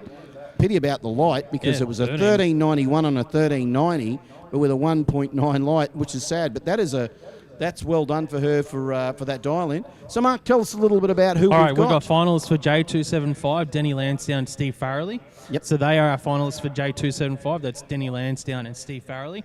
And our finalists for J315, Reese Carkeet, Guy Hall. So Guy Hall, nice. Reese Carkeet are our finalists for J315. If you guys want to get yourselves ready, and you can head around to the lanes. I don't think they need him yet.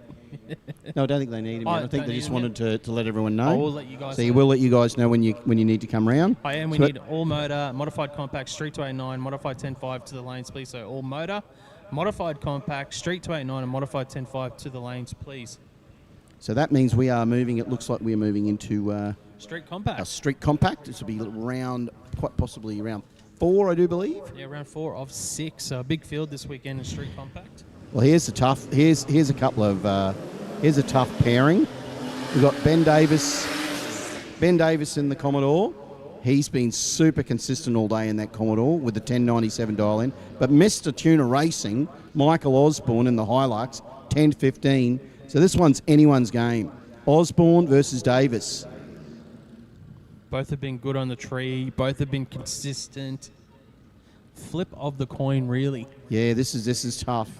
Platinum Racing Products, Street Compact, round number 4.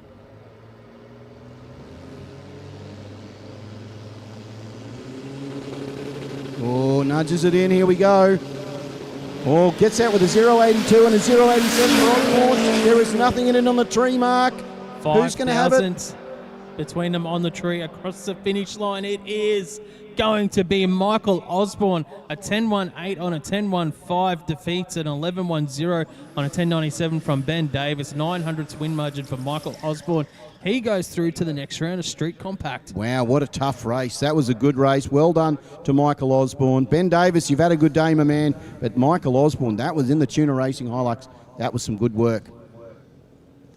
Hayley Scott now in the skyline, a solo pass here. Oh, and Hayley's been good all day.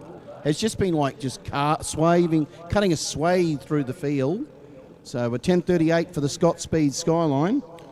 Let's see how close Hayley can go to that dial-in. Well, she's going to book a spot in the semi-finals of Street Compact. 0.26 on the tree for the Skyline. Great reaction time. I'm going to guess that Hayley is a regular racer up Mackay Way, I would think, because she's been super consistent. Yeah. And I think she's probably be a regular if we find out. But a 10.50 on a 10.38 is nice and tidy.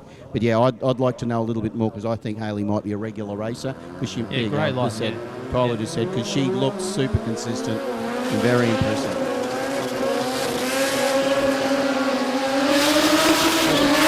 Here we go. Oh. Ben says, I heard you call, Terry. I heard you call. You know I'm a skid man. Oh, Ben Crookshank. That's a great burnout. That is a great skid. We haven't got the other boys in here, but well done to Benny. That was nice. Oh, personally, that's probably one of the best skids I've seen today. Mate, I would be putting that down. I reckon, don't worry about the other boys said. I reckon we should put down Mr. Crookshank. That's exactly what we're saying, Rusty. I didn't realise you were still in the room. Your opinion does not matter. So Zach Anderson with a 12.32. Ben Crookshank with a 10.20. I just go straight back into race calling and just ignore Rusty, who's sitting near us. But here we go. So I reckon we put down Mr. Ben Crookshank and put Benny down. Now he's got to put away Zach Anderson, and that is going to be no mean feat. Tough racer, Zach Anderson in the Falcon, a local racer from Flinders View. 12.32 dial-in for Zach. On the tree, this will be one. Whoever gets the best light, I reckon will get it. Oh, loads it up. You see Zach just push the Ford in, and he has. Gets out with a 082. Oh, Crookshank with a 401. I don't know if you can get that to Anderson. Zach might make you pay. Ben might go under if he goes too quick. And he does. I could see it. A 10.05 on a 10.20. Zach Anderson was safe with his 12.46 on a 12.32. I knew Ben had to do some work with that 401 light, and it told, didn't it, Mark? Yeah, obviously you could hear him pedaling it at the finish line, so he knew he obviously was going to be breaking out. But it wasn't enough. Zach Anderson actually got to the finish line first as well by 200ths of a second. Zach Anderson through to the semi-finals. Well done. Of Platinum Race Products Street Compact. So well done to him. Good work there to young Zach. Be pretty happy getting that far in. So you just wrote Ben Crookshank down for the I'm going burnout, to. I'm because it writing was a it good burnout.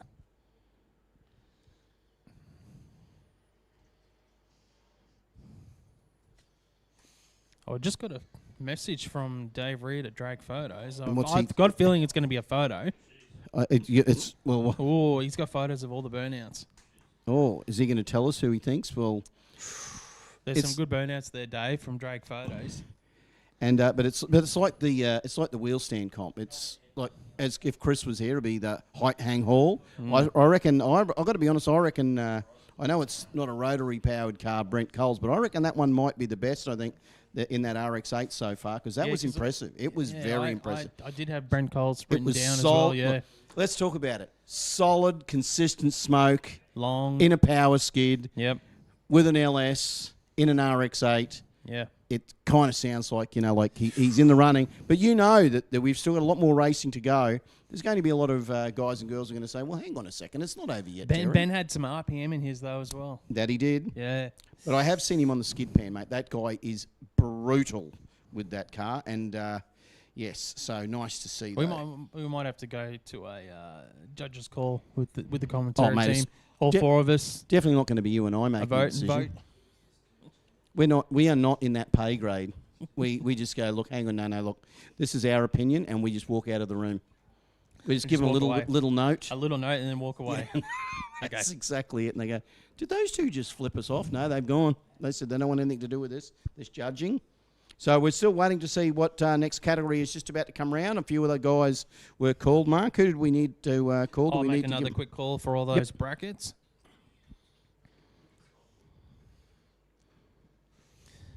So we need all motor, modified compact street 289 and modified 10.5 to the lanes, please. All motor, modified compact street 289 and modified 10.5 to the lanes, please. Whilst we're waiting for those cars to get around, we'll go to some ads from our supporters here at Jamboree.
We have one goal, drag strip domination.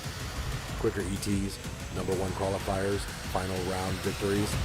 We earn these things for ourselves and our racers with engine management designed to work the way people actually use it at the track. Our systems are constantly updated with new functionality and free updates because progress never stops. Always learning, always improving, always striving to make the best.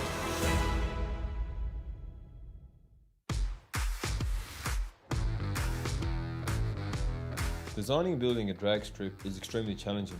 The lives of people are at stake. There is no room for error. My name is Frank Tarabay. I'm the owner and managing director of Every Trade Group.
And we are back into it, Mark Allen.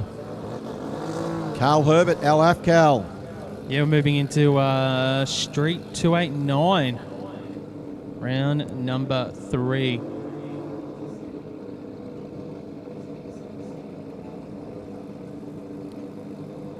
So let's have a look. This is where it's getting sticky, Mark. Heads up racing. You and I have been talking about it. You've got to have your A game here right now, even if you're the slower in the field. Oh, Carl doesn't usually get that quick. And look at that. The little green RX3 sedan, 819. Great run. Yeah, 168. I think that might actually be Carl's quickest run of the day almost. Yeah, 160 mile an hour. Afcal goes through for a 952, 143 mile an hour. This is round 3 of Speed Flow, Australia Street 289.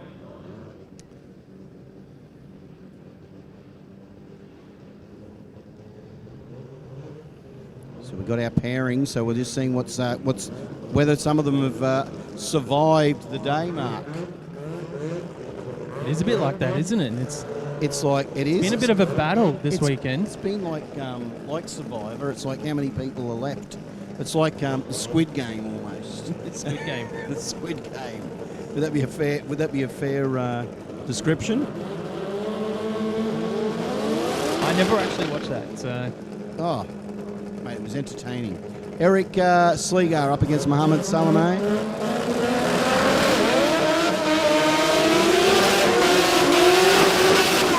Whoa! Bit sideways action there. Sliger.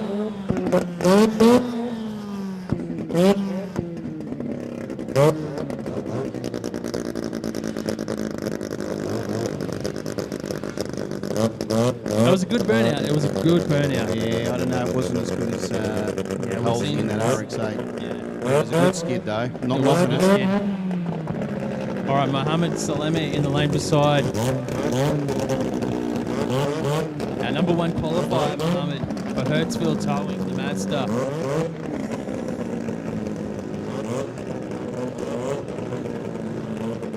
So RX-7, RX-3, couple of tough 13Bs. Here we go. Eric and Mohammed. Heads up. Street 289.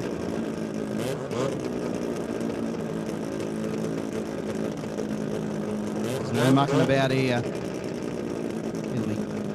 Just final adjustments on the wheelie bars. They are a tuning tool here. They usually try and stagger the wheelie bars as well, just to the natural torque of the way the cars launch. They generally, as a rule, will launch to the right. Yeah, and they've got they'll stagger the wheelie bars to try and keep it level. Almost like, well, we've talked about it before, Mark, almost like a rudder when it hits the ground lights. Straighten it up, pull it back into the, pull it back straight, theoretically, if things are all in the perfect world. There we go, Eric and Mohammed, here it comes. Oh, Mohammed's out quick. Eric gets a little bit loose. Not going to have the top end to catch that RX-7 though. Oh, 750. Whoa! But a 757 from Eric Sliger. 190 mile an hour. I think that might be top speed in Street 289 this weekend, possibly. How quick is that? Great run from both sides of the racetrack there. 188 to 190 mile an hour out of those two characters. That was awesome. Good work from Mohammed and Eric. That was a good race. Man, that was out of there. Oh, just when you think you've got to calm down, Mark, we've got Patrick Long and Dan Smith, the Celica, the Mazda. We've got the RX-7, the Monster RX-7, up against the Fab Lab Celica, who would have most definitely got the wheel stand if we did it on a Friday. Well, the good thing about this pass is I know Daniel Smith may have qualified down the order a little bit with an 851. Patrick Long was the number 3 qualifier, but Daniel Smith went 177 miles an hour, so he's got the horsepower there. He actually went 9 mile an hour more than Patrick Long, even though he was half a second slower. So that tells me we can get the front half right. It's going to be a good close race, but there's issues. Just had a look. Well, no, they weren't happy.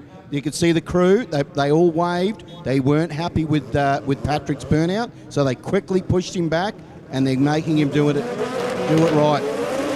They weren't happy.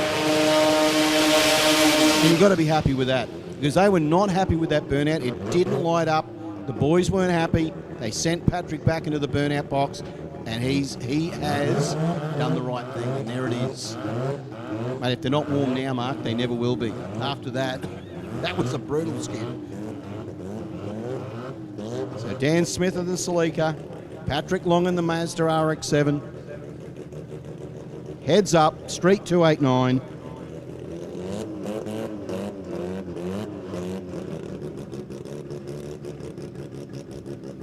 This heads up racing, Mark, it's certainly exciting. First to the finish line wins. Patrick Long, Daniel Smith, Smith in pre-stage, Long in pre-stage now as well. Revs building up.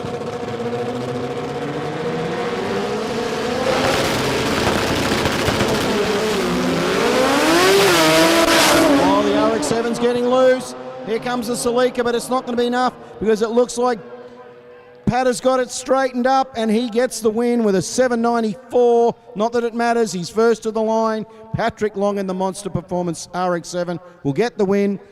Dan Smith tried to reel him in, but it was never going to happen because Patrick Long got a little bit loose close to the side, to the centre line, but didn't matter, mate. That might even be a PB for Patrick Long, the way the crew are cheering.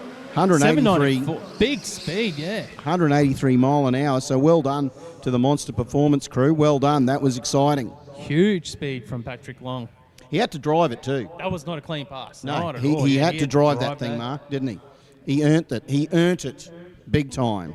So Chris Adams, the mighty little Tech Path Datsun, gets the solo pass. And he gets to head this little 8-second Datsun. And he's just going to, oh, look, it's a cat. Look, I love this. Sunday cruise. Casual drive. You watch. You give that thing a bit of jandle or whatever you want to call it, and it'll probably still be 100 mile an hour. 143 mile an hour with just a casual drive down to the to the local. Just got to make a quick call, mate. Modified 10.5 to the lanes, please. Modified 10.5 to the lanes, please. We need you there urgently. Looks like we might have Mr. Billy Nabin here. The Auto Tow Escort.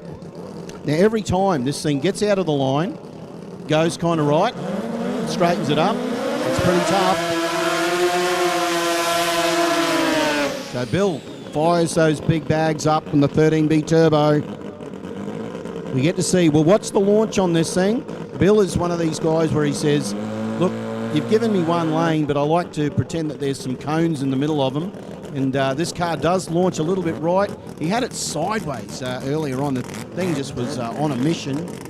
So, but one thing's for sure, when Billy Nabin drives a car, it's never boring.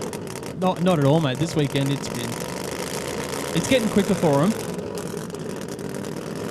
The Auto Tow Escort solo pass here, round 3, speed flow, Street 289. So let's watch the launch for Bill. He'll get this thing, I reckon he will. He'll get it sideways again. He's just been super consistent.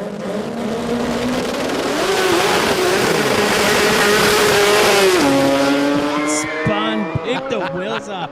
He can't do that. Bill. That was incredible. 847, 180 mile an hour. Oh.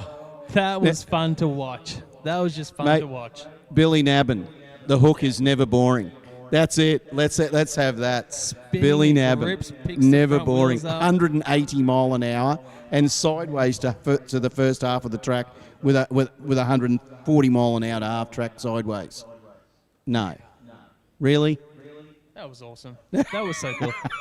And that's a drive job. that When you're was talking cool. about driving a car as well like that, to keep it as central as he did as well with what it was doing, like that was a good drive job. Didn't back out of it. Picked the wheels up once it finally gripped. It's cool. Yeah. I love it. We'll be good to have a look at some point in time, probably when I get home, and I'll have a little look at the replay on that because that was tidy. Bill, just the entertainer. As I said, Bill needs to have that on his car somewhere. It needs to say, "I'm Bill Nabin, and I'm never boring." I love it. It was good. So what have we got coming up, Mark? It looks like I can see the All Motor guys there. I can see the V-Dub, and I can see the Fiat X19 just about to come round. So we're getting into the sharp end of the day. Yeah, we've got All Motor, we've got Modified Compact, we've got Modified 10.5 to come as well. We've got semi-finals for Street Compact as well. So street compact to the lanes, please. You've got your semi-finals, so street compact to the lanes, please. And we know a couple of our finalists already. So we know in the J27 final, we got Denny Lansdowne and Steve Farrelly. We know in the J31 finals, we got Reese Carkeet and Guy Hall. We did see an absolutely wild skid there from Mr. Carkeet too. Probably put himself almost in contention. Nice work. When I'm at work, we have dividers in between the different people in the work bays. Like we need the partition. We need those to stop Rusty Gregory and Chris Steagles commentating. They had their turn and they're still going on, aren't they, in the background? That's right, they've had their turn. if we're at kindergarten or we're at primary school, the teacher will say, whoa, Chris and Rusty, you've had your turn. Let Mark and Terry have their little time in the sun. Look at the burnouts in the wheel stand. I'll give it one thing. It's never not funny in this commentary box with all the boys. It's just been a fun 2 days. Feels like 4 days. I'm working on a Mayan calendar because that's how it feels. But so we are waiting. It does look like we will be having All Motor come round. But a big shout out to everybody out there who's watching at home. Hope you're not too stonkered by now, just having a good afternoon, sitting there with your feet up, watching on the telly or watching on your device. Wherever you are around Australia or around the world, thank you for tuning in. But a big shout out to everyone over there on the grassy area. Those people are just here. And a big wave to you guys. How good are you? You're here. They're just committed to the mighty Jamboree cause. And look, everyone in the grandstand, give us a wave. Look at you beautiful people. Just say, look, they're consistent, Mark. We talk about consistency in drivers. We've got consistency in spectators. We do. They just turn up. They stay. Days. They don't move. I reckon they're saying, if these guys say it one more time about go get merch, we're not going to. We're staying here. But I will tell you, go see the ladies in the merch. I'm sure they've got stuff still to sell. And if you don't go home with something from the merchandise tent, there's going to be questions asked at home. So what did you get me, darling? How was the race? That's true, actually. That is true. And it's Dad's Day coming up. I mean, sure, if Mum's here without Dad or if Dad's here without Mum, I don't care. Go get yourself something because and get something to take home because, look, I'd be upset. My wife's probably going to be upset when I go home with nothing. That's a good point. You're making a good point, Did you get me a shirt or something? No, I'm sorry. I was too busy commentating. So, look, you guys have got no excuse. You can still take your device, you can walk around with it, you can watch it, the live stream, and you can get yourself a cool Make sure shirt. you subscribe to the live stream as well. If you haven't subscribed to the feed, the Jamboree page. And, mate, there's thousands on there. Pete, there's thousands watching. How many subscribers are we up to? It was up to 3,000, I think we heard earlier. Did we crack 4,000? Mate, it's cracking. I hope we've actually got Dave here, right? Mate, how many did you say so far have we had log in, log out for the so far in the day and a half or thereabouts? Was it just over 16,000 people? 16,000, that's incredible. So whether they've all had to go there, Yep. We talked about it earlier, Dave and I were chatting, they've all had to go there. They've all had to physically log on, get on there, and that's how many people have done it. That's impressive. That's how much the love for Jamboree is. Ooh. Mark just was looking, thinking he had a voice in his head, but it was actually Rick from upstairs. He said there might be some grudge runs before the finals. Is that right? Is that what I heard? Maybe. I don't know. Yeah. So we'll just do what we're told, mate. And 3,335 subscribers on the Jamboree channel. There should be more than that. Should be more, definitely. Make sure you hit that subscribe button. So subscribe, guys. I mean, Yeah. Because we've still got another couple of Jamborees to go. We've got Adelaide to come. We got Sydney? No, Sydney's done. Yeah, Sydney. We've got Adelaide. Where else? Where else are we going?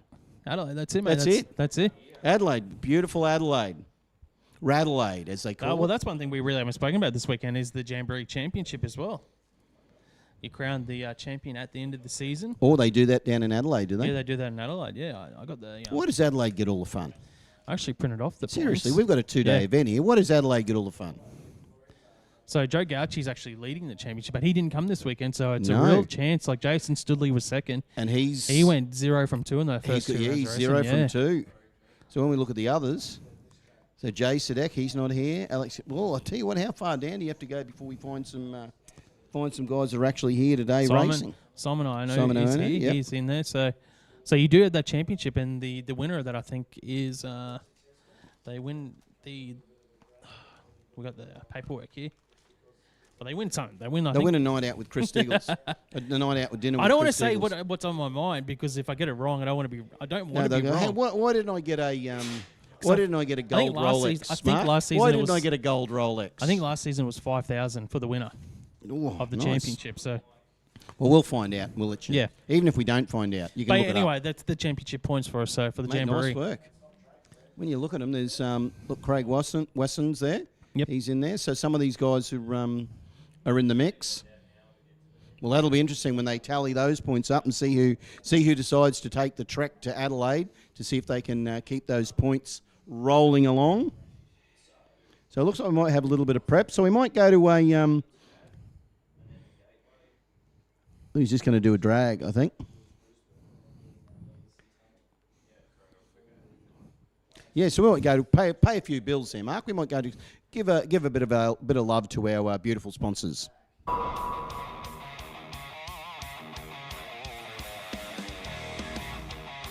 Hi guys, Herman from Platinum Racing Products, and I'm here at Sydney's Raceway to unveil our first new prototype RB blocks.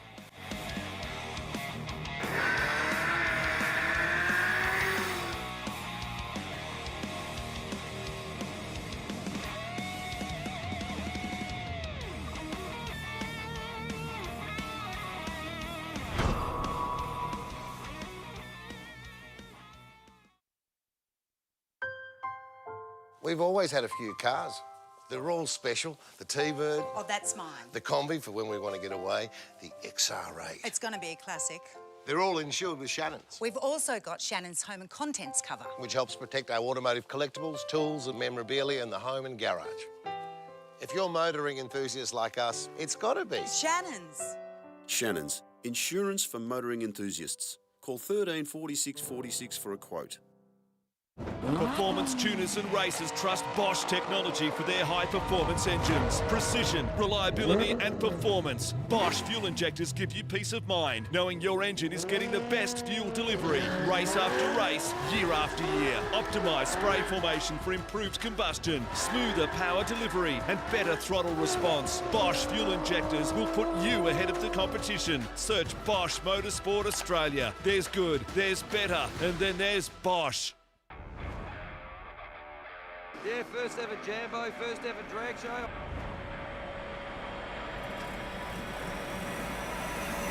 Here we go.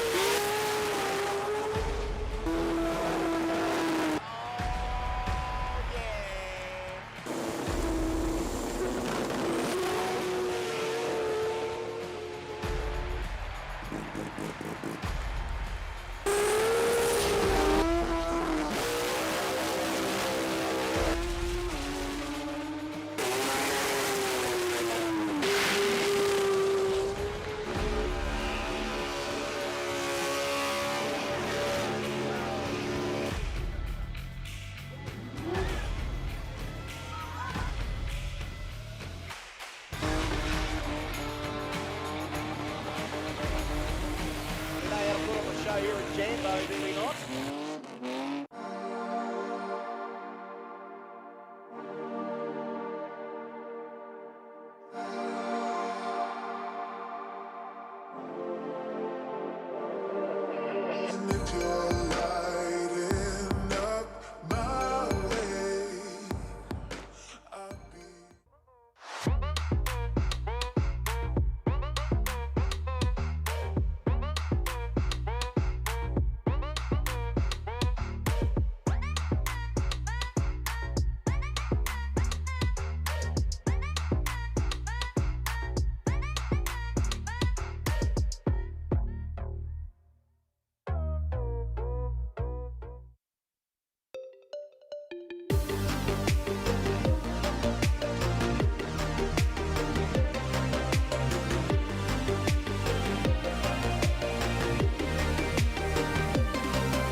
All right, we're now moving back into racing.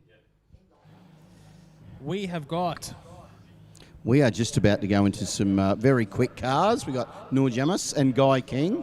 And after we've just seen the one of the wildest runs from Billy Navin. So, Mark, modified 10-5. Jamas Autosport, Advanced Joinery, Guy King, Noor Jamas. The mighty little Datsun up against the Corolla. Choose you want to be. What do you want to be? Corolla fan, Datsun fan? Doesn't matter. This is heads up. This will be full on. Noor needs to get out quick because Guy King's coming and he's packing some serious top end. So he needs to just do what he has to do, Mark, and trust that Guy might get something a little bit askew. Light the tyres up. And there's always that possibility for Guy King, but working in Guy King's favour is that it is cooling down now as well, so the track's going to come around a little bit for everyone as the sun sets here at Willowbank Raceway. We are in a mainline, a smart dyno technology, modified 10.5, both cars pulling into stage. The sun is setting here at Willowbank Raceway. The 2024 Jamboree, modified 10.5, round number 3. Yep, track's hot. Air is cooler. This will be nice. Jamas having a look at the centre line, but Guy King says, I'm out, and I'm out of there. 7:59 at 191 is all he needed to do, because have a look at Jamas, 8:22 at 175 miles an hour out of that little Datsun. It was a good race. He brought the package at the end there, didn't he? Jamas had the whole shot.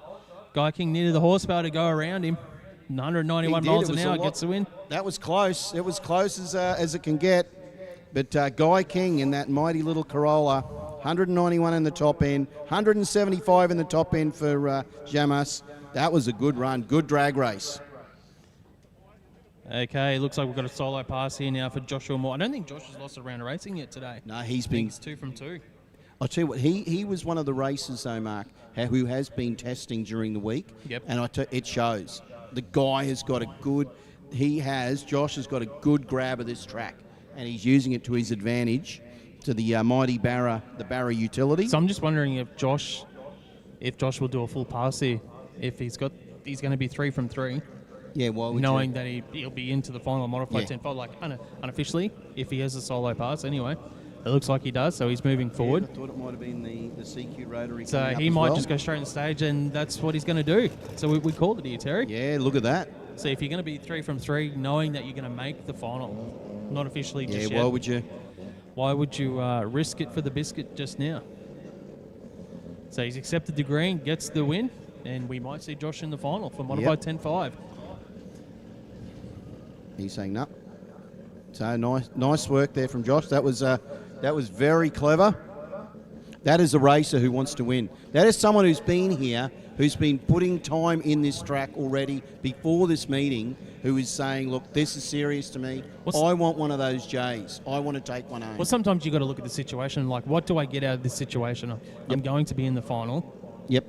You know, what do I get by what the risk in the risk, car, yeah, pushing the risk the car worth, yeah. when the turnaround time isn't that much between this run and the finals. Yep. So sometimes it's just what you do. You take the solo and you don't run the risk. Might be the same case here for Rob Cady. Because we've had a few cars break, so that's why we're seeing solo passes here. They should have been lined up against each other. They had competitors, but they're broken. And the turnaround is not going to be very far before they go into a final too. So I'm just wondering if Rob Cady has got the amount of wins. 3 from 3 here. I'm not too sure. I haven't got the DT details in front of me. He didn't do a skid. There you go. And he's backed it out. So the mighty little... That was interesting. No burnout. CQ straight into rotary, stage and then did a proper launch. We know the car is capable of 7.8, so we know that was just a routine run. That was just like a Sunday afternoon drive up Mount Tamborine, or whatever the equivalent is in Glenella, up central Queensland. I'm sure they've probably got more mountains up there.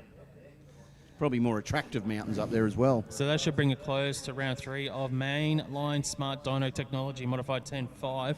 It's going to get loud, Mark, because you know it's coming. All motor. How did you know that? How did you know? Thanks to Castrol Edge for all motor support this weekend. Round number 3.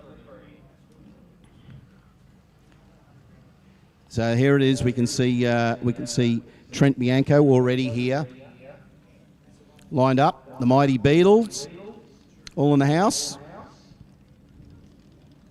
So all motor. We've still got a few to, because these guys are running. They're running round robin. Round so robin. we'll see all the competitors for all motor here in this round of racing.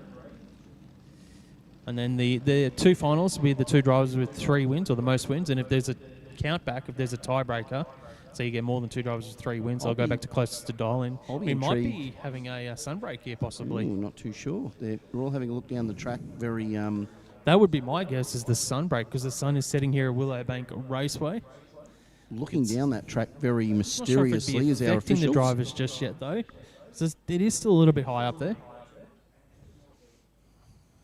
I'm not too sure, Mark. I think there might be.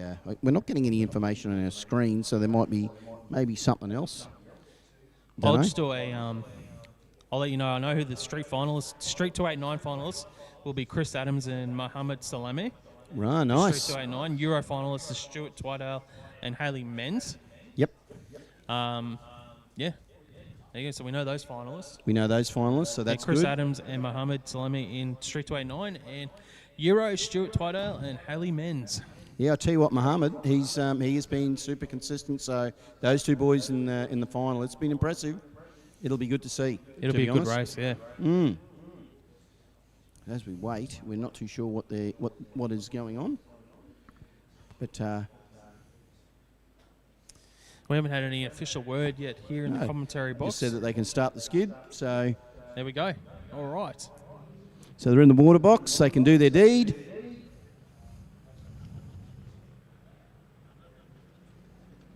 So Trent Bianco and Nick Bentz, of course.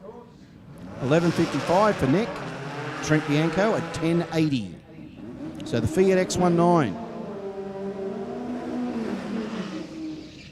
So Nick has gone quicker than that 1080 dial-in, but maybe he's just knowing he wants to keep a little bit up his sleeve. Maybe he's thinking that I've got to do some chasing and I've got to chase Nick Bentz. Maybe he knew and he had the dial-in. He thought, well, I've got to chase Nick in that Beetle. Maybe I might keep a little bit. Be in the back of my mind, breakout at the moment. Just with the cooling down, knowing that I ran 1070s in the heat of the day, that it'd be in the back of my mind. Yep, Jason's if there was racing, nothing wrong with the car, like not knowing the setup of the car or anything like that. Oh, Trent Bianco's really right there from Nick Bentz, a 0.87 out of the Beetle. And he won't even care. He would have seen that win light, and he will go through from 11.55 on an 11.55. Yeah, very nice there, Nick Bentz. 11.55 and 11.55. Well, if they do go back to a tiebreaker, I tell you what, Nick Bentz, if he's got the enough wins, it's going to be tough to beat. How do you do that, Mark? On a countback, 11.55 and 11.55. Mate, you weren't close enough to your dial-in. Hold the phone. Gina Bullions, Michael Holman. Holman in the V-dub up against this wild 20B aspirated RX3. Gina with a 900, 11.48 for Mike Holman. Oh, Gina is deep. She's gone. Michael Holman's red lit though. So Gina will get the win. Oh, but the car once again at half track just is not happy. Yeah, Michael Holman does the double D there, brakes out as well. Red lights and brakes out, the double. It was the double deed, wasn't it? He breaks out and red lit, and it's like, there you go. Gina. Threw the baby out with the bathwater. Did it all. There for Gina. Take them any way you can get them. That is it. So it looks like Jason Stoodley might have the buy. Well, we can see the 808, the RX3 coming through. So I'm not too sure. There it is. Andrew Stavropoulos. Stavropoulos will come through in the RX3. He's only a 900. Stoodley 1186. No. That can't be right. 12.95 for Andrew. and 11.86 for Jason. Now we got it right. Now it's right for us. So I was thinking, well, Stav Roberts Andrew. dialing at 12.95. Andrew would have had kittens. Yeah, Would have Andrew- looked up and said, what am I doing dialing in at a 9 odd? Well, that's one of it's actually up to the driver's responsibility to check the dialing before they go on stage. We saw it at the Nostalgia Drag. Someone didn't correct their Yep. time, and they lost. So Stoodley will get out and have to chase Andrew in that RX3. So once that driver goes in the full stage, that means they've accepted whatever dialing is on the Yep. scoreboard.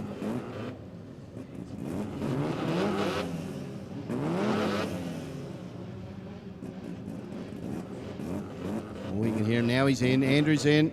Jason will know. Oh, he's gone in. Gone in deep. Oh, 139 for Stoodley, a 411 for Stavropoulos. Stoodley will just play the game. Let's see how we go. This will be his first win if he gets it, and he does. 11.93 and 11.86 for Jason Stoodley in the Barra-powered Cortina. Wouldn't have thought that I'd say that was... Yeah, I that would was- have had Stoodley as probably, if someone asked me for money on a race, I would have probably go Stoodley. Yeah, I would have thought Jason would have been there. So, sorry, mate, but Ben Wilkinson and Xavier Silas, 15.10 for the Gemini, heads off. 12.10 for Wilkinson, got the chase. Here comes the RX-7, the Zilla jet boats.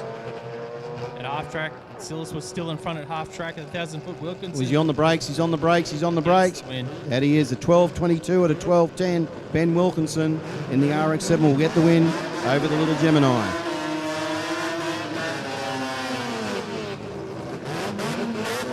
So James Marquinos on track, dialing in at 10.70. Has the buy run here, the solo pass for James. The Mazda, the SICK 100 Mazda about to move forward. 10.70 second dial in.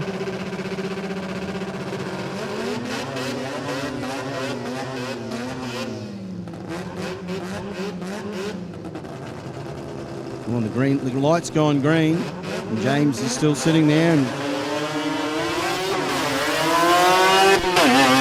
I like the way the gear changed. The light come on, the rear light, and the brake lights come on at the same time. Must have just tapped it on the way through. But James will put that through for an 11.46 on a 10.70, and we won't even talk about the reaction time. So that means we've got the mighty RX-8 coming through.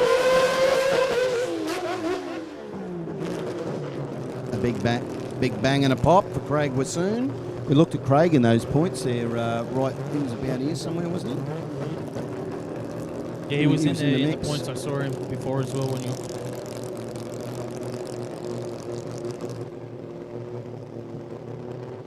So we got an 8.45 dial in for Craig and the John Blanche Racing and Mazda RX-8 20B. Yeah, they were for 12 points from James. Whoa! 0.99 light, but yeah, have a look. We'll see Craig run it through for a 9.60 on that 8.45, but the car wasn't happy at half track, but that's okay. Doesn't matter. He was on a solo. And I think this weekend could be good for Craig. I think he can make a real move in that Jamboree Series without points. a doubt. Because tally, he's here. So, yeah. He's here. He's doing the deed. He's come all the way from Silverdale, and he's grabbing some points, some nice points. So Cale Fothergill, the rotary action Mazda RX-3, still in the mix, all the way from beautiful Narangba. 13.70 for the old school 13B aspirated RX-3.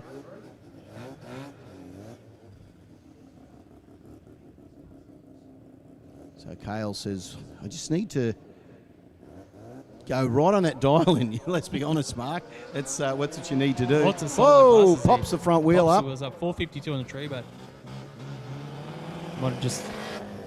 Well, car wasn't happy after that little wheel stand.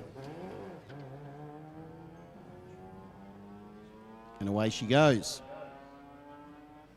So that means we are moving into our street compact. Mr. Mark Allen. So Yeah. Cale goes through. And after that little wheel stand, the car was having a bit of fun there. So nice work there to So we Cale. might be moving into street compact. We most certainly are. You can see Zach Anderson there. And of course, our northerner in the house as well. our Mackay-based racer. So we've got this will this will almost bring one of our finalists. Is that right? No. So this will be the semi-finals of Street Compact. Yep. Okay, so Zach Anderson and Hayley Scott. So a 12.37 for Zach in the Ford. The Skyline of Hayley Scott all the way from Mackay, a 10.42 dial-in. So Hayley to chase, Zach to head off first. So as I said, in that last round of racing, the fourth round of racing for Street Compact, Hayley had the better reaction time of these two drivers, but Zach was actually closer to his dial-in. Yeah, so choose your choose what you feel is the better. Dial-in, light, here it comes. Scott Anderson. Oh, 2-1-3 for Zach. Oh, Hayley's gone nervous and she's gone red. So Zach Anderson will not mind at all. Zach will be staring down that track. He will see that win light and he'll be saying, I'm in with a big chance here today. I'm in with a big chance. 12.42 on a 12.37 with a let's say an average 2.13 for Zach. Yeah, I do know what expect Zach's better like. from Zach. He can cut a light. So, but Hayley Scott, she's handed to him like a little gift. There's a red light gift there for you, Zach. Well, Zach is one of our finalists in Street Compact. Yep. Big thank you to Platinum Racing Products bringing us here the semi-finals. And the other finalist is going to be this man, Michael Osborne, because he's got a solo pass. Of all the guys, the Tuna Racing, Michael Osborne, 10.06 in the Hilux. That's a good. I'll tell you what, that's a good pairing for races for the final. Look at that. Oh, 0.35 mark. There's the light. Zach Anderson's going to need to pick up his game in the final. And we've seen Osborne cutting lights like that. And Osborne goes 10.19. So, again, Osborne was actually further off the dial than Zach. And by a big chunk, actually, as well. 1300s over his dial. And 10.19 on that 10.06. So Osborne's probably going to tighten that up. Otherwise, Anderson might get him. Like just on their last runs anyway. Yeah, that's right. So Michael might get him on the tree. But I tell you what, you need to have that package tidy. So there we go. That's a classic, isn't it, Mark? Just the combinations of what you need to do to win. Well, it's a race at both ends. So you've got to be close to your dial. You've got to be good on the tree as well.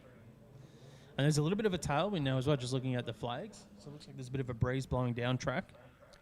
But Mark, we didn't see, you and I were discussing it earlier, when the first round came through. We'd called all those qualifiers yesterday in those Street Compact. No one was really hitting the tree well. No one was really doing what they were supposed to.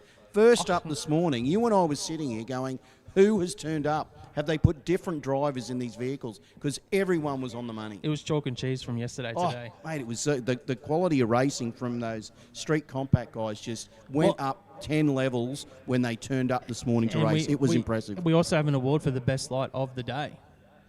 Well, who's got it so far? So far it's Troy Lewis, who went 005. You'd think someone surely would have knocked that over. But, no. Still got some time. Mate, still plenty of action to come forward here at the Jamboree, brought to us by Garrett Advancing Motion and Fuel Tech. And now we're moving into the next round of racing for Modified Compact. So this should be semi-finals for Modified Compact. It most certainly should.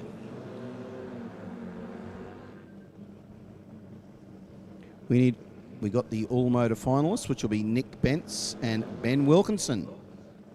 There you go.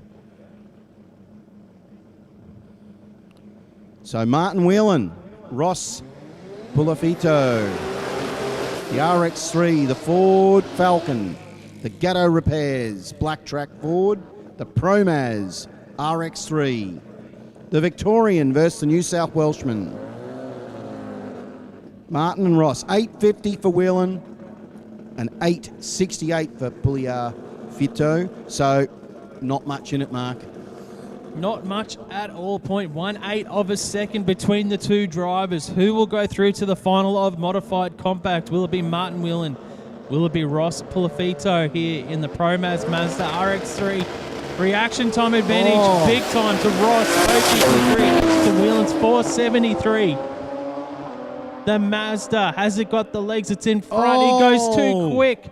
It's a double breakout. Ross Pulafito will get the win, though. 867 on his 868 gets the win. Martin Whelan goes 847 on his 850 and breaks that by more. Mate, I don't want to put the downer on Martin's run, but seriously, both of them breaking out. You would think with a 0.53 that Ross would be like he should have got the win, and he has. And he has 8.67 double breakout. That was a good race. Vito will go through to the final of a modified compact. Good race there from both those competitors. That was tidy. That was excellent. That was a good race. That was almost like a final race. That was impressive. When you got to both break out, you know that it's tough. Oh, that's it. I know. I can give you some more finalists now. Modified 10.5 finalists will be Rob Cady and Joshua Moore. Oh, okay, yep. So Rob Cady, Joshua Moore in the final of Modified 10.5, and all motor finalists will be Nick Bentz and Ben Wilkinson. So all motor finalists will be Nick Bentz and Ben Wilkinson. Ah, this is good. We're getting some finalists now, so that means we are getting close to getting our finals, and we'll be getting underway, and everyone will be able to head home after saying what an awesome 2 days of racing here at the Garrett Advancing Motion Jamboree. Event is almost How like good. a week long now with all the testing days that they have in the lead up to it.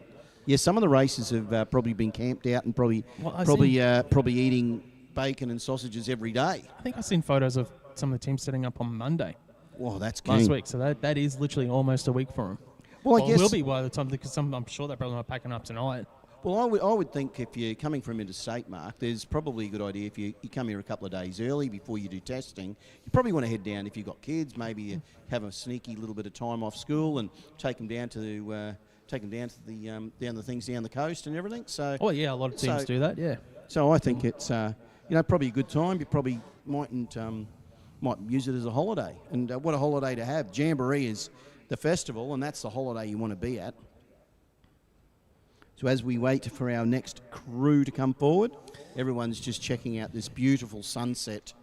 It's just about to creep down on us. It might actually be Rusty and Chris going onto the microphone now looking at this. It might very well be. It could be the boys. So we might go to a little bit of a quick break and give our sponsors a bit of love while the guys are scraping the track back, and we will hand over to the able voices of Mr. Chris Diggles and Rusty Gregory.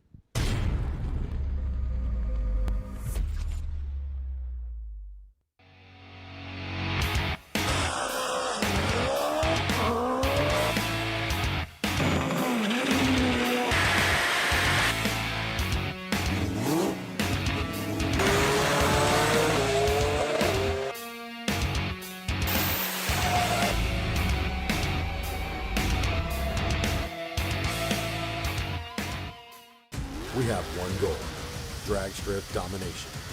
Quicker ETs, number one qualifiers, final round victories. We earn these things for ourselves and our racers with engine management designed to work the way people actually use it at the track. Our systems are constantly updated with new functionality and free updates because progress never stops. Always learning, always improving, always striving to make the best.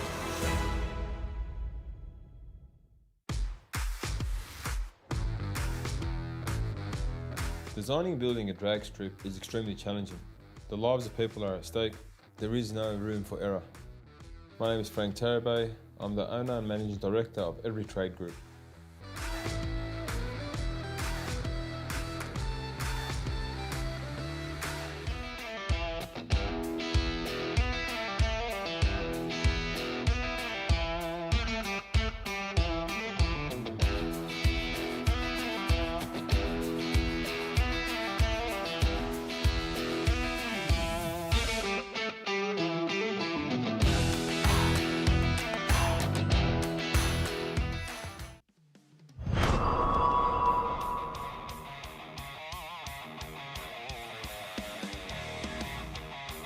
Hi guys, Herman from Platinum Racing Products, and I'm here at Sydney's Raceway to unveil our first new prototype RB blocks.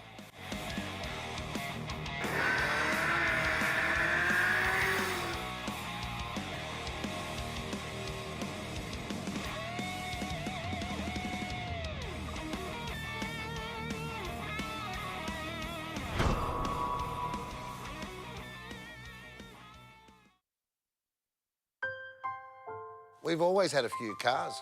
They're all special. The T-Bird. Oh, that's mine. The Combi for when we want to get away. The XR8. It's going to be a classic. They're all insured with Shannons, We've also got Shannons Home and Contents cover. which helps protect our automotive collectibles, tools and memorabilia in the home and garage. If you're motoring enthusiasts like us, it's got to be Shannons. Shannons, insurance for motoring enthusiasts. Call 13 46 46 for a quote. Performance tuners and racers trust Bosch technology for their high-performance engines. Precision, reliability and performance. Bosch fuel injectors give you peace of mind, knowing your engine is getting the best fuel delivery. Race after race, year after year. Optimised spray formation for improved combustion, smoother power delivery and better throttle response. Bosch fuel injectors will put you ahead of the competition. Search Bosch Motorsport Australia. There's good, there's better, and then there's Bosch. Yeah, first ever Jambo, first ever drag show.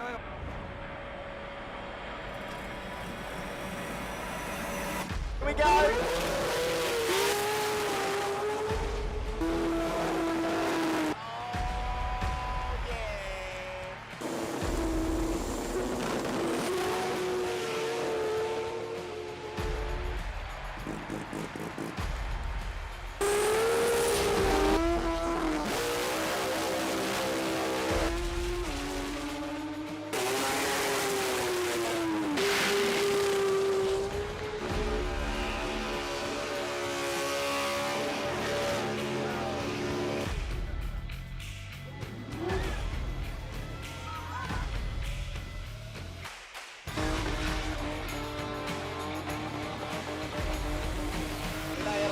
Here at Jambo, do we not?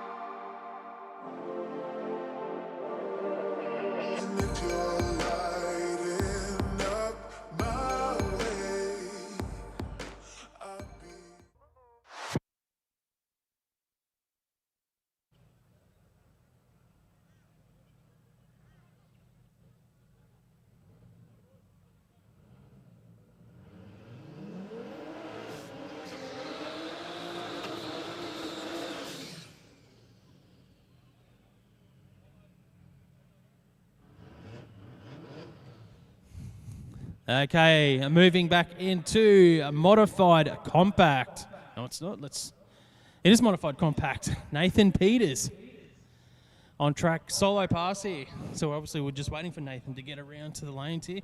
9:41 dial-in for the Chrysler, the Valiant.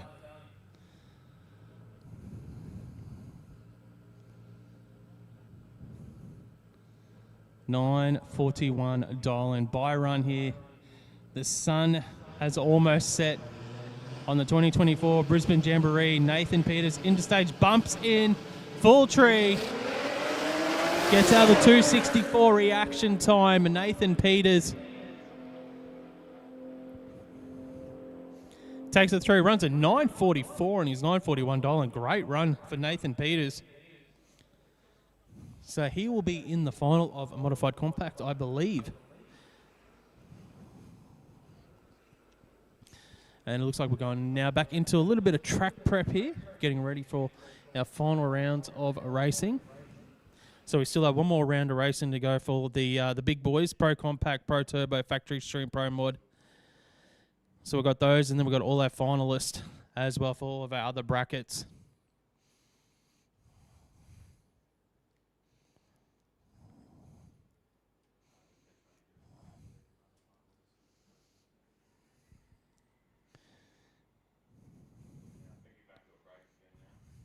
So what we might do here, just while we're getting this final prep done on the track, we'll throw to our supporters of the Brisbane Jamboree.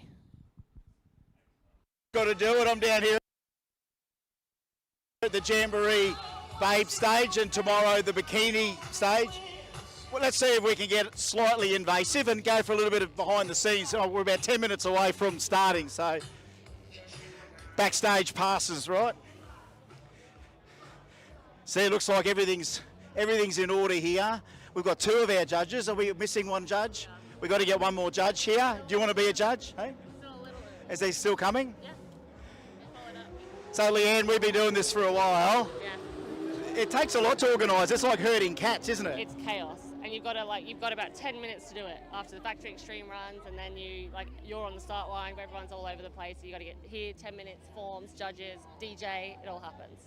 And we can't we can't show you all the girls either. You got to wait till you see them on stage. But look, here's a quick. There they are. All right, here's the rest.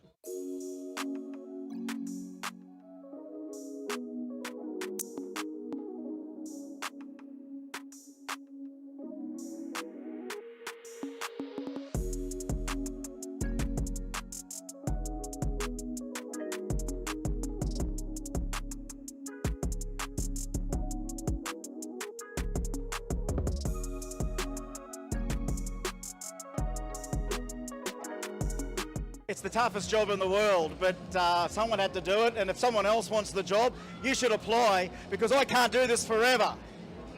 Or maybe I can. Hang on. Maybe we can. We got our judges today. It's Richard from Haltech, it's Dan from Garrett, it's Herman from PRP, and we've got Daniel from Gulby. So tough decisions, boys, to be made, and a little bit later on we'll find out exactly who our Babe Comp winners are. And you know what? These guys, they're chomping at the bit, because guess what they've got to... You'll be here tomorrow. It's the bikinis tomorrow. Can we convince you to come back for the bikinis? It's going to be hard. See if we can fit it in. See if we can fit it. Thanks, Herman. Thanks, judges. Look, I'm here at the Shannons Show N Shine. Just want to let you know that they've been running the Shannons Show N Shine here at Jamboree for quite a number of years. It is an awesome addition to what is our big drag racing that is here. If you are not here to see this show, when you come to next Jambo, do not miss it. The quality of cars is just absolutely unbelievable. And later on when we give the trophies out, there's going to be probably tears and tantrums to see who wins. But I'll tell you what, the one thing that is the winner on the day is the people walking around here, which you can see, enjoying this beautiful day in the sun with the Shannons Show N Shine, appropriately named Show N Shine. So come along, guys. Going to be great. Quality of cars, phenomenal. Please enjoy it.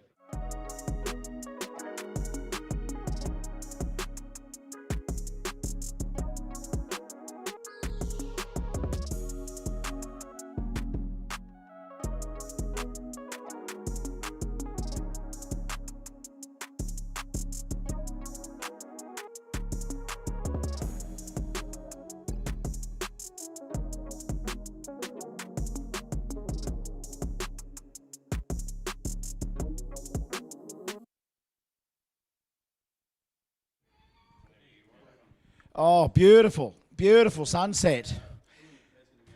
For all those people watching right around the world, it is so good to have you on the live stream, and of all of our great, fantastic people still here. Of course, greetings to all watching here at Willowbank Raceway, and to every race fan watching around the world, the Brisbane Jamboree. Saludos a todos los que moran aquí en Willowbank Raceway y a todos los fanáticos de las carreras que moran o todo el mundo el Jamboree de Brisbane. So, yeah. It's that close, folks. As we already told you yesterday, we warned all you people yesterday, there's a long road to a billet J. You don't normally get one unless you deserve it. And we're at that point where they've done everything they can to get to where they are, and we still don't know how it's all going to finish in the final. We've got a ton of finalists already jotted down here, haven't we, Mark? We've got an idea for wheel stand. Crew style, we're having one more look at. Light of the night still at 005. Yeah, 005 for the line.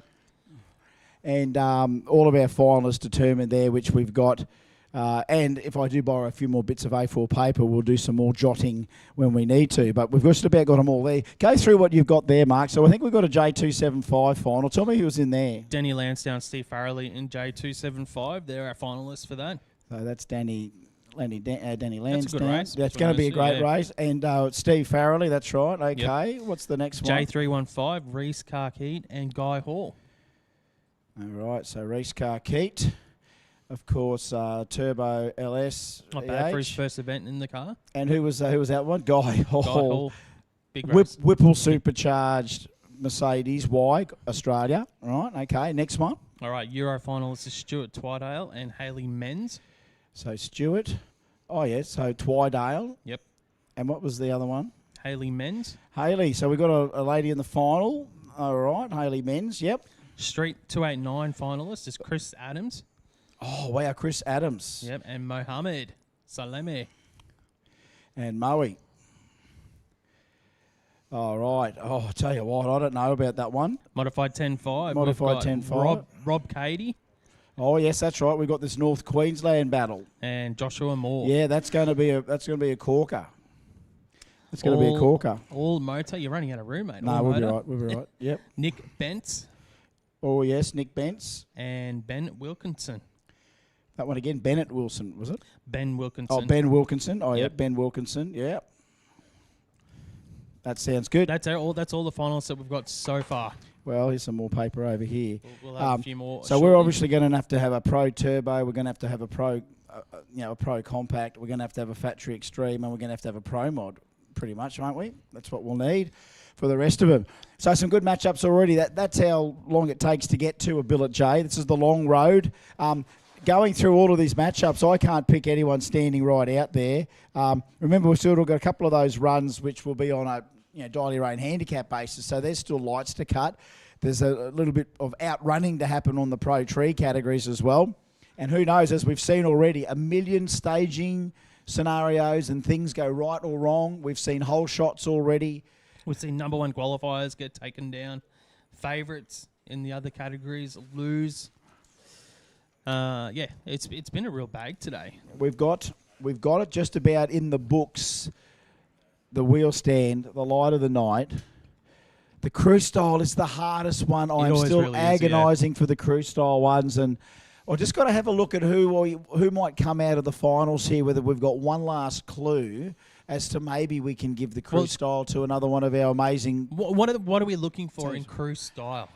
Oh, we've gone to everything. I know Rusty brought out a good point yesterday about even if they had matching shoes, that would probably put you in front of anyone else. But who's got time to look at everyone's shoes, to be honest? So what about if it's like the way they stage the car? They got a little dance or something. That could have some style. Honestly, we've said this before. We could say spot on. We could say what up, G. We could say pack. We've said them all. They've all taken crew styles over the years because they're good at racing. They've done a lot of racing. Racing's their life. Racing is literally their life, Monday to Friday. What they do on the weekend only helps the beast that is the workshops to continue to succeed and flourish because other people are inspired by what everyone does. So these crews are so well rehearsed. So when you see every time a pack car comes to the line or every time you see the spot on army come out, they all know their place. They all know what to do. So they're so professional in that, and they all look the same. They're all in the same shirts. Could it be the numbers have it? Because I can see a hell of a lot of the same shirt around. I'll have to keep an eye out, mate. We might even do what sometimes we do. We spin the globe and we throw a dart at it. So that's what we might have to do as well. Sometimes the inny, mini, miny, mo works as well. Yeah, I'm down for that as well, mate. And we used to in the old days, back in the early days when I unfortunately didn't think and sent everyone out my SMS number to the crowd and received 215 texts back, including a lot of quite offensive ones. Why would you do that? But this is the funny thing about it is that we said, feel free to send us your name and your postcode and a shout out and you're in the draw to win a prize. So guys like Josh 4502 would then say, shut up, idiot. Okay, thank you, Josh, from 4502 for calling me an idiot. You're in the draw. Hope you never win, So it was that interaction. So Ray came in with a text line, so people could text in real time, and we'd have it up like inbox and email inbox. That actually, yeah. And I know we've got it on the stream. We've got some chats on the stream, but we were able to use that info quite quickly throughout the crowd. So right now, wouldn't it be good if we actually had 200, 300, 400 people telling us right now what they thought were the best moments of the day? We haven't quite got that one yet, have we? That's right, we did do that. I could throw the burner phone number in there. We could probably do that again, but I think the number used to be 0433 Jambo or something. It was some weird number. Oh, someone will have no. It was exactly that Rain Man. Thank you for that over there. It's good to see that guys are still wearing their protective headgear. There's one of the rotor heads, one of the original rotor heads walking past here with the big foam rotor. Hey, we thought about a new Olympic sport last night, the rotor toss. Someone just bring one rotor and you throw it like a discus, so you get 2 revolutions and then haul it. And then someone said, wouldn't it be good to see Stromblake to lift up blocks and throw blocks? So what about the barrel block toss? So we're looking for a donor barrel block to toss next year. I want, Ukrainian strongmen at 170 kilos launching blocks 15 metres. That's what I want to see next year. And then the crank toss. And you know what?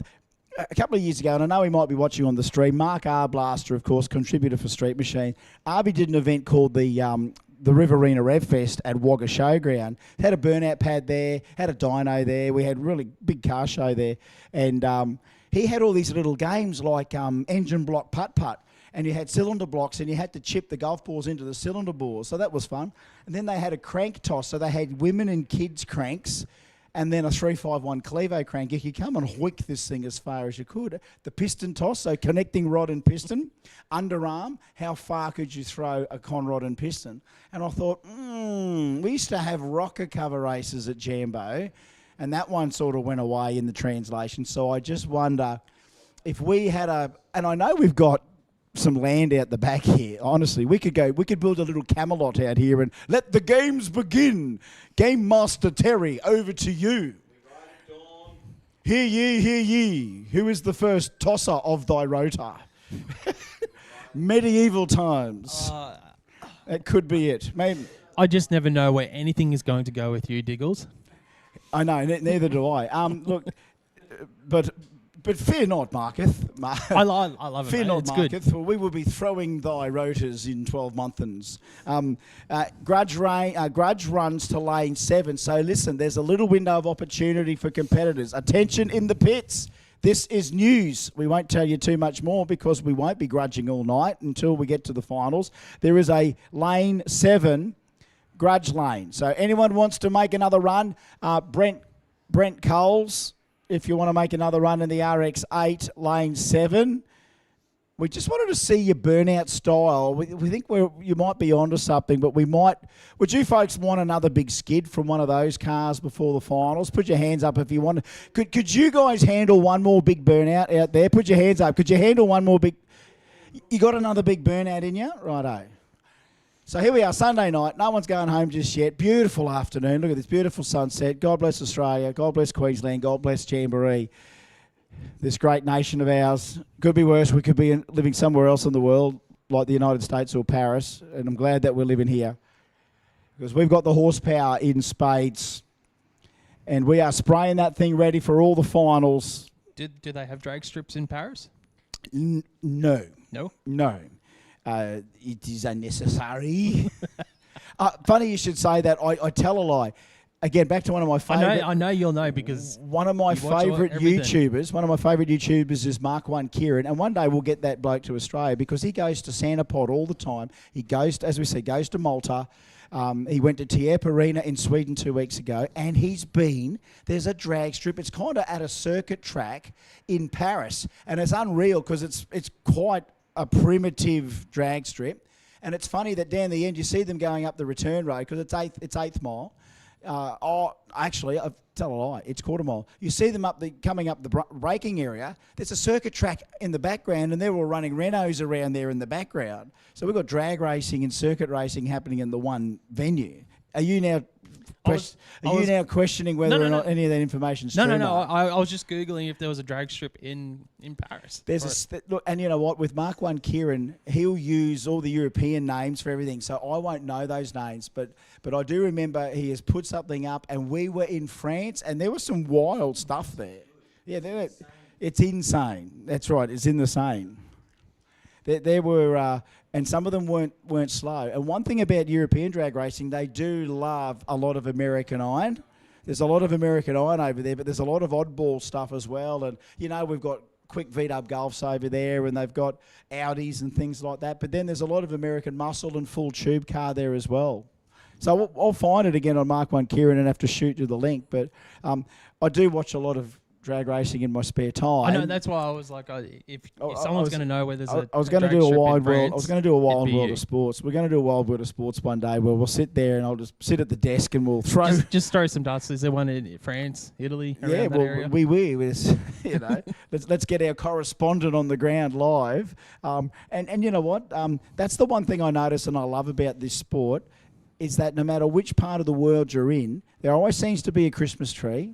It always seems to come down at the right time. It's a universal language, that drag strip. And the elapsed time is the breaking the language barrier. The number is the same no matter which country you're in. The number that pops up is important. And when you can sit there on another side of the world and watch a car run and you actually go, wow, hello, you know, and then you start watching it again and you look in the background and start watching the punters and actually see the crowds at these events and just seeing if they're really getting into it. And I've had nothing, I have had such energy from this crowd today, seeing stuff that they really enjoy, and then to see if that happens in other countries and they're all into it as well. And I just feel that, you know what, one day, if the planets aligned, you'd turn up at that gate, you'd pay your €30 or whatever, and you would go in and be a punter just like everyone else and feel, wow, I can do this thing anywhere.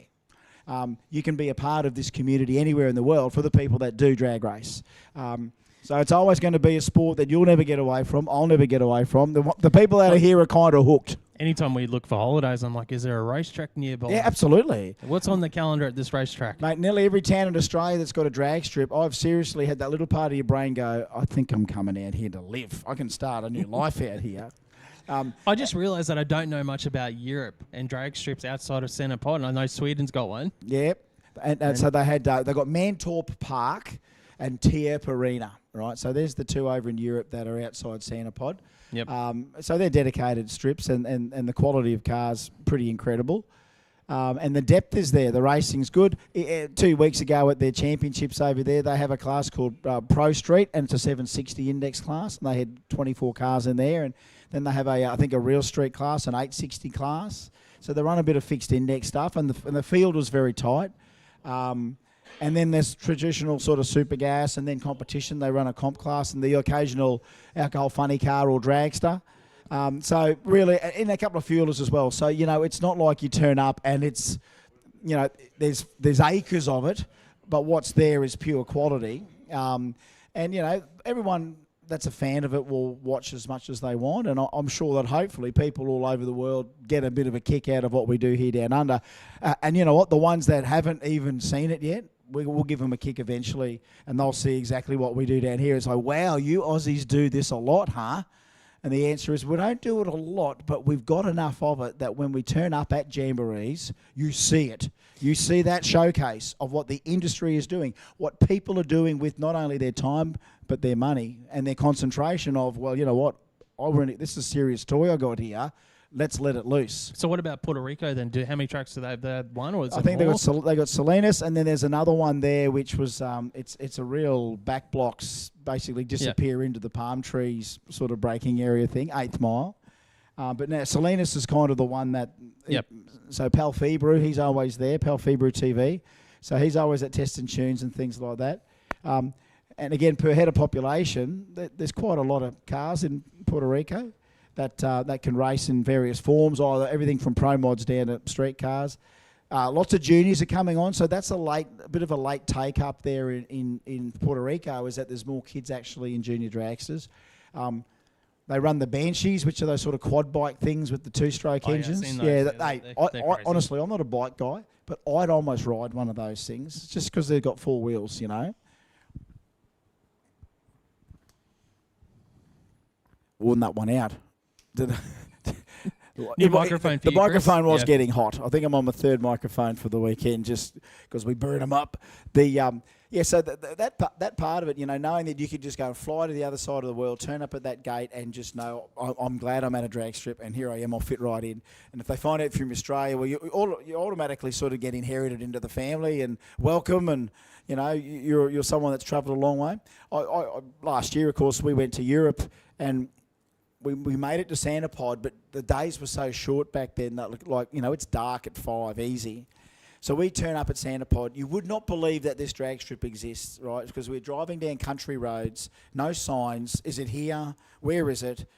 It can't be here. People can't come here to go to the drags. And then we turn up at this gate, and sure enough, here it is. There's an office, and there's no one here, and it's getting darker, and I walk inside, and can I help you? Oh, you know, mate, is this Santa Pod? Is this the entry into the track? It's the one and only entry, son. I said, I've come all the way from Australia. Oh, Australia? I said, yeah, Willowbank's my home track. Willowbank? I was there in the 2015 Winter Nationals. and basically he just came, mate, great track, great people. I flew into Sydney, did an event in Sydney, and then headed up there into Willowbank. You got a cracky facility. And then he goes, mate, Eddie, go anywhere you want. You drive in here and drive anywhere you want.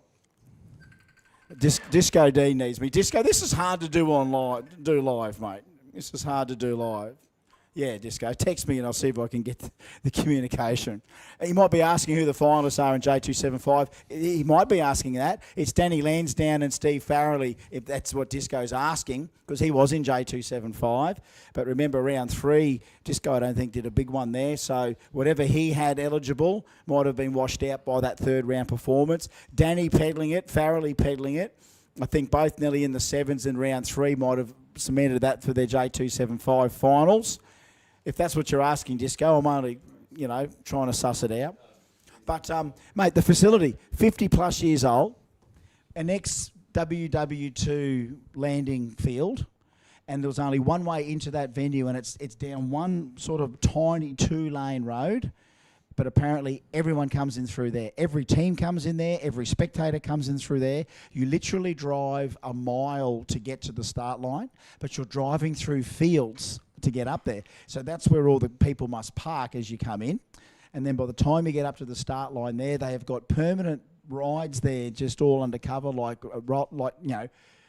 amusement park rides. So they actually own about 4 or 6 permanent amusement park rides that were just there undercover that they must set up. They've got a big infield there behind the mound, which they could do drift and burnout demonstrations if you want.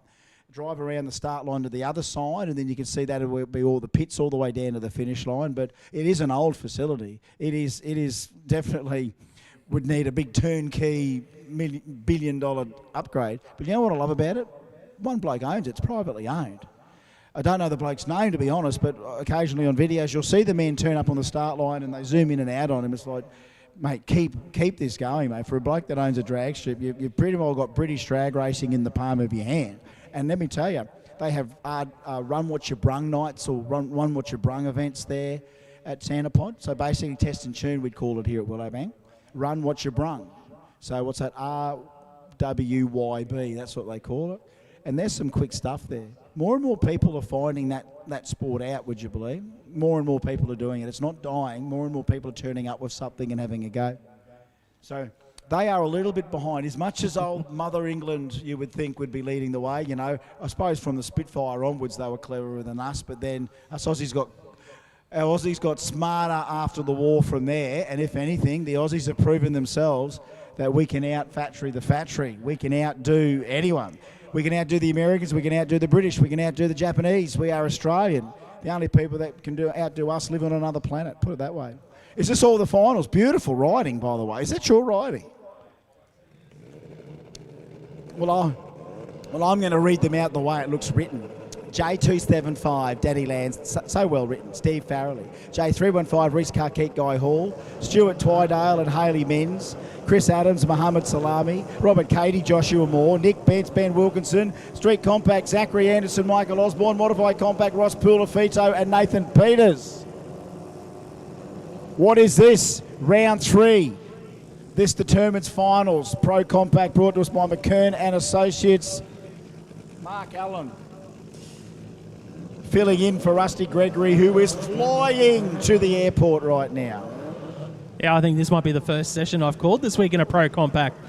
But we see Lee Doherty to take on Chris Tate here in round number 3, McKern Associates Pro Compact. Now, I think Chris Tate ran a great... Was he in the 670? 678 in the last run. Yeah, I saw that.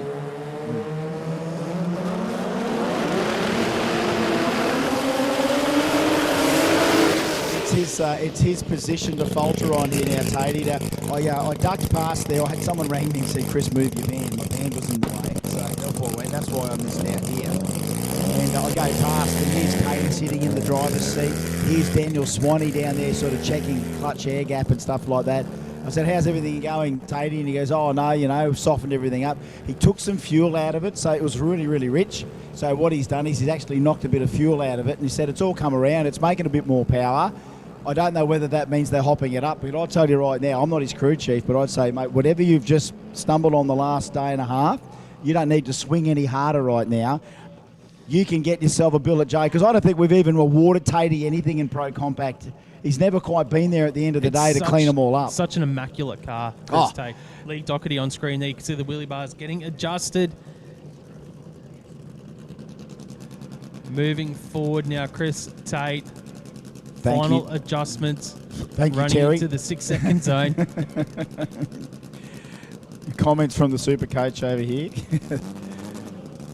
But this car, well, Tatey, this is an evolution. It's like, I'd say this about James Horan's Black Ute. The Black Ute over 20 years has evolved. Tatey has evolved this car over the years as well.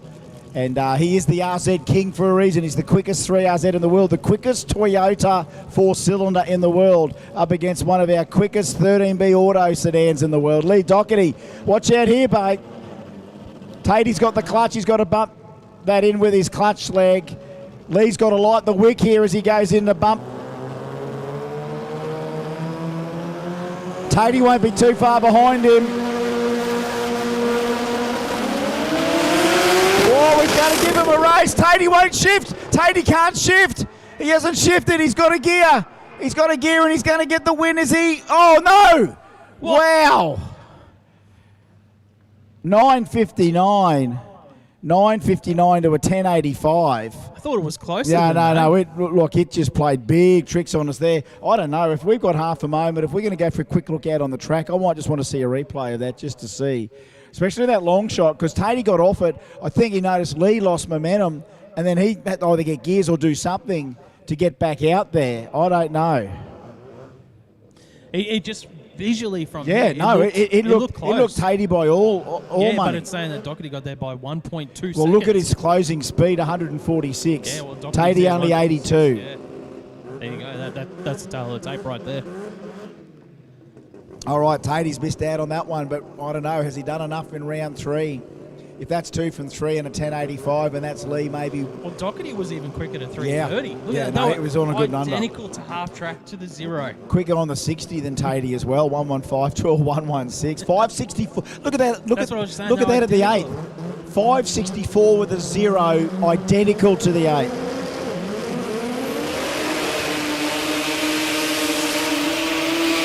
Oh, hang on, hang on.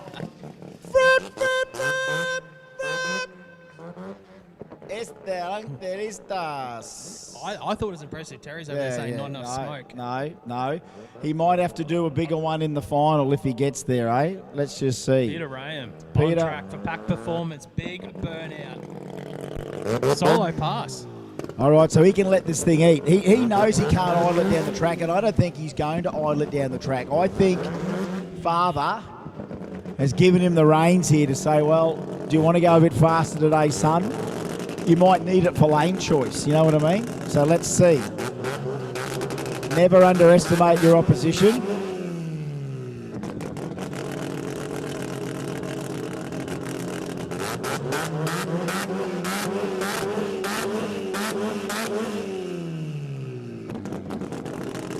All right, son, engage.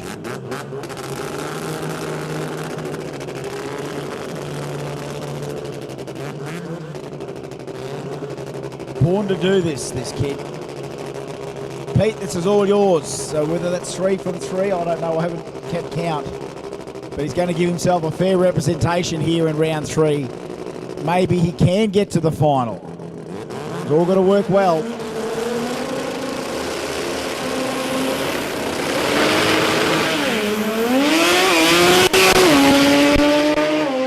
Tell you what, he got nearly all the shifts there. This will be good enough. 41 will do. 7:41 at 188 mile an hour. Well driven, 112 in the 60 foot. Half track 478 at 149. Almost bogged it. So the track is pretty good.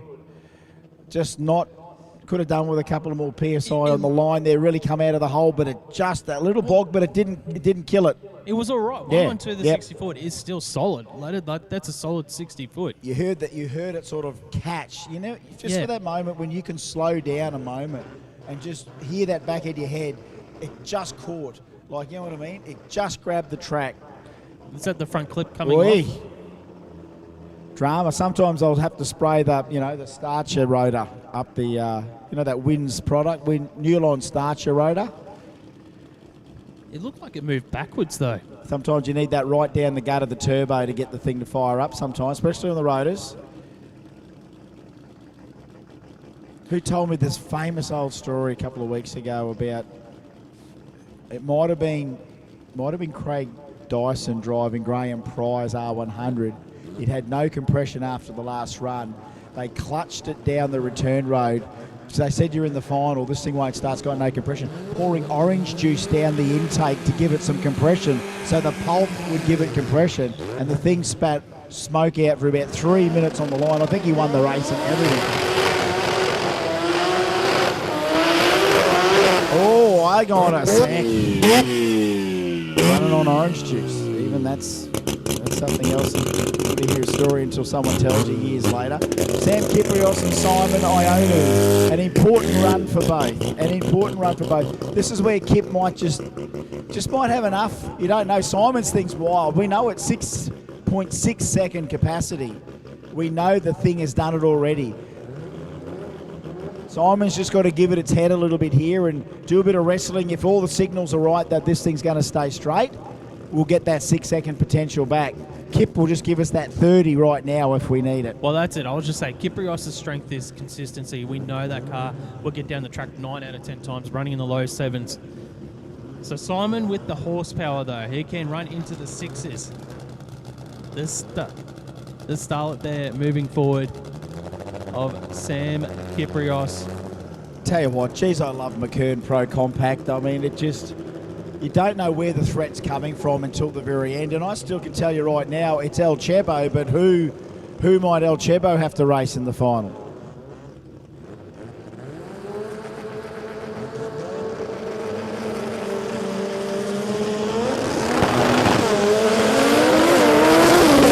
No power for Simon, no power. It's all piston power from here, and that is 22. Thank you, Kip. Very nice. He's gone 22. Is that going to be enough to get to the final? Could it be him and El Chebo? I don't know yet.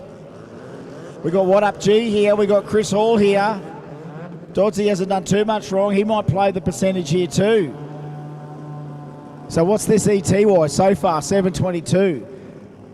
A 741. 722, 741, our two quickest ones so far. Yeah, I think that might be low ET so far of the round for Sam Kiprios. And I can't remember what Tatey ran in that last run anyway. Oh, that's right. He pedalled it. We pedalled it. That's right. Yeah, so Alan Dodd for Boost Works. Taking Chris Hall for Masfix Racing. Chris Hall was our number one qualifier. Went 687 in qualifying yesterday.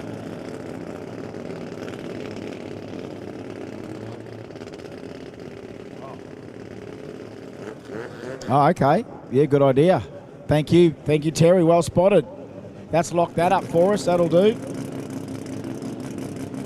That caught his eye. Terry doesn't need glasses either. Do you need glasses to read a computer, Terry, or anything? No, he does. All right. Yeah, see, that's what happens when you stay out of an office like me. My eyesight's still perfect, but I can't even do a PowerPoint presentation though. That's the deficit. I've got good eyesight, but I can't do a spreadsheet. Well, speaking of power, mate, we've got some power on the start line here. Alan Dodd, Chris Hall. Hall is already in pre-stage. He's been there for a while.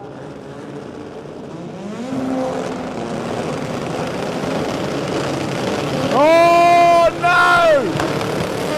Nope.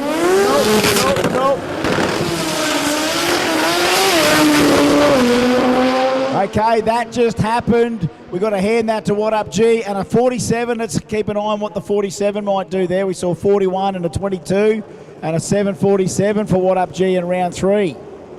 Wow, this just goes to prove it, doesn't it? These four little bulbs, they're so hard to get into sometimes.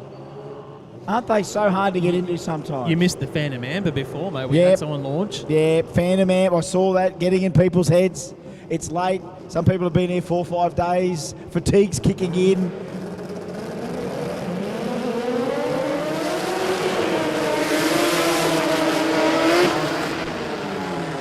Oh, I'll tell you what, maybe the ghost might just be the white linen fly in the ointment here.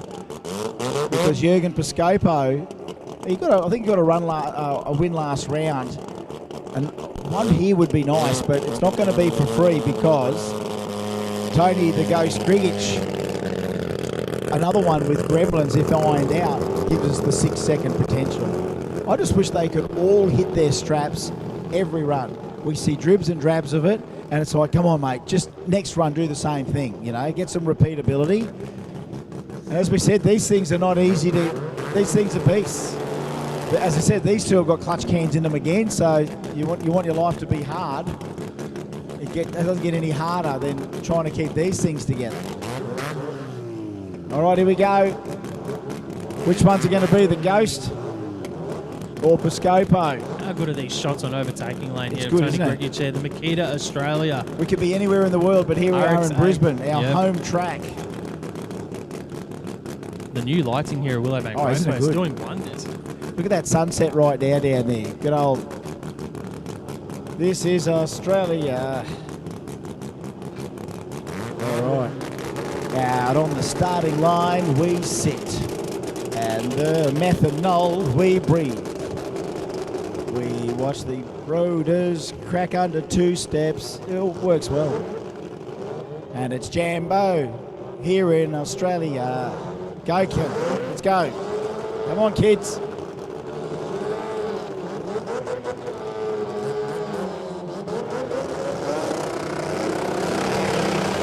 Boys.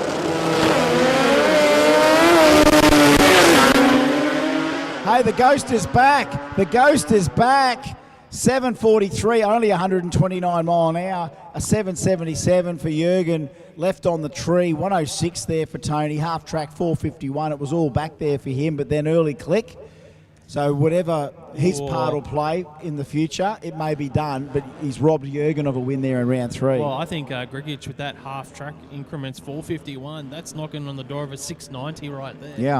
Yeah, that's what we know that the car can do when all the bugs Jürgen are wasn't ironed out. too far behind as well. It was an all right pass, 777 for Jürgen. He deep stage, I think that threw him off a little bit because it did bump in deep. Watch out, boys. Whoa, I'll tell you what. That was crazy. Yeah, getting loose down there. We call that a near miss. That was a near miss, that. The adrenaline is up, folks. We are into Pro Turbo round number 3. Kareem.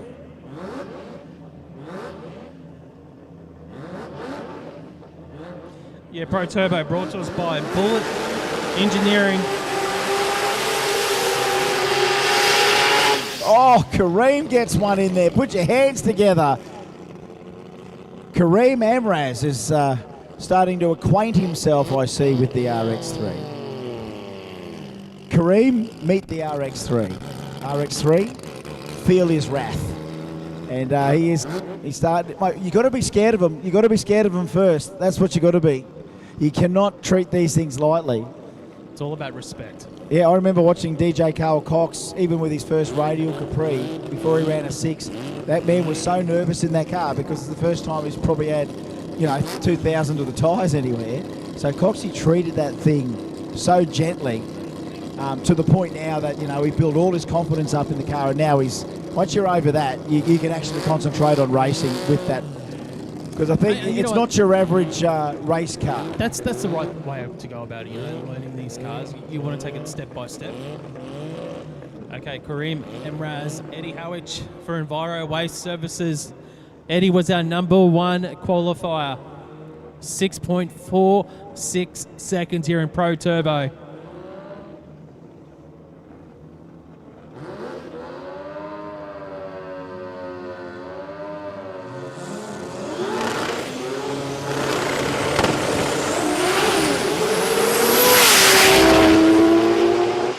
.109 to the 60, half track 430. Eddie Howick, round 3, 654 with a 6, 219 mile an hour. Goes with his 653, his 652, his 646 today. If that's not a day already for Eddie, then I don't know what is. And you know what?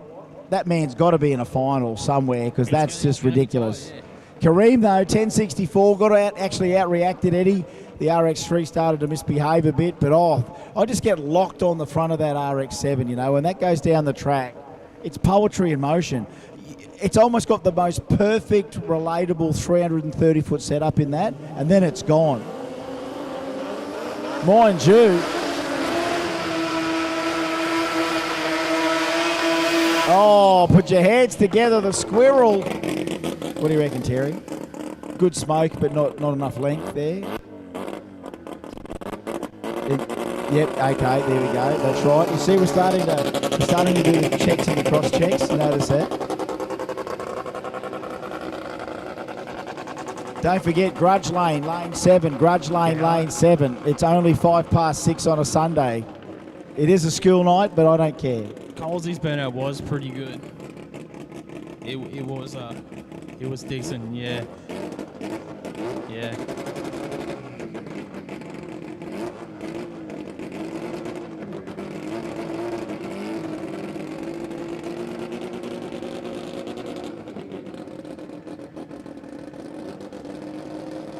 Yes, great one. Yep, that's a skid, all right. That's a smoking burnout. All right, here we go. So Painey and Tony. So again, Painey's race to really establish maybe lane choice. He's got to go quicker than, what, a 54?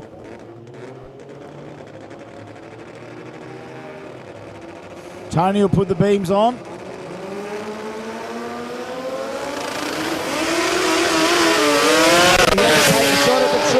The R32 was on a mission. 86, 174 mile an hour. It may cement him a finals berth, but it won't give him lane choice. But hey, Tony, 8:30, trying to get that 7-second time slip, but he never says die. Fixes the squirrel. What's interesting is Payne was actually in the left lane where Eddie was in the right lane. That's right. So both lanes, yeah. Yeah, interesting. But obviously Payne needed to have won the other 2 rounds of racing as well, so... Finalists are from the drivers with the most wins? I don't know. Maybe Disco was asking for...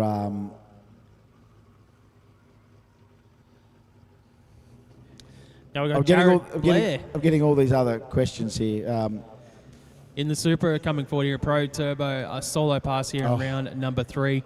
Chris Tate sends me a photo of a completely severed extension housing off the Liberty. Snap! There you go. Thank you, Tatey, for the update real quick. Sorry about some of the other messages people are sending through. Race Control's doing everything so far, and as we said, all motor final will be Nick Bentz and Ben Wilkinson. Modified 10.5 will be Rob Cady and Josh Moore. Street 289 is going to be Chris Adams and Moe Salame. Euro will be Stuart Twydale, and Hayley Menz. J315 will be Reece Carr, Keaton, Guy Hall, and J275 will be Danny Lansdowne and Steve Farrelly.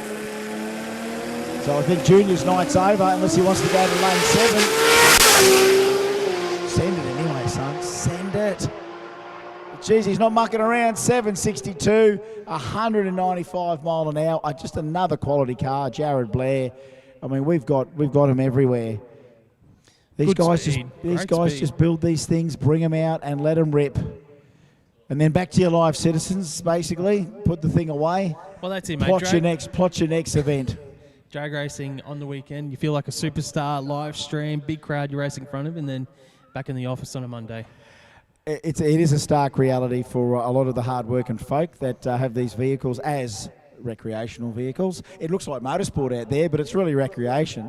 There should be smiles on the faces of every car owner here, but the faster you go, the smiles are smaller because the burden.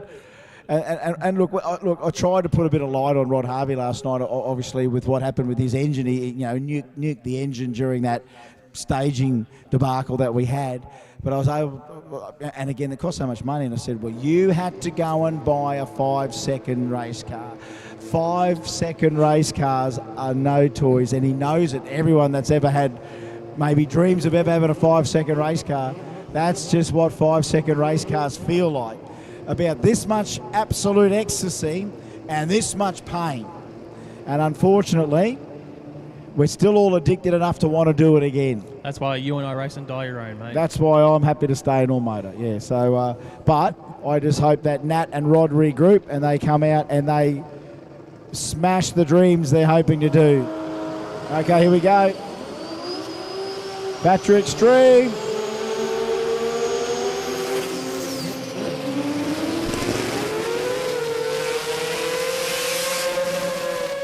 Oh boy, both impressive burnouts. 2J versus 20B right now, round 3.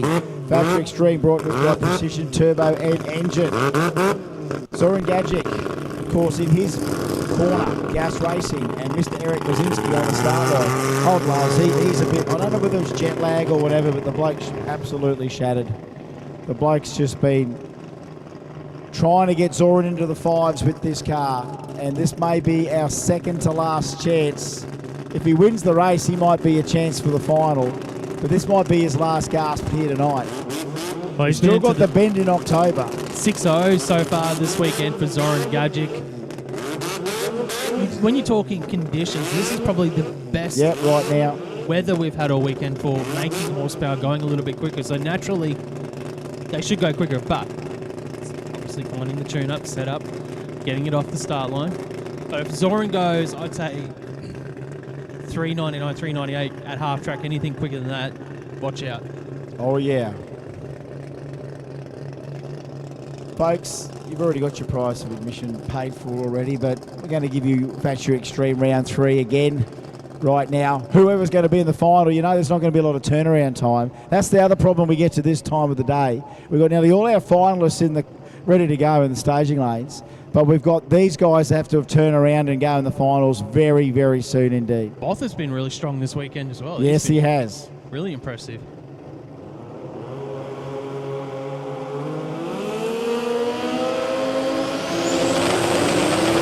Oh, that is not good. He goes the centre line, but what happens there? I don't know if he actually touched the centre line. It No. was close because the blocks are still there. You know what, folks? Have a look here. Have a look here. We've talked about it all weekend. Those two bulbs, both sides of the racetrack, need to be on. The cars need to be motionless for only a small amount of time for the timing system to be thrown so the lights can come down. Zoran's gone. Botha's gone. Not a single amber has thrown up. Not a single increment has been recorded. So I think what's happened here, obviously Zoran, he was in full stage and let go of the button. Botha's seen him let go of the button. He lets go. Neither of them see a green light here. The tree doesn't activate. So that's a good one for our race control to work out. That's when horsepower, adrenaline, and the human element all kick in together. So Zoran's just wide. They're both wide for sound. You can tell they were both wide. That's a high energy moment right there. That's where adrenaline's probably at its peak right now. That is crescending to the peak. Here we go. We're going to have a look here on the replay. So, yeah, he's gone in. Botha put one in. He started to line it up here, and Zoran went in and did this, right? So he decides to go in. He thinks he hears Botha going, so he gives it a little light up here. He's in. Botha then goes to go. Oh. Yeah, how about that? That's interesting, isn't it? And then obviously both got real close to the centre line as well. That just goes in the book, near the end of the book.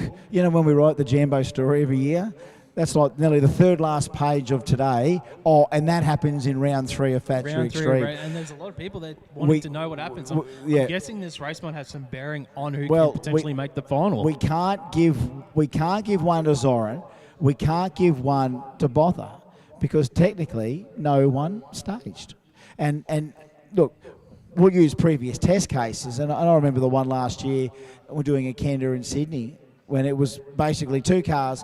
They both had 2 wins each. They were in round 3. Whoever won that race was going to go to the final for sure. So they go to both bump in. And guess what? One guy just bumps out, leaves, thinks he sees the amber. The opponent leaves just like that. Followed him straight out. Guess what? Technically, no one wins. Guess what? They both copped it. Could have rerun it, but they said, we're going to both cop it. So under the IHRA rules, they do have a rule there that there must be a winner in every race. Yes. Well, okay. And you don't have to. Also, let's just pretend. Let's just pretend you're Casey Badger in the bunker. What do you say? I say Gadjic loses. Both gets a win. Because he did the first infringement. He moved first. Okay. Yep. Yeah. Absolutely. Rules, you don't even need because because Botha didn't move first. Yeah, that's right. That didn't move first. So anyway, we're commentators, so we're not a part of any of the decision making. But just from the outside looking in, working out what we would do in this situation, I think that, I would go Both with the win if he didn't cross the centre line. All right, here comes a race and a half in round 3. On previous form, the RX-9 just hasn't quite been matching the 4G63 today. Yeah, that's it. Thank you, Matty Halar. That's right.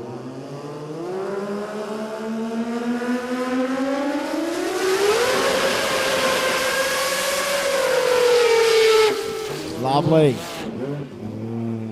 Absolutely lovely. Now, look. We are not going to see the captain against the RX-9 because they are on seeded solos. So, in other words, their opponent... So I've just been sent a text message, Yes. mate, as well. Yeah, did you get one as well? No. So Jamboree have rules that one has to accept the tree each. Gotcha. So neither That's right. will receive points. There you go. Potentially. So promoter discretion. Promoter discretion right And that's there. the thing, because everyone has their own rules, right? Yep. I'm just talking about the overall body when I talk about IHRA. Anyway, here we go. Pack performance in front of us. George Raham, the Mazda RX-9. Another opportunity to let it eat here. Big opportunity to let it eat. Prime conditions to give George what he wanted yesterday, and that was more. Quick drive, 5-speed Liberty. World's first and only RX-9 Pro Mod. None other than Pack Performance.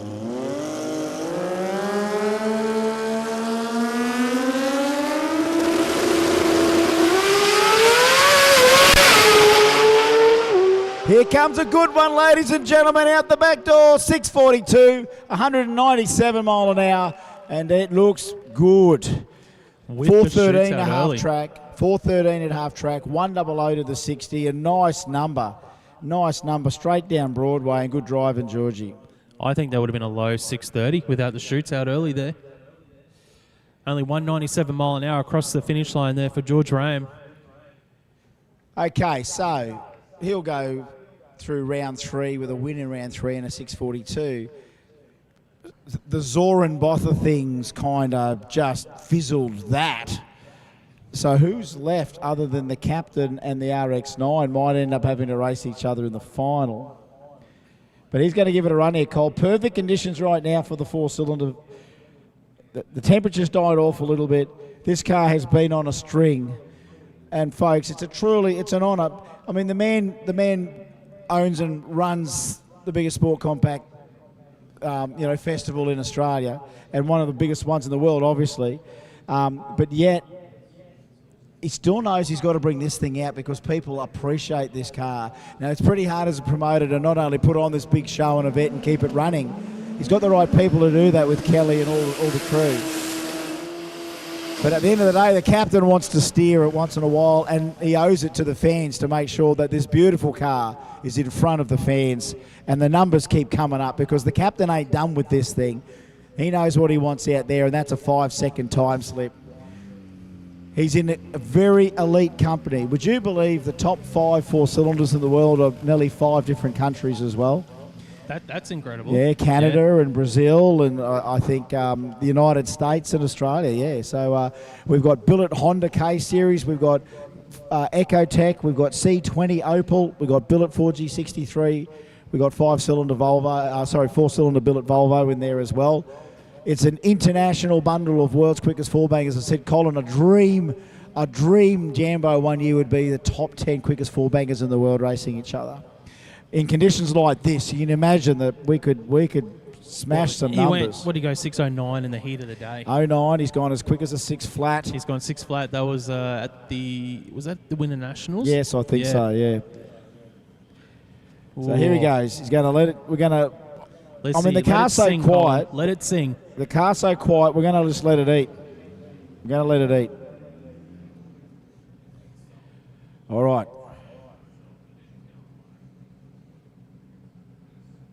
Round 3, factory extreme, thanks to Precision Turbo and Engine. Compound Turbo, Billet 4G63.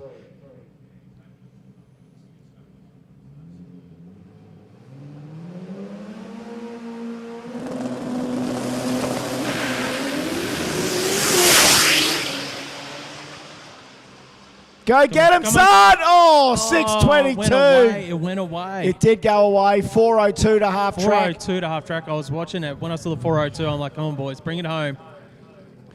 4:02 to half track, 185 mile an hour, 103 in the 60 foot, 6:22, 207. Oh my God, that thing. God, just looks so good. Just got to appreciate that. Just for what it is. Done all here down under. I think it would have been another mid 6:0 with 4:02 to half track. Yeah, that was wild. Yeah. Absolutely. Oh, well, hang on, hold on to your hats. We ain't done yet. Another solo, Mr. Frankie Tarabay, Mr. Every Trade. He'd love another 5. This thing rockets too, mate.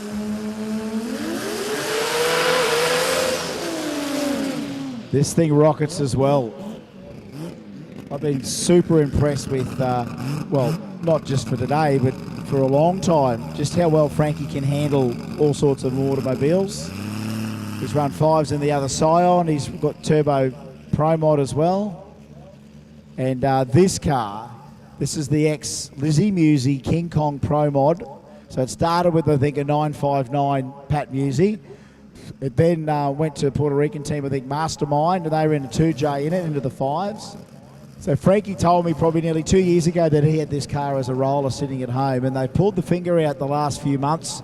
So we're going to get this thing ready for Jambo, and out of respect for Lizzie Musi, they've called it King Kong again, because Lizzie had it was called King Kong, and they decided to. The same, yep. So Frank Tarabay moving forward. Don't forget, folks, the food vans close in 9 minutes. The food vans, if you want something to eat, you got 9 minutes, folks, and we're closing our food vans. What's happening, mate? They've got him in the wrong lane. Oh, okay.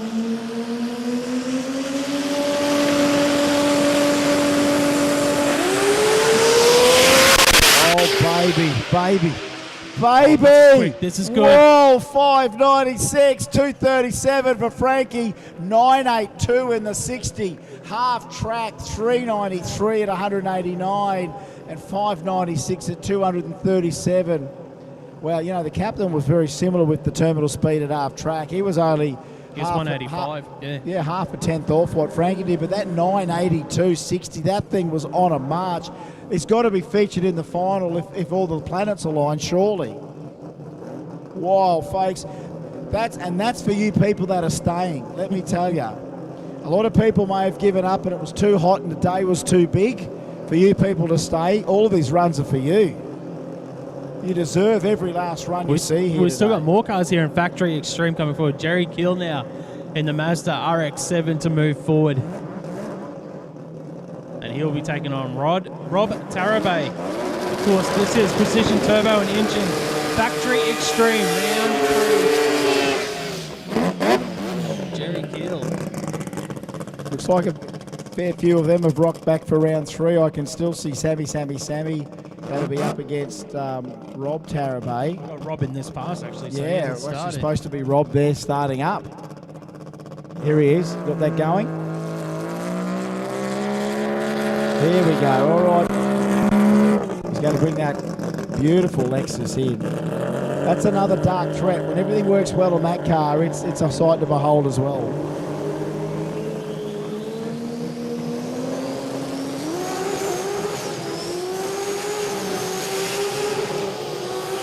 All right. That's enough for Rob. He's got that burnout in the nick of time, and he knows he just needs to be a little bit urgent here. There is that little bit of urgency that comes out, your situational awareness when you've got someone in the other lane as to, you know what, you want to play fair all the way to stage. So if you don't want to hold a guy up too long, and you know Jerry's a nice guy. He's not going to blow up too much about it. He'll just keep it in neutral for the moment. He won't put it in gear just yet. 20B, 5-speed Liberty, clutch. Of course, he's in the clutch business. He does clutches every day, Jerry Keel. Rob Tarabay, 3-litre, 2JZ. I think, as he said, they might have a Turbo 400 on board. So he has to bump it in a different way. Both cars moving forward now. Jerry Kill for direct clutch services. Rob Tarabay. Just checking something Just checking here. something behind Rob's car. Yeah, you can see the start line. Hang on, hold the phone. No, something's leaked. Is that right? Are we good? Just checking. Peter Duffy's moving around there on the start line. Is it something not starting? Is it turning on or turning off?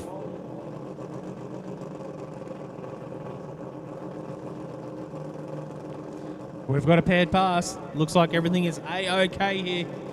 So Jerry Kill has been waiting patiently in pre-stage.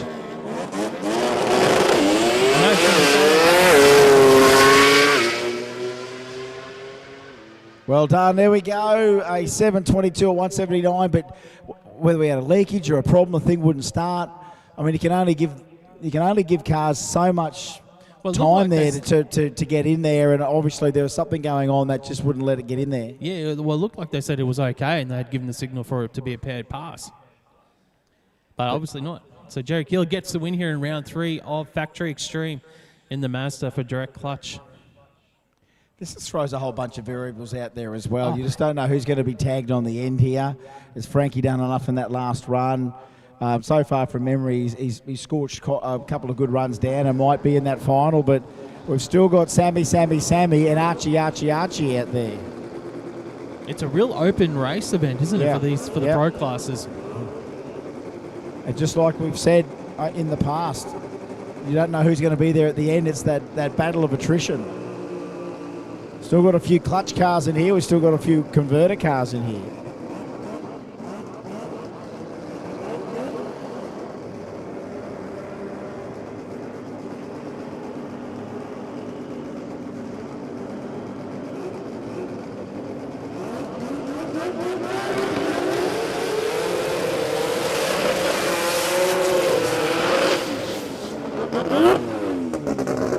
We know Archie made a step in the right direction in that last round of racing. Yeah, Archie's back, baby. Archie's back. That's the Archie that we know. That's the way. Sometimes you just need a couple of laps to get settled into the seat, and then you feel like, come at me, let's get back to business. Now, did I see right in testing the semi went 6:30? 31, yeah. 6:31. Yeah. So that's third quickest 20B in the country.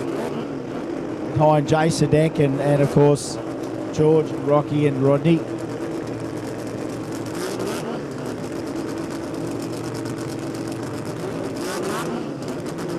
All right, Factory Extreme, all your Raider fans out there, here's another one for you. Godspeed, Mr. Afcal. Godspeed, Mr. Kieski. Now you get what you want.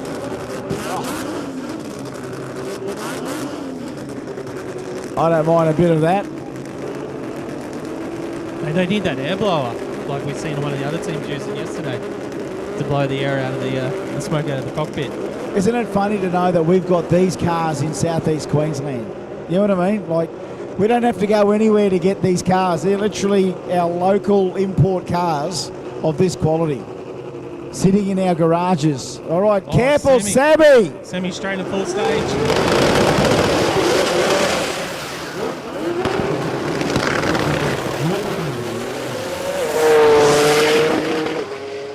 Sammy! Oh, 10.04. Oh, he rolled the beams. That's why it was slow. 2.11, but he gets the win. Oh, my goodness, he put both bulbs on. They threw the tree. Archie was wise to it, and off he went, but blew the tyres off it. And then next thing you know, the thing's either gone to neutral or he's aborted the run. Sammy goes, whoop, composure, and then off he goes. Rockets forward. Yeah, Sammy must have been that deep. It's triggered the beams because his 60 foot was 4.6 seconds there. Yeah, he sat there with the timers ticking for a couple of seconds. He then went off in high-speed pursuit and got his man 211 mile an hour for a 10.04. Look, that probably will not feature in a final unless he's going win. And then that ET, we've got, as we said, more than 2 with 3 wins. It's the 2 lowest ETs that determine the final. Oh, here we go. Bit of Pro Mod round 3. That was an exciting round. That was Factory good, Extreme. Yep, that was crazy. And again, not the way we would have thought it would have gone, i.e. side by side to the end's a good tight race. But sometimes it's just that circumstance that's a little bit different, and you got to fight for the win. As we said, these billet J's don't just get given out. You just can't rock up like you can at the Olympics and just do some breakdancing for your country. You've got to work hard to get to where you get. Not saying Reagan didn't work hard, but she didn't work that hard. Oh. All right, Paul Merry gets the track to himself. You know, you inspired me, mate. Maybe I should run in the street compact class next year, try and get a billet J. I don't have one of those in the collection. No, well, a billet J. I mean, you're still young, Mark. You can fill the trophy cabinet with different trophies. A billet J would be nice. You'll have to just get yourself a vehicle. What are you thinking? I've got the Ford Territory, 4-cylinder. Yeah, we'll put you the Territory. Put in the street compact. Absolutely. 16s, mate. Or yeah. Well, it's all about consistency. We've had Rodney Spannenberg in the past turn up with his EF Falcon and not his EF, his the last BF Falcon and clean up in those classes. So yeah, maybe you can, Mark. Well, Paul Merry here on track solo pass. He was the number 1 qualifier in Pro Mod. He's run 5s today as well. That's interesting. I wonder if Paul is going to do a full lap here. I hope he is. If he is, it's a short turnaround to the final. That's what I'm. Yep. I'm just thinking out loud. That's it, Mark. You're having adult thoughts. That's good, mate. I'm just having thoughts. You know, if there's a potential to make the final for Paul Merry, that's a bit of work in the turnaround on a short turnaround. Webby goes, please don't mention Reagan again. All right, mate. Oh, Mark, what happened? Did he? That's all right. That's all right. Well, burnout already. Yeah, right on. So that could be an issue. That means no, sir. So if I'm reading correctly, the Jamboree rules, because he hasn't accepted the green, he won't get win points. Damn it. We just wanted to see it eat. That's what we wanted to see. And there's that damn couple of bulbs out the front, those pesky staging beams. I knew they'd be the villain at the end of the day. We can't blame them. They're stationary objects. You know what I mean? They're dodging people's tyres out there. They're solid. It's up to our guys to put the tyres in there and stop and wait for the timers to go. So look, and again, it's like, it's a simple mistake to make. You can imagine you're trying to grab the line lock or the trans brake. Okay, all finalists to the lanes. We've been called all finalists to the lanes. So that's Lansdowne and Farrelly, Carkeet and Hall, Twydale and Menz, Adams and Salame, Cady and Moore, Bentz and Wilkinson, and pretty soon we're going to have the other names as well. Puliafito and Nathan Peters as well, and Zachary Anderson and Michael Osborne. All right, Smithy. Let's just not make the same mistake. And poor Paul, the thing was ready to eat, and just that simple, you know what, it just, at the wrong time, I moved the thing a foot when I needed to move it an inch. And you know what?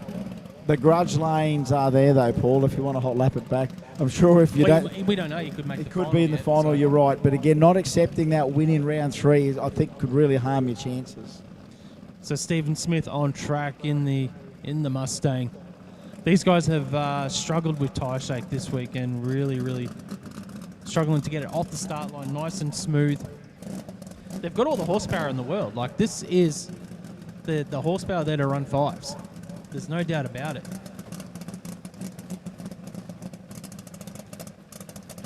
All right, do it all right, Smithy, like you've done 100 times before. He's got plenty of seat time now in the Beast on the big tyre.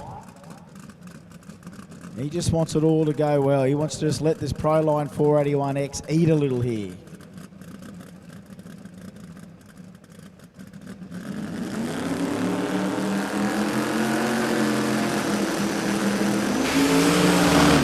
Oh, big shake.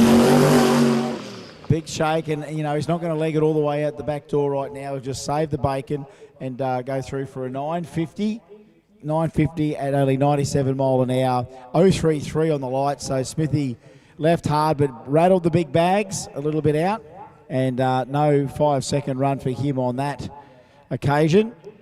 he might have to just wait for another day. However, we don't know who's going to be in the final of this one either, because everything just gets thrown up in the air at the end and go, well, how did round 3 work out for everyone? We don't know. Well, we only saw 2 cars here in Pro Mod in round 3 so far. Yeah. Is there another car? Now I can see a Blowen Commodore. Well, I'm hoping it's the Blowen Commodore, because I can see a bit of blue. Jeremy Martin, yes. Oh, here we go, folks. I needed a little bit more of this before the end of the day, and I'm sure you need it too. Everyone watching at home and around the world and here at the grandstands, I think you need this car one more time today as well. We all need it one more time today. It might end up 2 more times today, who knows? The Commodore.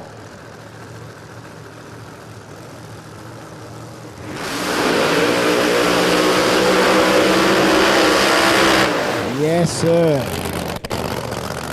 We're going to let this thing eat too, Mark. I don't think I'll be talking over this thing. I want to hear it. I think it's got I've heard at least 4 gears, maybe 5. We've got to let this thing get down the track. But yeah, it looks like a Commodore going down the track as well. You know, when you get all Pro Mod cars, they lose their identity as they go down the track. It's a set of Commodore taillights going down the racetrack here at 244 mile an hour shortly. And I just hope it all goes well for... It's at about 400 kilometres per hour for Jeremy Martin. Could be our quickest Commodore in Australia, surely. Quickest VB anyway. He's got, of course, the best, some of the best in the business in his corner. Craig Burns. Give you the good suspension tune-up. I do believe he's also on the engine tune. It is mechanically injected.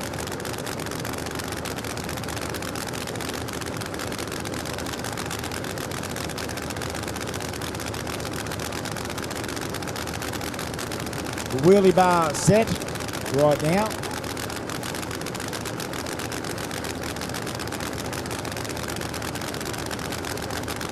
Locking up the wheelie bars, checking it with the measuring tape, and we have locked them in, folks.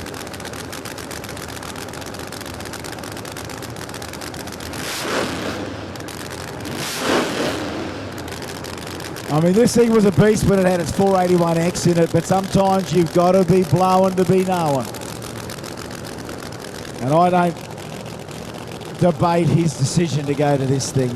I mean, how can you bag this thing? This is awesome. Give us a good one, Mr. Jet Martin.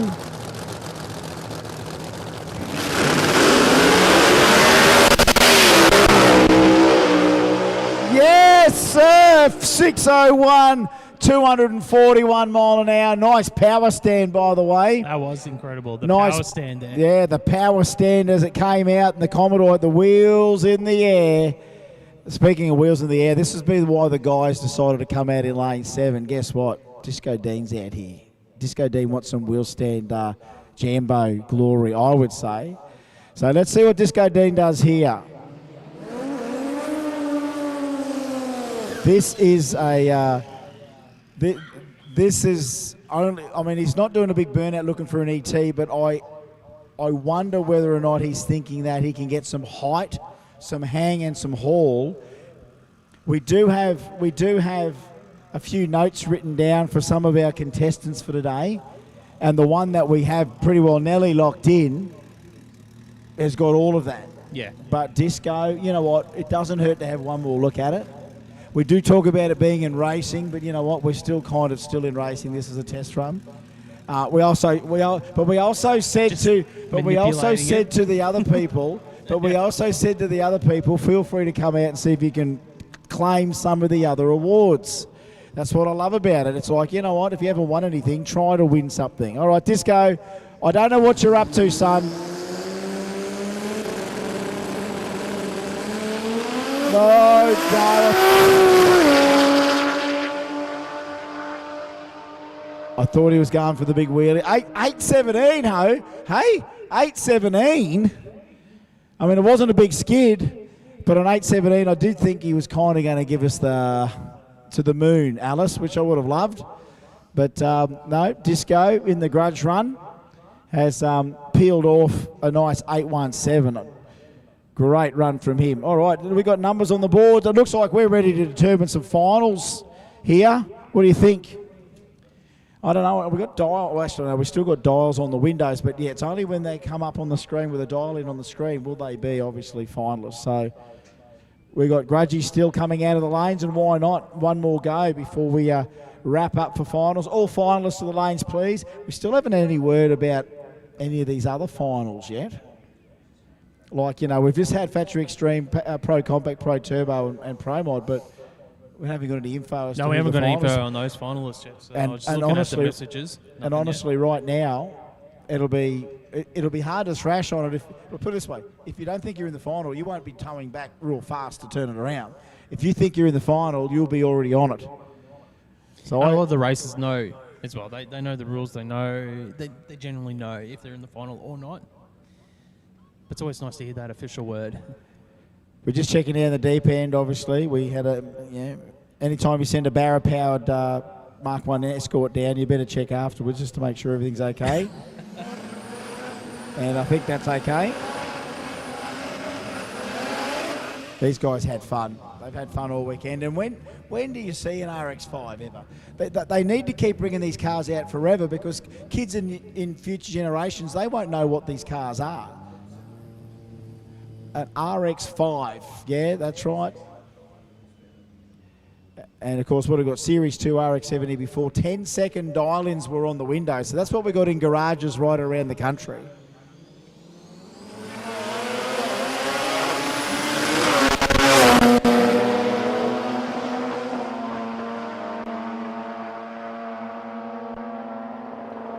Good on them. 10-10.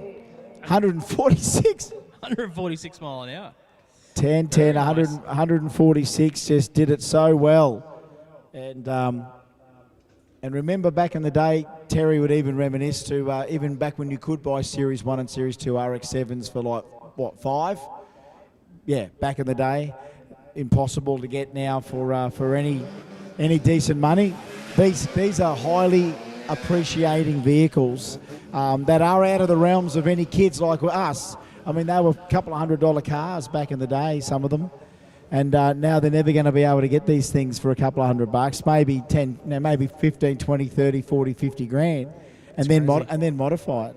Which car, if you go back to your younger self in your teen years, mate, early 20s, which cars would you tell mate, yourself I had, all my Datsun up? 1600s. So all of my Datsun 1600s. I had a beautiful little Datsun Sunny I wish I kept. I put a 2-litre in that. I had a 120Y wagon that I wish I kept. They were all, a couple of $100 cars. I think the $150 Sunny was my favourite one. Because you just drive that thing, you never kill it. Here we go. Let it rip.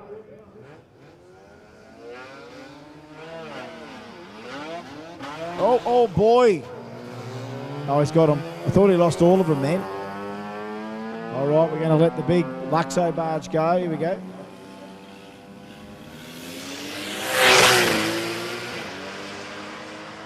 Oh, that might have the 8-speed in it there. There we go. Look, don't let it fool you, folks. 1092 at 139 mile an hour. You just don't pick it. Here we go. A couple more grudgies coming out. Here's the young Sealass boy. Elwyn told me that the young fella was coming in for a bit of all motor. And up against one of our Golfs from today.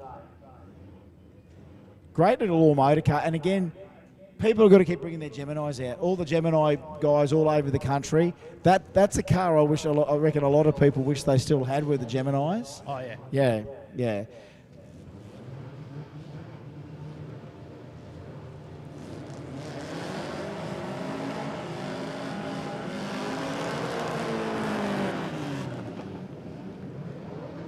And as far as appreciating vehicles, I think the old Gemini is going to stand the test of time. The Golfs will still always be dear to buy, but I just think you won't turn your head for a VW Golf, but you'll turn your head for a Gemini. Simple, lightweight, rear-wheel drive car. The unbreakable G161Z or G180s in them. And this one I think is a little healthy. And he goes there for a 1529. Definitely not stock. They never ran 15.2s out of the factory. Oh, here's Mr. This guy loves a rev. This is entertaining as hell. For an all-motor car, it's entertaining.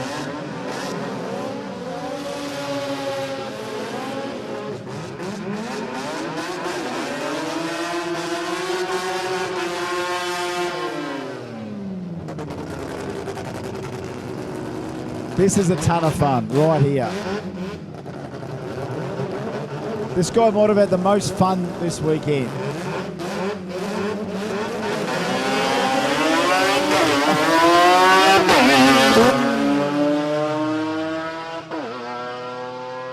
That is neat as hell and tough to boot. All motor, 1143, 118 mile an hour.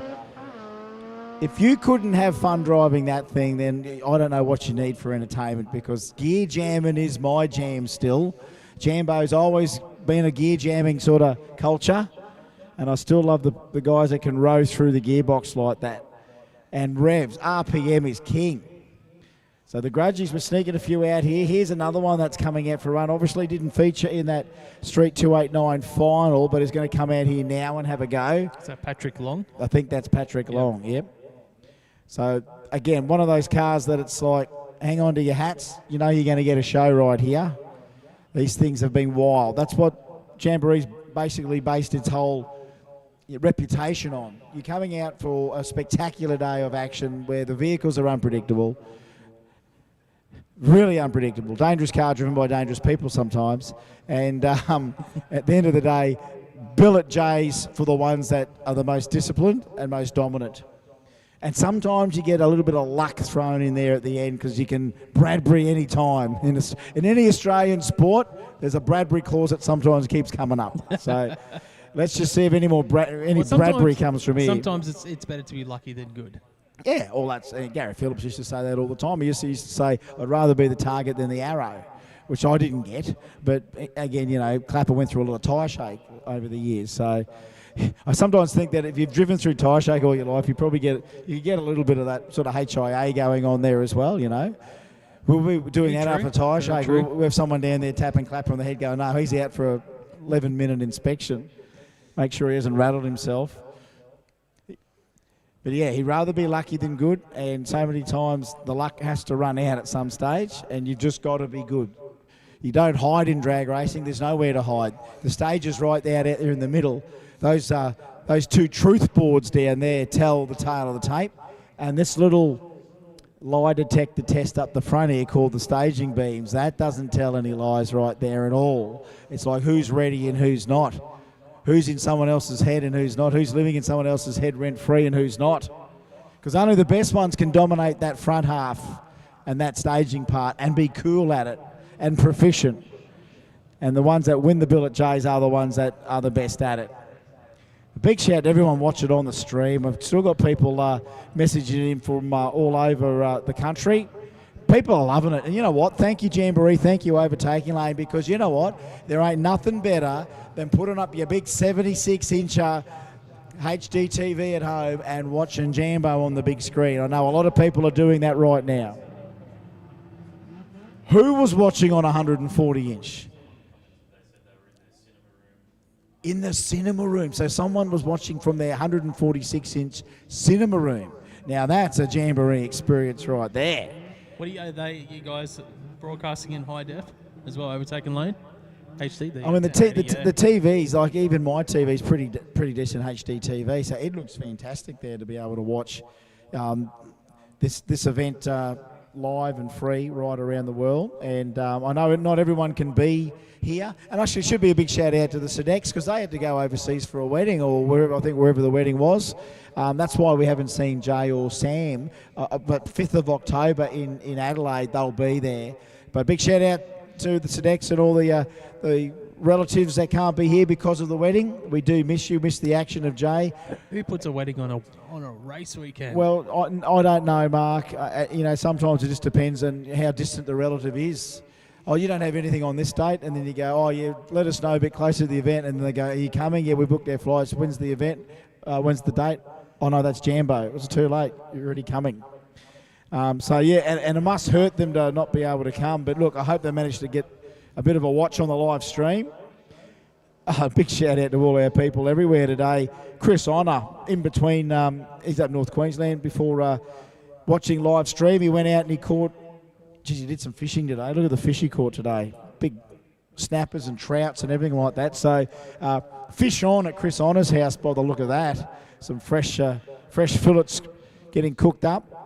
living the dream, watch it on the big screen TV. Now, look, it hasn't been all easy for the people here at Jambo. It's, I mean, for everyone, including our clients, our spectators. I mean, you've got to sometimes travel a fair distance to get here. It's a bit hot, sunny, sticky, loud, noisy, smoky as well. So the environment's quite a in-your-face environment everywhere you walk.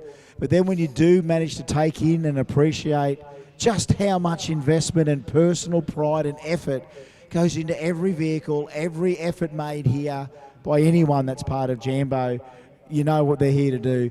Kind of show off a little bit and freedom of expression.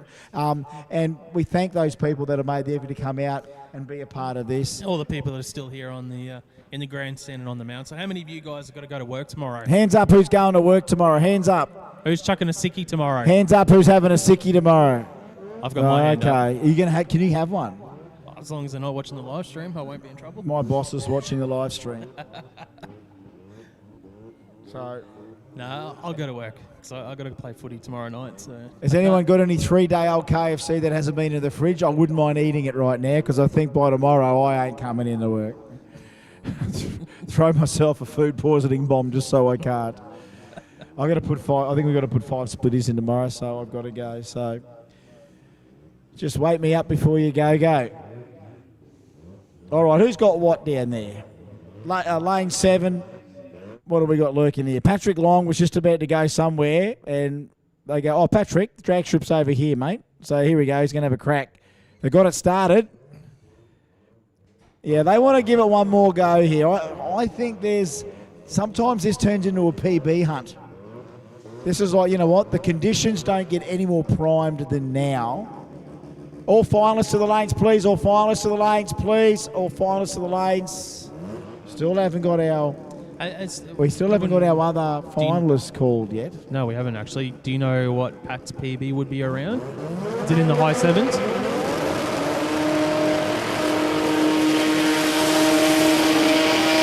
Oh, excellent effort. Excellent effort. Might have been part of the burnout. Would have been part of that as well. Good skid. I don't know, maybe in the 40s or the 50s. I don't think. Yeah, 740, 750. We've got to look for the reaction of the crew at the back here, just to see. If they do that big thing that Penrith does after every time they score a try where they jump all over the top of each other, you know it's probably a PB. If there's a couple of little high fives, they go, good run, but... No jumping from the Penrith Panthers this weekend. No. That's a bit sad, isn't it? Damn. For who? Sad for who? Just Rusty. Okay, Patrick Long in front of us. Just a grudge run here before we get into our finalist. Oh, they just left the parachute pin in. It was caught by our ITRA officials out on the start line. Now, if that was racing, you'd actually get disqualified there because you're not allowed to leave the parachute pin in past the burnout pad.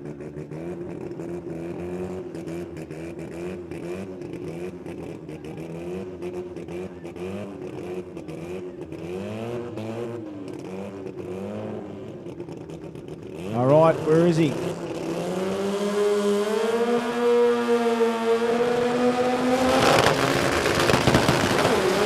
That's enough.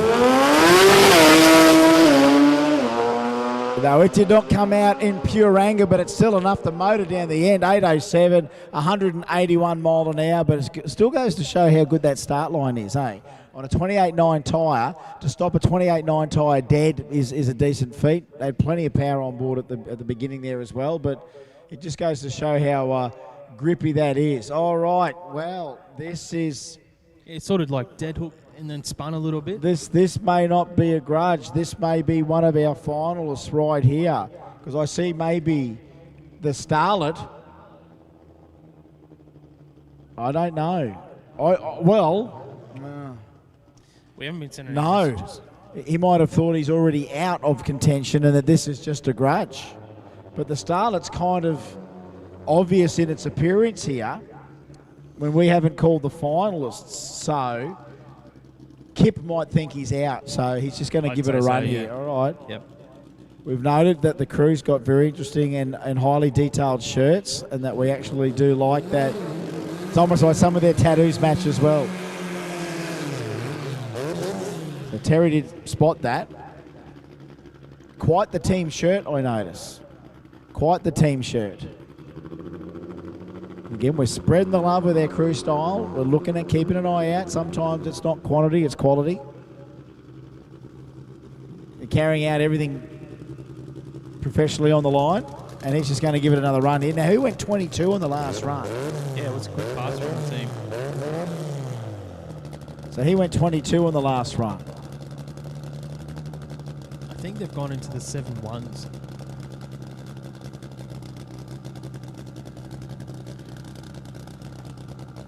So here we go. Sammy Kyprios going to send it one more time tonight. Been a very good warrior for the Piston Brigade in Pro Compact.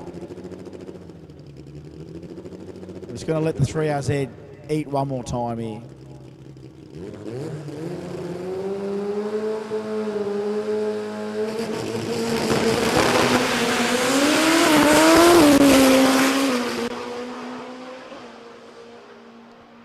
Go boys, 7:20, 192 mile an hour. What a way to finish off the weekend, boys. Happy with that? They're stoked with that. Hope you folks were stoked with that, watching from the grandstands and people watching at home. But what a number. Straight down Broadway, 80-inch wheelbase. Like a rocket, that 3RZ. And yeah, you almost want to go again. It must have felt so good. When it all works well like that, it's like, oh, I've still got fuel, isn't it? It's like, yeah, everything's good. Oh, we could go again if we want. Well, it was a quick turnaround for them. It was probably yeah. only about 30 minutes from when they ran round 3 to that garage run. Now, so look, here we go. This is our final tweak as we are now assembling all of our finalists to the lanes. We have still not quite got our pairings for our pro categories. However, as we continue to repeat that our finalists at the moment are in the following classes. Modified compact is Ross Pugliafito and Nathan Peters. So they should be in the lanes. Street compact will be Zachary Anderson and Michael Osborne. All motor is Ben Wilkinson and Nick Bentz. Modified 10.5 is Rob Cady and Josh Moore. Going for a quick look down the deep end there, I notice. Street 289 is Chris Adams and Mohammed Salame. And Euro, Stuart Twydale and Hayley Menz. Reese Carkeet and Guy Hall in J315. And Danny Lansdowne and Steve Farrelly in J275. Plus, Marky's already gone for a bit of a wander to see who our Pro Turbo, Pro Compact, Factory Extreme and Pro Mod finalists are. So just that little bit of tyre sled. Not much. He's just noticing he's got a few little things to maybe iron out there, Justin, and he's pretty damn good on the tractor. God, if we had an Olympic tractor team, he'd be in there. We wouldn't even have to change the colour of the vehicles. We're already colour-coded for green and gold. He's not bad on the John Deere, is he? That's, of course, Justin Simpson. Just giving that lane a little bit of an equal up there, a bit of a square up. So we are still waiting to just see what the rest of them will be in those pro categories. Yes, I think we've got 005 still on the light. So I think we've still got that. Wheelie so far, we've got a good one there. Burnout, we've got a good one there. I did have a message come through from a couple of people that were interested in whether they were going well as far as the burnouts are concerned. And I said, yeah, pretty good, but, one more wouldn't hurt, just in case we had time. We may not have time. We're all in full finals mode here. Obviously, every valuable minute that we've delayed here is helping the pro category finalists cool stuff down, button their stuff up, because they'll be finishing us up tonight. Of course, our trophies, our big trophy presentation, we have it down, I think, on the same stage that we were using today. And normally we try and do that within the last 15 minutes after racing's finished. So I know we've got crew that then try and pack up and remonstrate and catch up with basically what we've had is, for some people, 5 days straight being here. But yeah, we do want to get our formalities underway and all of our awards out, and our great winners and runners-up in all the different categories. So we will be doing that, you would normally assume, once we officially get all the results through. in the last 15 to 20 minutes after racing. Lucky enough, we're still only at 7 o'clock on a Sunday night. Most of us are adults. A little bit of a late night.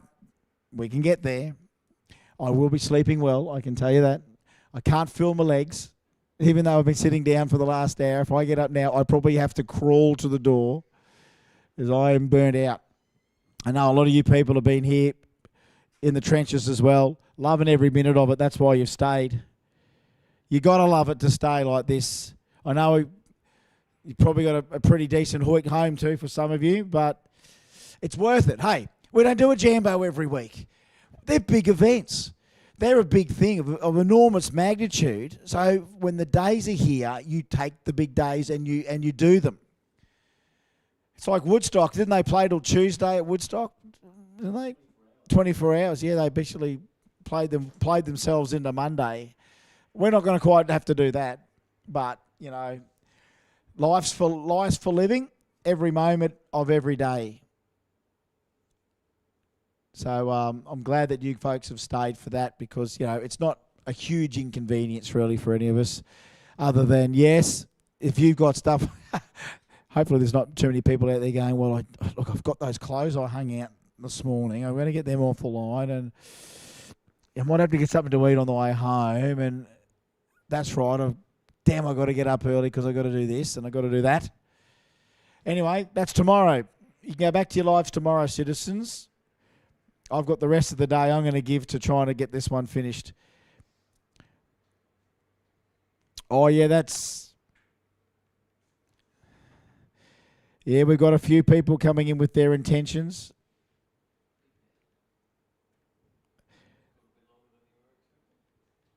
That is a good cause, JP. It is a good cause. It was a good one. We've had our judges observe it all and we've taken it into consideration. We have taken it into consideration. And we will do a little bit more discussion probably here in the next few moments. Go Mark, go Marky. All right, so it is Factory Extreme. It's Frank Tarabay and Colin Wilshire. Wow. Pro Turbo is going to be Eddie Harwack and Jason Payne, just like we thought. Oh, look at this. Tony Grigich and Peter Rahayem in Pro Compact. And Paul Merry and Stephen Smith, the two 481Xs in the final of Pro Mod. So there you go, folks. That's going to be all of our finals here tonight. That prep has been just about done. We are asking for all finalists to the lanes. All right. So I guess the grudgies might not be much that we can do with the rest of them anyway. That's all right. He had a good go at it. JP. We've just had other intensities and distances checked, and we've got something equivalent with more smoke and intensity. Even though that was a big one, that is a notable mention. It might just get there on the toss of a coin. Who knows? We could sharpen up the light of the night. 005 is a hell of a reaction time. However, we just don't know. We don't know. We've seen some big numbers in the finals before and had to scratch out whoever was in there and do it. So we just got to make sure that we dot the I's, cross the T's with all of these finals. And, of course, we thank all of our great sponsors that have helped us with all the categories, all of our great presenting sponsors, Garrett Advancing Motions and Fuel Tech and Bullet and PRP and Oceania and McKern and Every Trade and EMAE, Speedflow, Bosch, Mainline and Castrol, Shannons, of course. Street Compact final coming up here now. Here we go. Street Compact, first one out. Street Compact.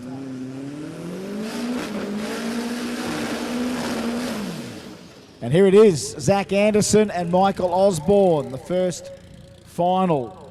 So we got Michael Osborne dialing in at a 10.15. Zach Anderson, the sire of the pair, with a 12.30. So he'll head out, Chris, and Michael Osborne will try and track him down in that Tuner Racing Hilux. Both of these cars have been consistent, and it's a pretty worthy final here, Chris. We've Mark and I have been calling these guys for the last 2 days. So Osborne or Anderson. Oh, Zach gets out with a 102, but a 0.48 for Osborne. Here comes the Tuner Racing Hilux. Will Anderson be able to hold out the fast-charging Hilux? I'm not too sure he can. He's on the brakes. Oh, too quick as Anderson. Too quick as Zach with a 12.29. A flies far too quick, mate. And a 10.29 and a 10.15. Michael Osborne, you will be our winner here in Street Compact in the Tuner Racing Hilux. Well done, young bloke. 91 thousandths at the stripe, and he couldn't slow it down. 12.29 and a 12.30. That reaction by Osborne was enough to just make him squeeze, and Zachary had to pucker. And guess what? 3 thousandths you missed by, son. You ready for this? Zach's first Jamboree. Gets a runner-up. Well done, mate. Well done. There we go. Well, that's the first one. PRP Street Compact. We're now into J275, brought to us by Earth Moving, Mobile Auto Electrical and Air Conditioning. Big skid there from Farrelly. Lands down just in the water box, just about to come out. The Wags lights them up. All right, there we go. Which way do you want to go? Barra or 2J, wagon or sedan, Farrelly or Lansdowne. We are going all 6-banger Bump City here for the J275 final. Mid 7-second potential both sides, 190 mile an hour side by side. I would love to see. May the best man win out of you two. Danny Lansdowne or Steve Farrelly in EMAE. Thank you, Stewie Walsh. J275. How do you see it, Chris? Do you want to choose something or not, mate? You're not game? I'm not game. I just want sanity to prevail here. I want both boys to find the beams, and I need a clean bump for both. Sanity prevailing. Let's hope for that then. Bump City! Oh, Danny! Danny knows! Danny knows that he's going to whack down a 7.45. Farrelly goes 7.88, 192, 198 for the wagon. Nearly 200 out of the wagon. He sent it. Danny goes 0.43 off the button. That is how you win. Oh, absolutely. How was that? Just shot out like a bullet out of a gun. That was impressive there from Danny. Nice work. Just gone. Danny was ready. Didn't. Gone. No hesitation. Chris. That was crazy. No hesitation. It was on. All right, J315 final. The Benz against the EH. So no big burnout for Reese this one. They split the radiator last run, so no water. So just enough to heat the tyres. Yes. Even though, like, we're looking back, we're going to have to look back at the video review and have a look at the skid. I think Reese did enough there in that run to get our attention. So it was definitely good. We'll grind the gears here a little bit and just see whether it was enough. There was some intensity that we saw that might just have got our other guy over the line there. That intensity. Yeah, and the crowd. Solid smoke. And the crowd's reaction. Yeah, the crowd's reaction. So Carkeet and Hall. Heads up. J315. Turbo versus blower. Who's going for the black belt? Who's going for the turbo? All right, Germany versus Australia. I was just about to say, yes, it's a national competition now.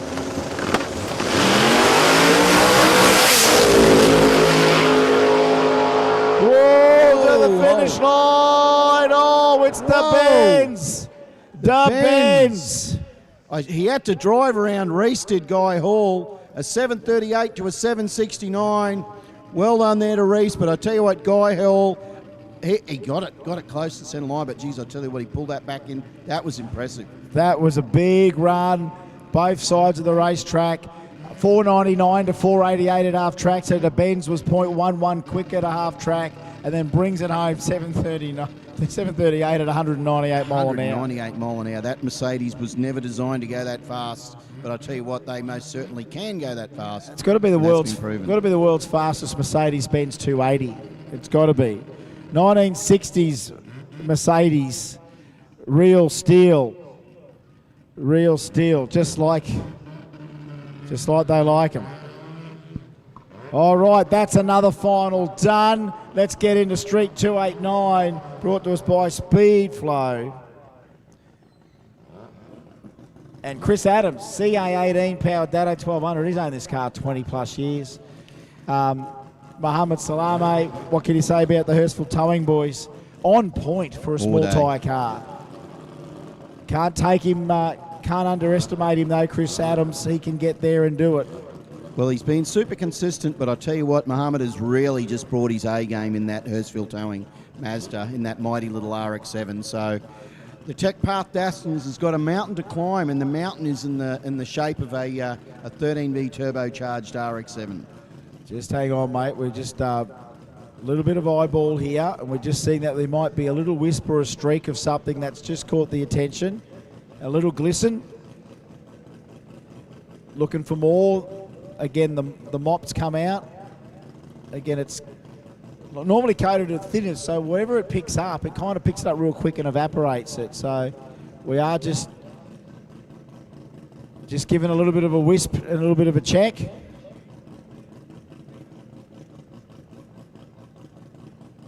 All eyes are... and again, there we go. I think they've... officials saying, like, well, hang on. Yep, look, all good. Yep. Mr. Duffy said, yeah, that's all good. It's fine. And when Duffy mops a floor, he mops a floor almost until there's a hole in the floor. He's fairly aggressive. He is. He's aggressive with a mop. Yeah, Nye won't let him do it at home. No, is that right? All right, so here we go. Speedflow Street 289, the baddest small tyre cars we've got on that 28.9. It's been a class we've had forever. It always turns out to be an entertainer. Oh, certainly. Like, you know, honestly, one of the runs for me today, yeah. Carl Herbert. Oh, Carl Herbert. That sideways, like literally driving it, like driving it sideways, like kicking that thing out and driving it sideways was very cool. Because some of these things, when they spin them like that, you can still drive them a fair way. So he's got the nitrous on board, that very, very highly strung CA18 on board. It's a mid 8-second street car. However, Moe's been mid 7s with this car. Yeah, this car has really been on the money. Those guys have worked hard. Even if they look the gear over there too. Even if they throw in a percentage one here. Even if they throw in a percentage one, they've got to be careful. Sharp looking crew, sharp looking car. Yes. Bought the whole package, the Hurstville Towing guys. That's another one. Thank you for that one, Terry. So let's have a look. Will Mohammed be able to put away the tiny little Datsun of Chris Adams?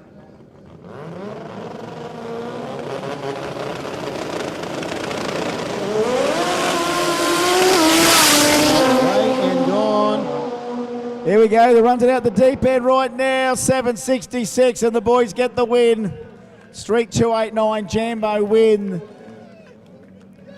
for Mohammed. They're pretty excited, look at him. There is a lot of emotion. How good is that down there on the line? That is a beautiful thing to see, Chris. It's to see a crew that has worked hard and has got the goods at the end of Sunday night. How good is that, mate? How good does it feel for them? One thing about the Hurstville Towing boys, they have never backed away from a drag race. Like they come here, anywhere they go to race this car. They don't go to test it. They'll test to race, but they don't race to test. No, how good was that? Good to see all that emotion. I love it. We love a winner, but commiserations to Chris Adam. But you've had a great weekend, mate, and that car has always been super consistent. Love to see it. We sure didn't miss calling the awesome little Tech Path Datsun. But Mohammed, he got the win in the Hurstville Towing RX-7. So as we move on to modified 10.5, Josh Moore, Robert Cady. Oh, the CQ rotary just stopped mid in the water box, probably waiting for maybe Josh to come up.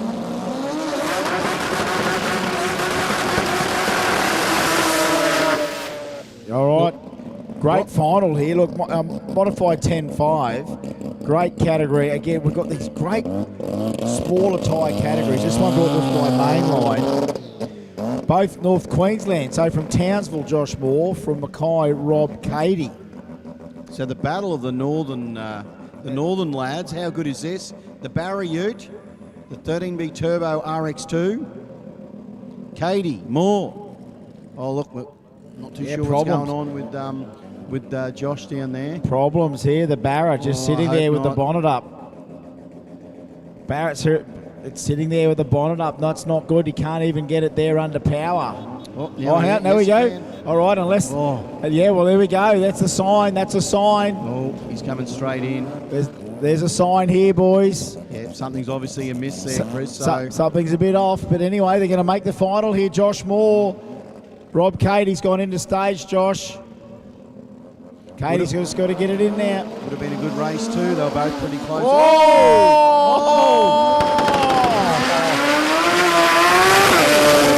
That's how close Josh Moore came to maybe taking a win there. Rob Katie puts on the win light and wins modified 10-5. Josh Moore, so close. Katie goes in, takes the ball. Here we are thinking, you know what, we've had all those gasped moments. Yeah, and there it was. Here we go. And now, what is that about?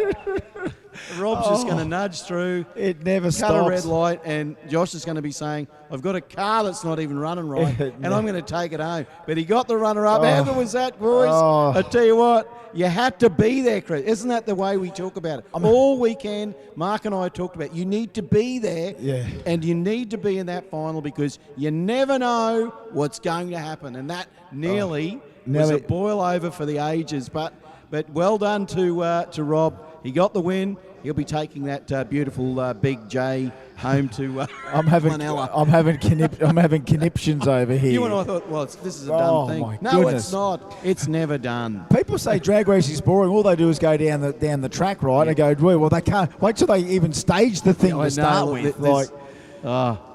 Look at this for a final in all motor. Now this is great because it is piston versus rotor. That's a classic. That's a battle RX7 of the ages, versus Beetle.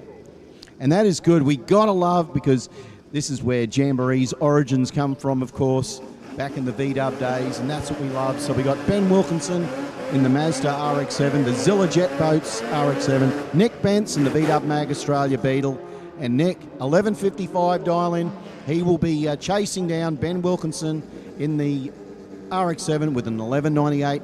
We are in all motor. You'd think some of the quicker cars might have got there, Chris, but no. We got a couple of battlers here in the. Now, I don't want to be insulting here saying slower cars, but these guys are not the quicker in the field, and here they are, Ben and Nick in the final, and deservedly so. They've had to race to get here. Yep. Is that even 20? It might even be a 20B on board this thing, Ben Wilkinson. It sounds it would like a be, yes, 20B.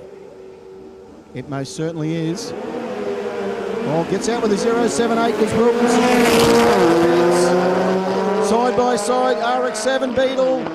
Who's it going to be as they go through the stripe? It's on. Whoa. Oh, battle is done and won. 11.55. On an 11.55. Nick Bence, take a bow in that Beetle.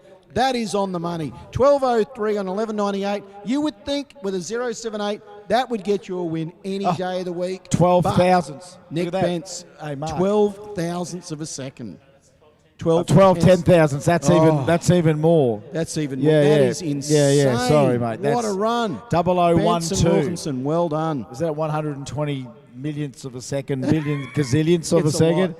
It's a lot. And remember, that's a Beetle shifting gears and making it a thing of beauty. All right, the Euro class. Haley Menz, Stuart Tweedale, 11.20 to a 13.90. Stu to chase, Haley to get out. Haley's out, a 1.09. 4.01 for Tweedale. You'd think that Stuart needs to make the most here. He'll pull up beside Haley and says, here I'm coming through. Hold on to your hat. My golfer's coming. And Stu will get the win. Haley's gone quicker than she has all weekend. 13.83 under a 13.90, but an 11.41, an 11.20. Well done, Stuart. You will win Jamboree 2024. Well done in the Euro class. Oh, here we go. Modified compact final. Modified compact brought to us by Bosch Motorsport. And this one, I'm torn here because I know both of these guys. And you know what? Nathan Peters, he's another guy like Disco Ding. You turn up and you race and you race and you race, but you'll also take the car out with the family and cruise in it. He's got to cut the ponytail off if he wins tonight. And Seriously, Ross, I don't think it'll happen. and I've known Ross Pugliafito for years, a lovely bloke from Victoria, and this is a guy that knows how to drag race as well. All right, Ross.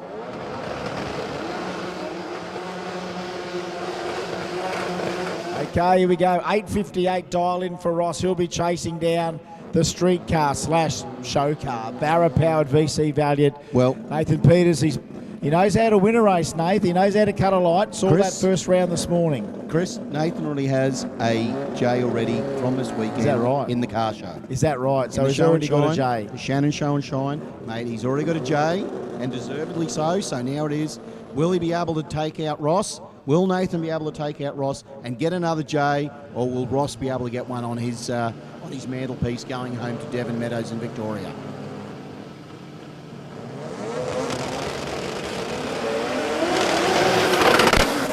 Oh no! Whoa, hang on a was not sec. happy.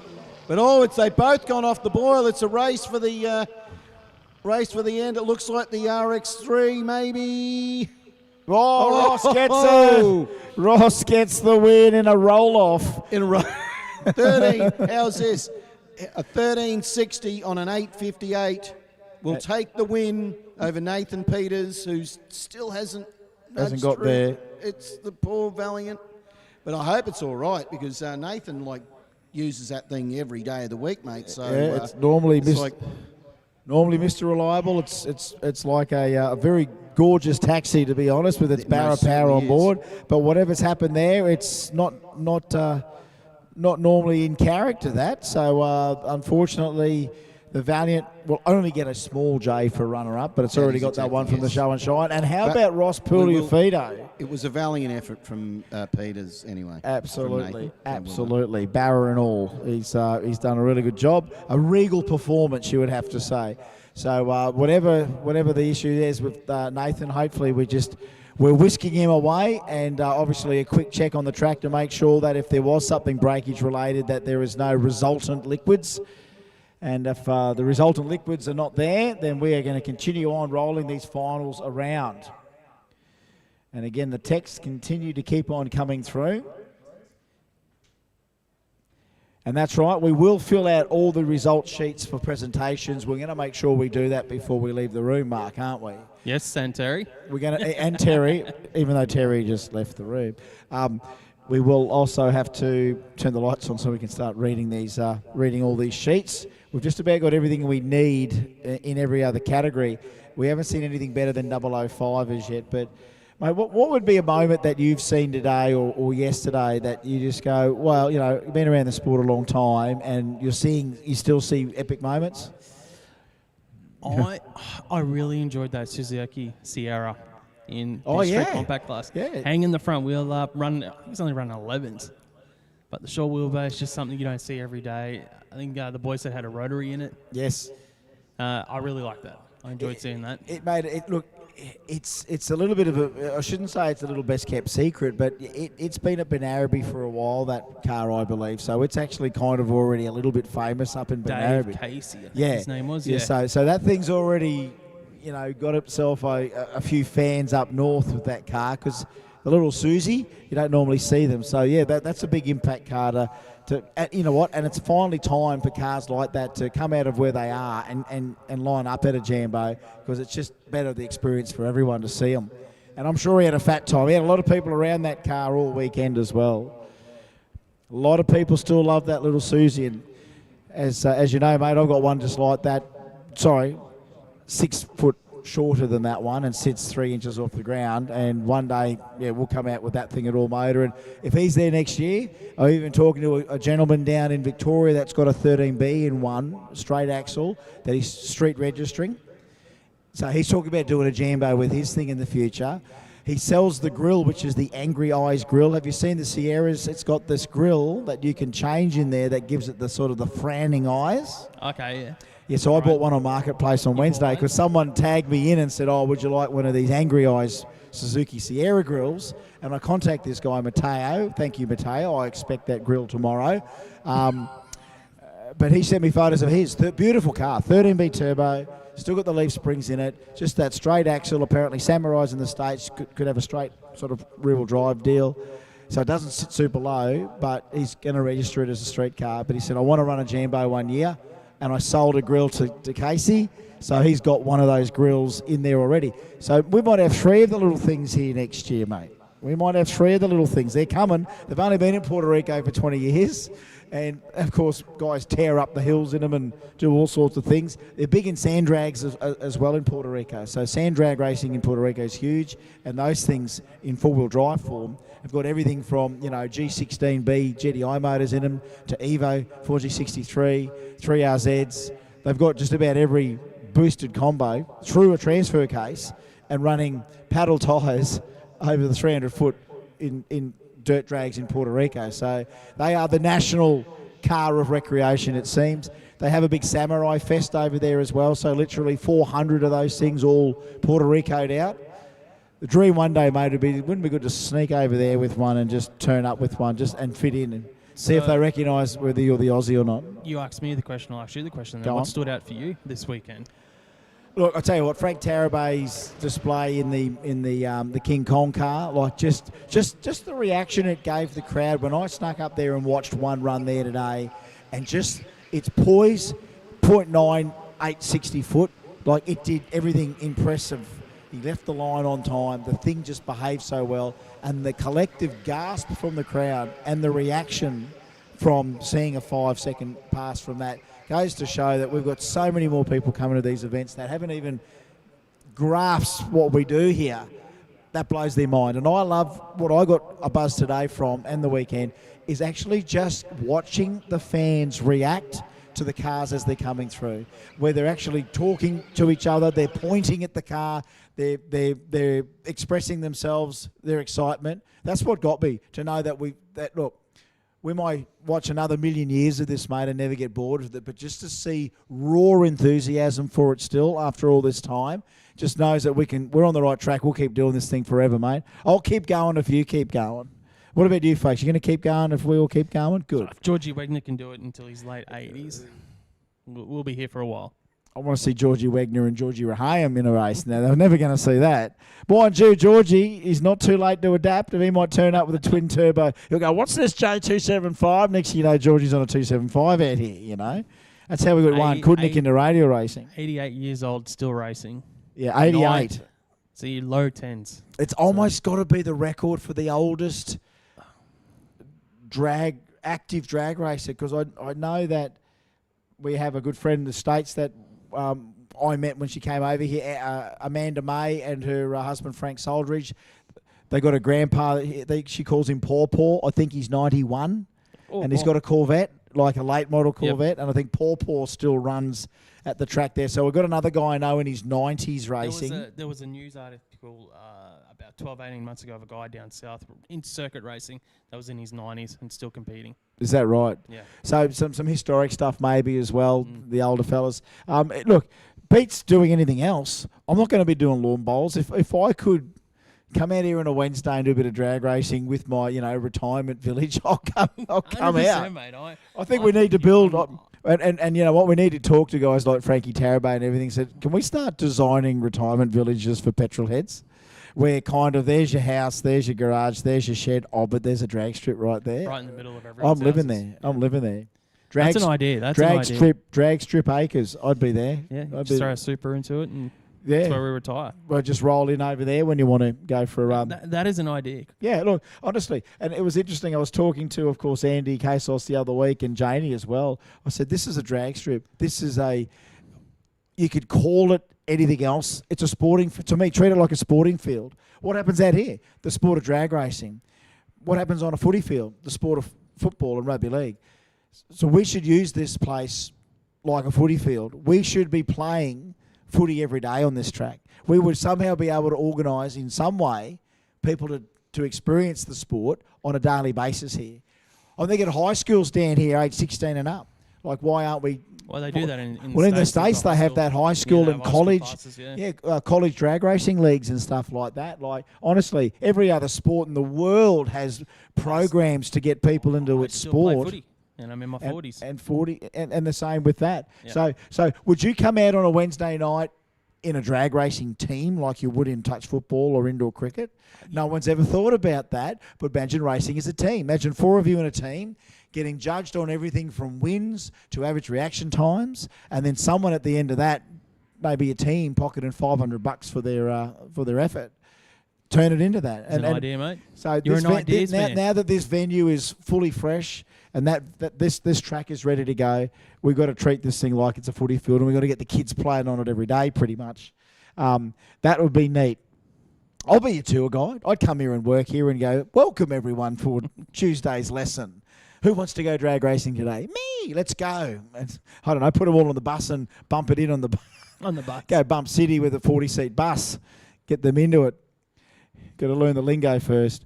Another highlight for me, of course, is when our track chaplain, Tim, put Bump City in the prayer today. He told me, he goes, I think I'm going to try and fit Bump City into the prayer. I said, you go. And he put Bump City there at the end. So I like the idea that we took Bump City to the pearly gates and back. So that's good. And we need to, because life's too short. A big shout out, I know, for people that may have heard all out throughout the news. We lost a really good friend of ours today, actually, to Andrew Baumgartner and a friend of ours, Harry Haig. A horrible car accident last night down in Shepparton. And look, social media's been blowing up about it. I didn't want to do a minute silence for the family because obviously you need to talk to the family first, but I thought I'd just mention thoughts and prayers are going out to the Haig family. The community is absolutely shattered with the news of that last night, that 2 of our good friends and brothers have passed away in an accident.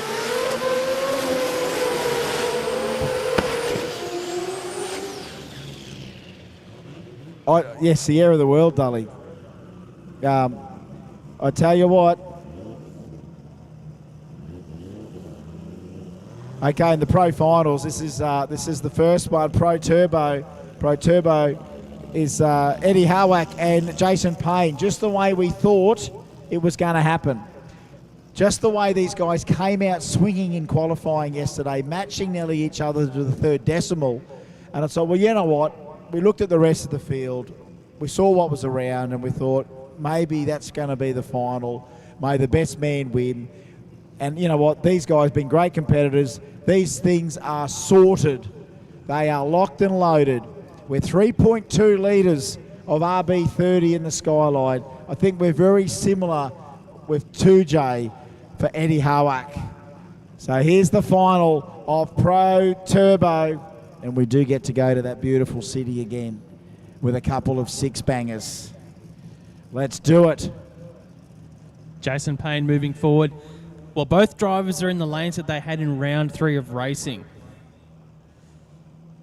Yeah, there we go. Paney for the win. A few North Queenslanders coming in. The Bundy boy. Got a bit of mail for the guys from Bundy. Mate, it's even. I think it could literally come down to the whole shot. Who gets the better reaction time? All right, boys, here we go. Time to engage.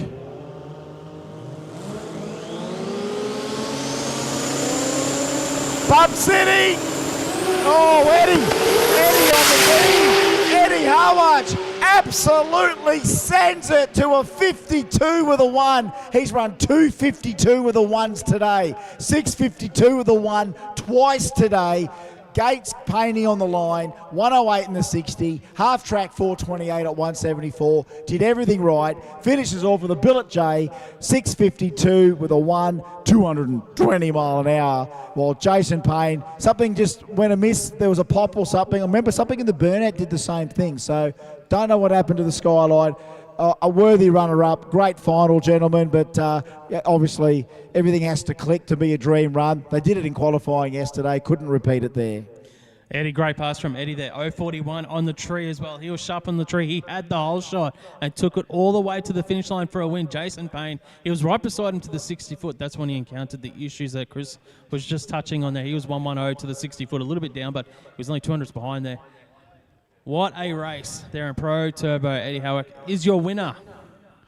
All right, we're whittling them down. We've got winners and runners up for J275, 315, Euro, Street 289, 105, All Motor, Street Compact and Modified Compact, but we still haven't got Pro Compact, Factory Extreme or Pro Mod. But right now, here is the final. And I thought well, again, remember, he had aborted the last run, so Tatey was not going to make it anyway with a cracked extension housing. Doherty, I thought, might have been there. I did not expect the Ghost to come out of the corner like he has. And you've got to be careful of ghosts. They can be apparitions. They can be a cold, clammy feeling in a room. What's going on there, mate? Getting pushed back here. There could be a presence. There could be a curse. And maybe the curse has come. No, he started. Here comes the Ghost. Peter Rahayam. Just another little twist in the storyline, mate. Peter Rahayam getting told to be sent. Oh, boy, yeah. Yeah. Okay. We might have a wounded situation here.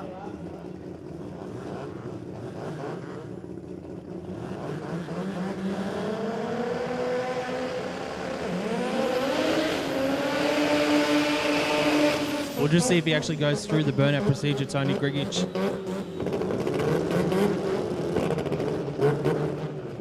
Yeah, I think you might be on the money here, Chris. There's a lot of heavy breathing. Yeah, he's no burnout. He's going to go into stage. Okay, so he just can't be rushing in here right now, Ghost. He's got to be in. He's definitely in limp mode. Now, I would imagine the pack crew, they would probably be alert to the situation, thinking, well, we've got no burnout from the Ghost. They might have already described to their opponent that, you know what, we're hurt, but we're going to get there. We're going to get to stage. So the Ghost has still got half a chance, considering what happened. Remember that other run we saw where Rod Cady was going to get the win, you would assume, until he took all the bulbs out, Nelly, and threw the win back over. So let's just see.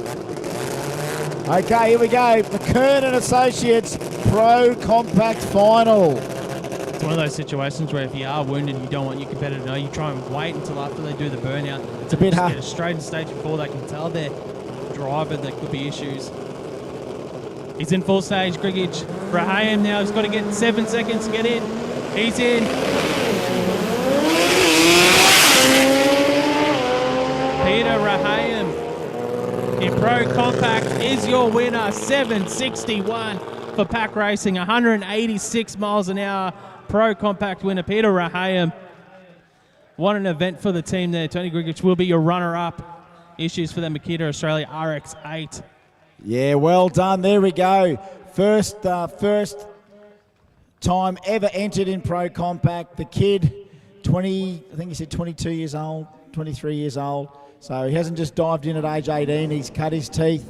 He's done his apprenticeship. He's now going to get a billet J for his efforts. And, geez, a proud moment. Big time for the pack team. They're running everywhere. There's a million packies everywhere down there at the moment. Mum's proud. Congratulations to Karen, to Rocky, to all the family. You still got to get there at the end there, don't you, Mark? And they did. We could have a grudgie in here. I think it might be. You reckon we've snuck a grudgie in there just to give a bit of time before the final? All right. I think so. So, look, just also, we've been keeping an eye on the Workshop Challenge. Guess who ended up in front of the Workshop Challenge today? Promaz. So, Promaz is our winner of the Workshop Challenge. We'll be rewarding, I think, them as part of our trophy presentation.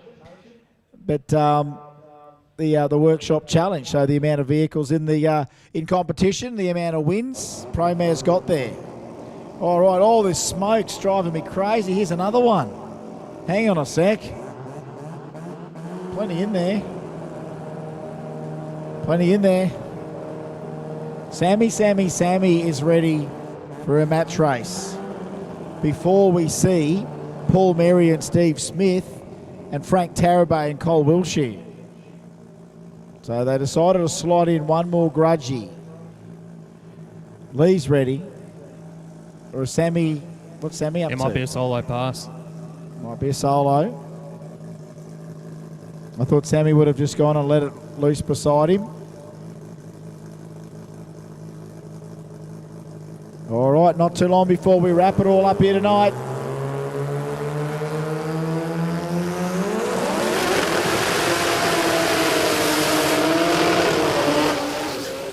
Well done. He just wants another clean one down in that bottom 7 second zone. Somewhere down there. I think it went 7:17 testing the other day, which is a PB for the car.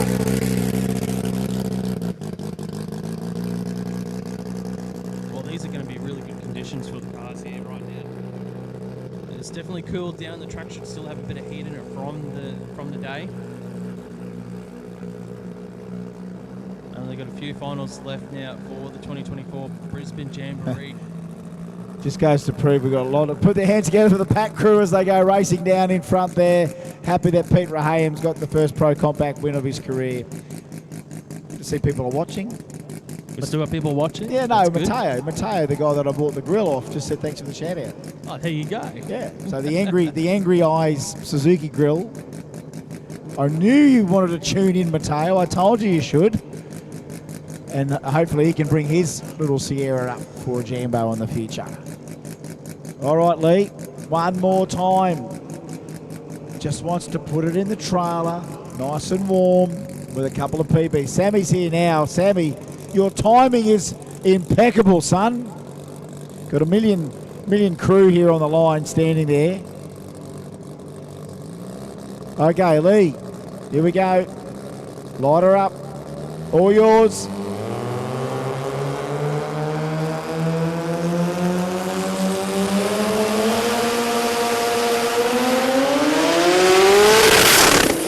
Looking for gears. Look, a little hesitation is not going to be a PB, but a good number to start to finish off with. 793 at 185 mile an hour. That's the end of the campaign for Lee Doherty here in 2024 at Willowbank. It's now just to see what Mr. Sammy can do. All yours, son. Let's go. Come on.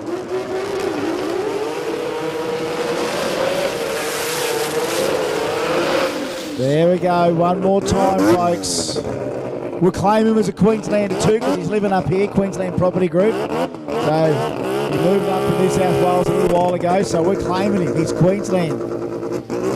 Queensland Factory Extreme guy.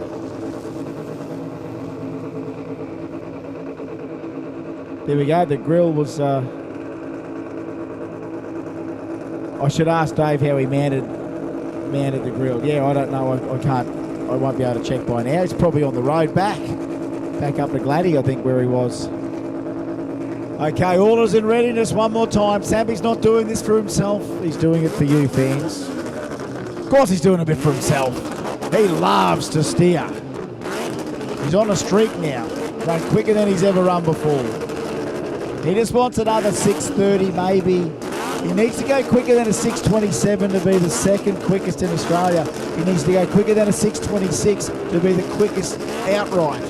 Who's got that? Pat. 6:26. 6:26, 6:27 for Sadek. 6:31. The Australian 20B top three. Can we get a little shuffle here?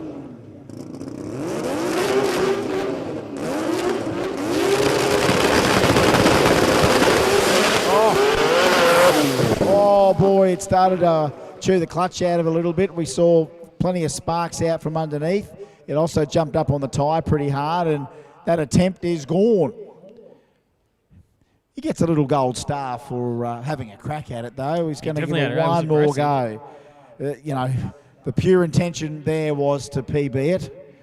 But look, he's just about worn it out with enthusiasm, and that'll be Sammy's effort for the weekend, but not without leaving with a 31 and a 37. So we're going for a quick wander around here to make sure everything's A-OK. It did throw some sparks. Saw the sparks out from underneath it there, so a little bit of debris from the clutch being in sparks, getting flung out, but nothing that's caught our attention on the start line. That is all good. We are ready to proceed with a couple of pairings to finish off everything. We've still got Pro Modern Factory Extreme before all the trophies, I do believe, down on the Jambo stage. And normally we try and get that done in the next 15 to 20, but we can't leave until we do our homework here, Mark. They give us a book, we've got to fill in the gaps before we even dare walk out of the box here. We do hope Race Control does drop us down a couple of CompuLink wrap-ups. I'm going to take them as well. We're going to need them. It's at least going to consolidate what we've got written down here. Here comes the captain, ready for the final. Whether or not we've got Frankie there pushing up behind, we haven't seen him yet. I know we're pushing those things pretty hard, and you need every minute between rounds to get everything cool and back under control. But the longer I see just the one car here, the more I think Mr. Tarabay may not be joining us. We did ask for all finalists to the lanes. He was aware that they would be in the final. Frank Tarabay and Colin Wilshire, it was all worked out. Hold the phone, here it comes. We are going to have that final, folks. Here it is. The Factory Extreme final, 4-banger versus 6-banger. As we said, one of the top 5 quickest 4-bangers in the world. I think Cole's in at 4th. And it is 4-cylinder door slammer season. A couple from Sweden last week were having a go. Our Canadian friends, who are the world's quickest, were having a little hit there as well. 384 to half track. So man, that is quick. So they're and I do believe they're the brunette brothers. I do believe they're still got and using one of the only 10-speed Liberties that's out there. So they tried a 7. I do believe there's a 10 around, and that they may be onto the 10-speed again. That's why 384 is a nice shot. That's a bit of preparation for them getting over to the United States from Canada to carve a few more imports up before the end of the year. We've got all those big events like World Cup final and everything, I think, to look forward to.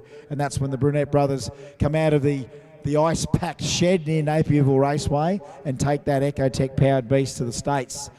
And they know who the hell Captain Colin Wilshire is. They know exactly who he is. For ages, they've been what they were watching, who was going to be coming after them when the Brunettes became the first 5-second 4-cylinder car in the world. Colin has not left any stone unturned in his quest to get a 5-second 4-cylinder pass.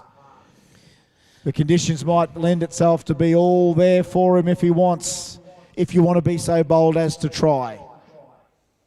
And they're going to try it one more time. Compound turbocharged 4G63 Turbo 2J, the mastermind / King Kong. And Cole, here we go. Factory Extreme final brought to us by Precision Turbo and Engine.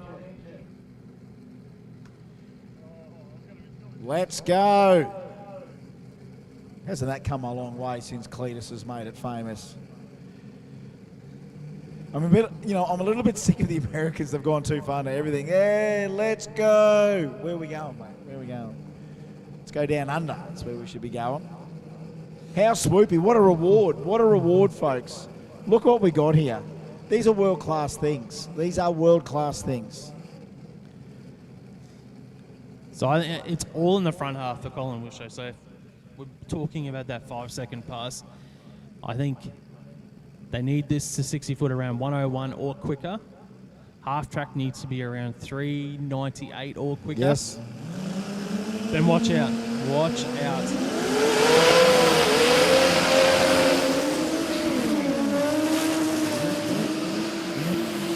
Oh, geez, what do you do when you almost got to give the captain the burnout prize? He'd want to redistribute it. He wouldn't. Why, do you imagine if we did, right at the end, we just go, oh, Colin, and you win the smoking award, by the way. It's in the top 5 of the day. Yeah, anyway. absolutely, absolutely. He lit that thing up. Now, geez, all is in readiness here. You know what, 2 gentlemen races right here. I don't think we'll have any sort of mucking around here at all. I think we've got one guy with the clutch pedal being Captain Cole. We've got Frankie on the bump-in buttons, the automatic behind the Titan 2J. This will be a nice, clean race, you would hope. And for all the marbles here in Factory Extreme today, been a fantastic day, folks. Fantastic weekend, fantastic 5 days for those that were here from Wednesday. All those people watching, thousands of people that were watching and enjoying the stream wherever you are around the world. It's so good that you're able to join us. And don't forget, October 5th, we'll be at Dragway at the Bend in South Australia to really send off Jambo 2024 with a bang. And I can bet you some of these cars will be definitely going down. Where do you put it, Mark? Where do you put it? I don't know. I love both guys. I'm rooting for the 4-bang. I'm rooting for the underdog. He's been a little bit quicker the last round or two. So let's just see how it all finishes here in Factory Extreme Final. Gentlemen.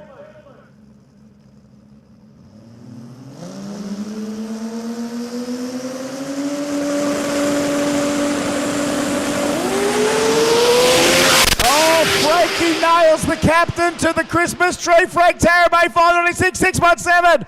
What a pass. What a pass, folks. What a run. 977 in the 60-foot for Tarabay. Half track, 394, 189 mile an hour, 596 for the quarter, 246 mile an hour. Cole Wilshire, 102 to the 60. Half track, 407, 185. Hey, the four-banger was only 4 mile an hour behind the 2J at half track. 617 at 231 mile an hour for captain.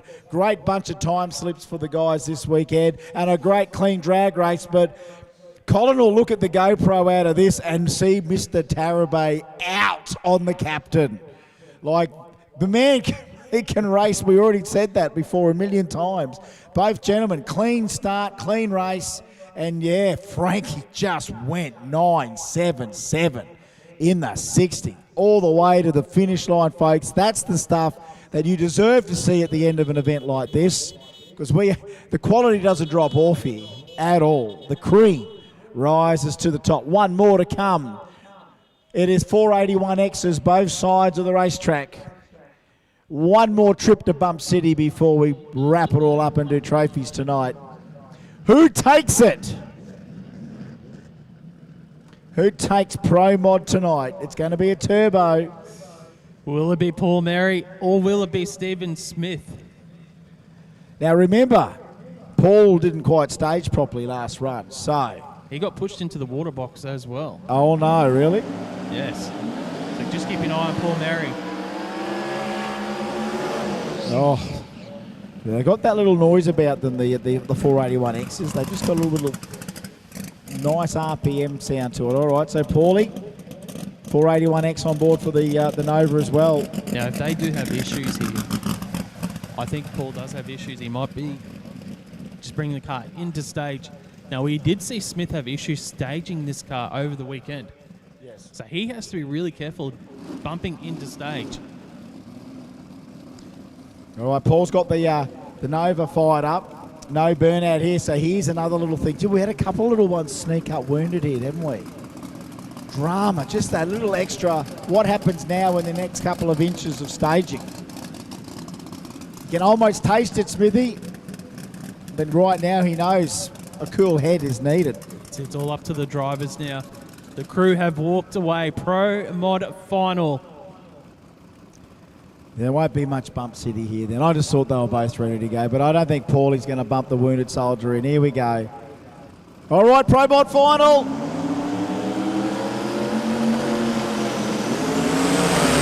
Oh, shit. Gonna send a look at that out the back door there. Smithy, get some, mate, get some. 668, 234 mile an hour. And folks, what a way to finish it off here tonight.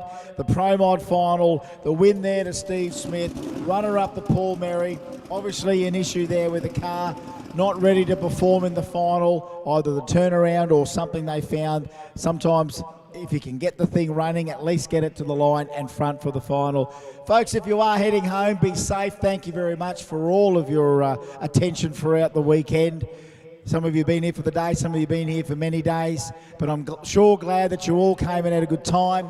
Be safe on the way home, look after each other, and life will go on, folks. Just remember, it's a big group that we're all in, and we have a pretty good time when we do it. Let's do it again soon. October 5th at Dragway at the Bend. Don't forget to lock some holidays in and come down and see us there. Marky, it's been emotional.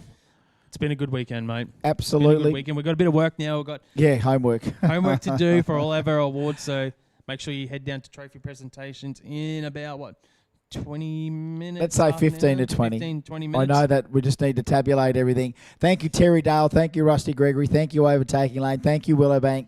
Thank you, Jamboree. Thank you, all of our sponsors.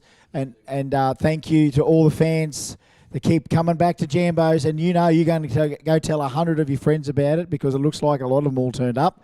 And we're going to dazzle you again soon. Thanks. Bye for now. Trophies shortly.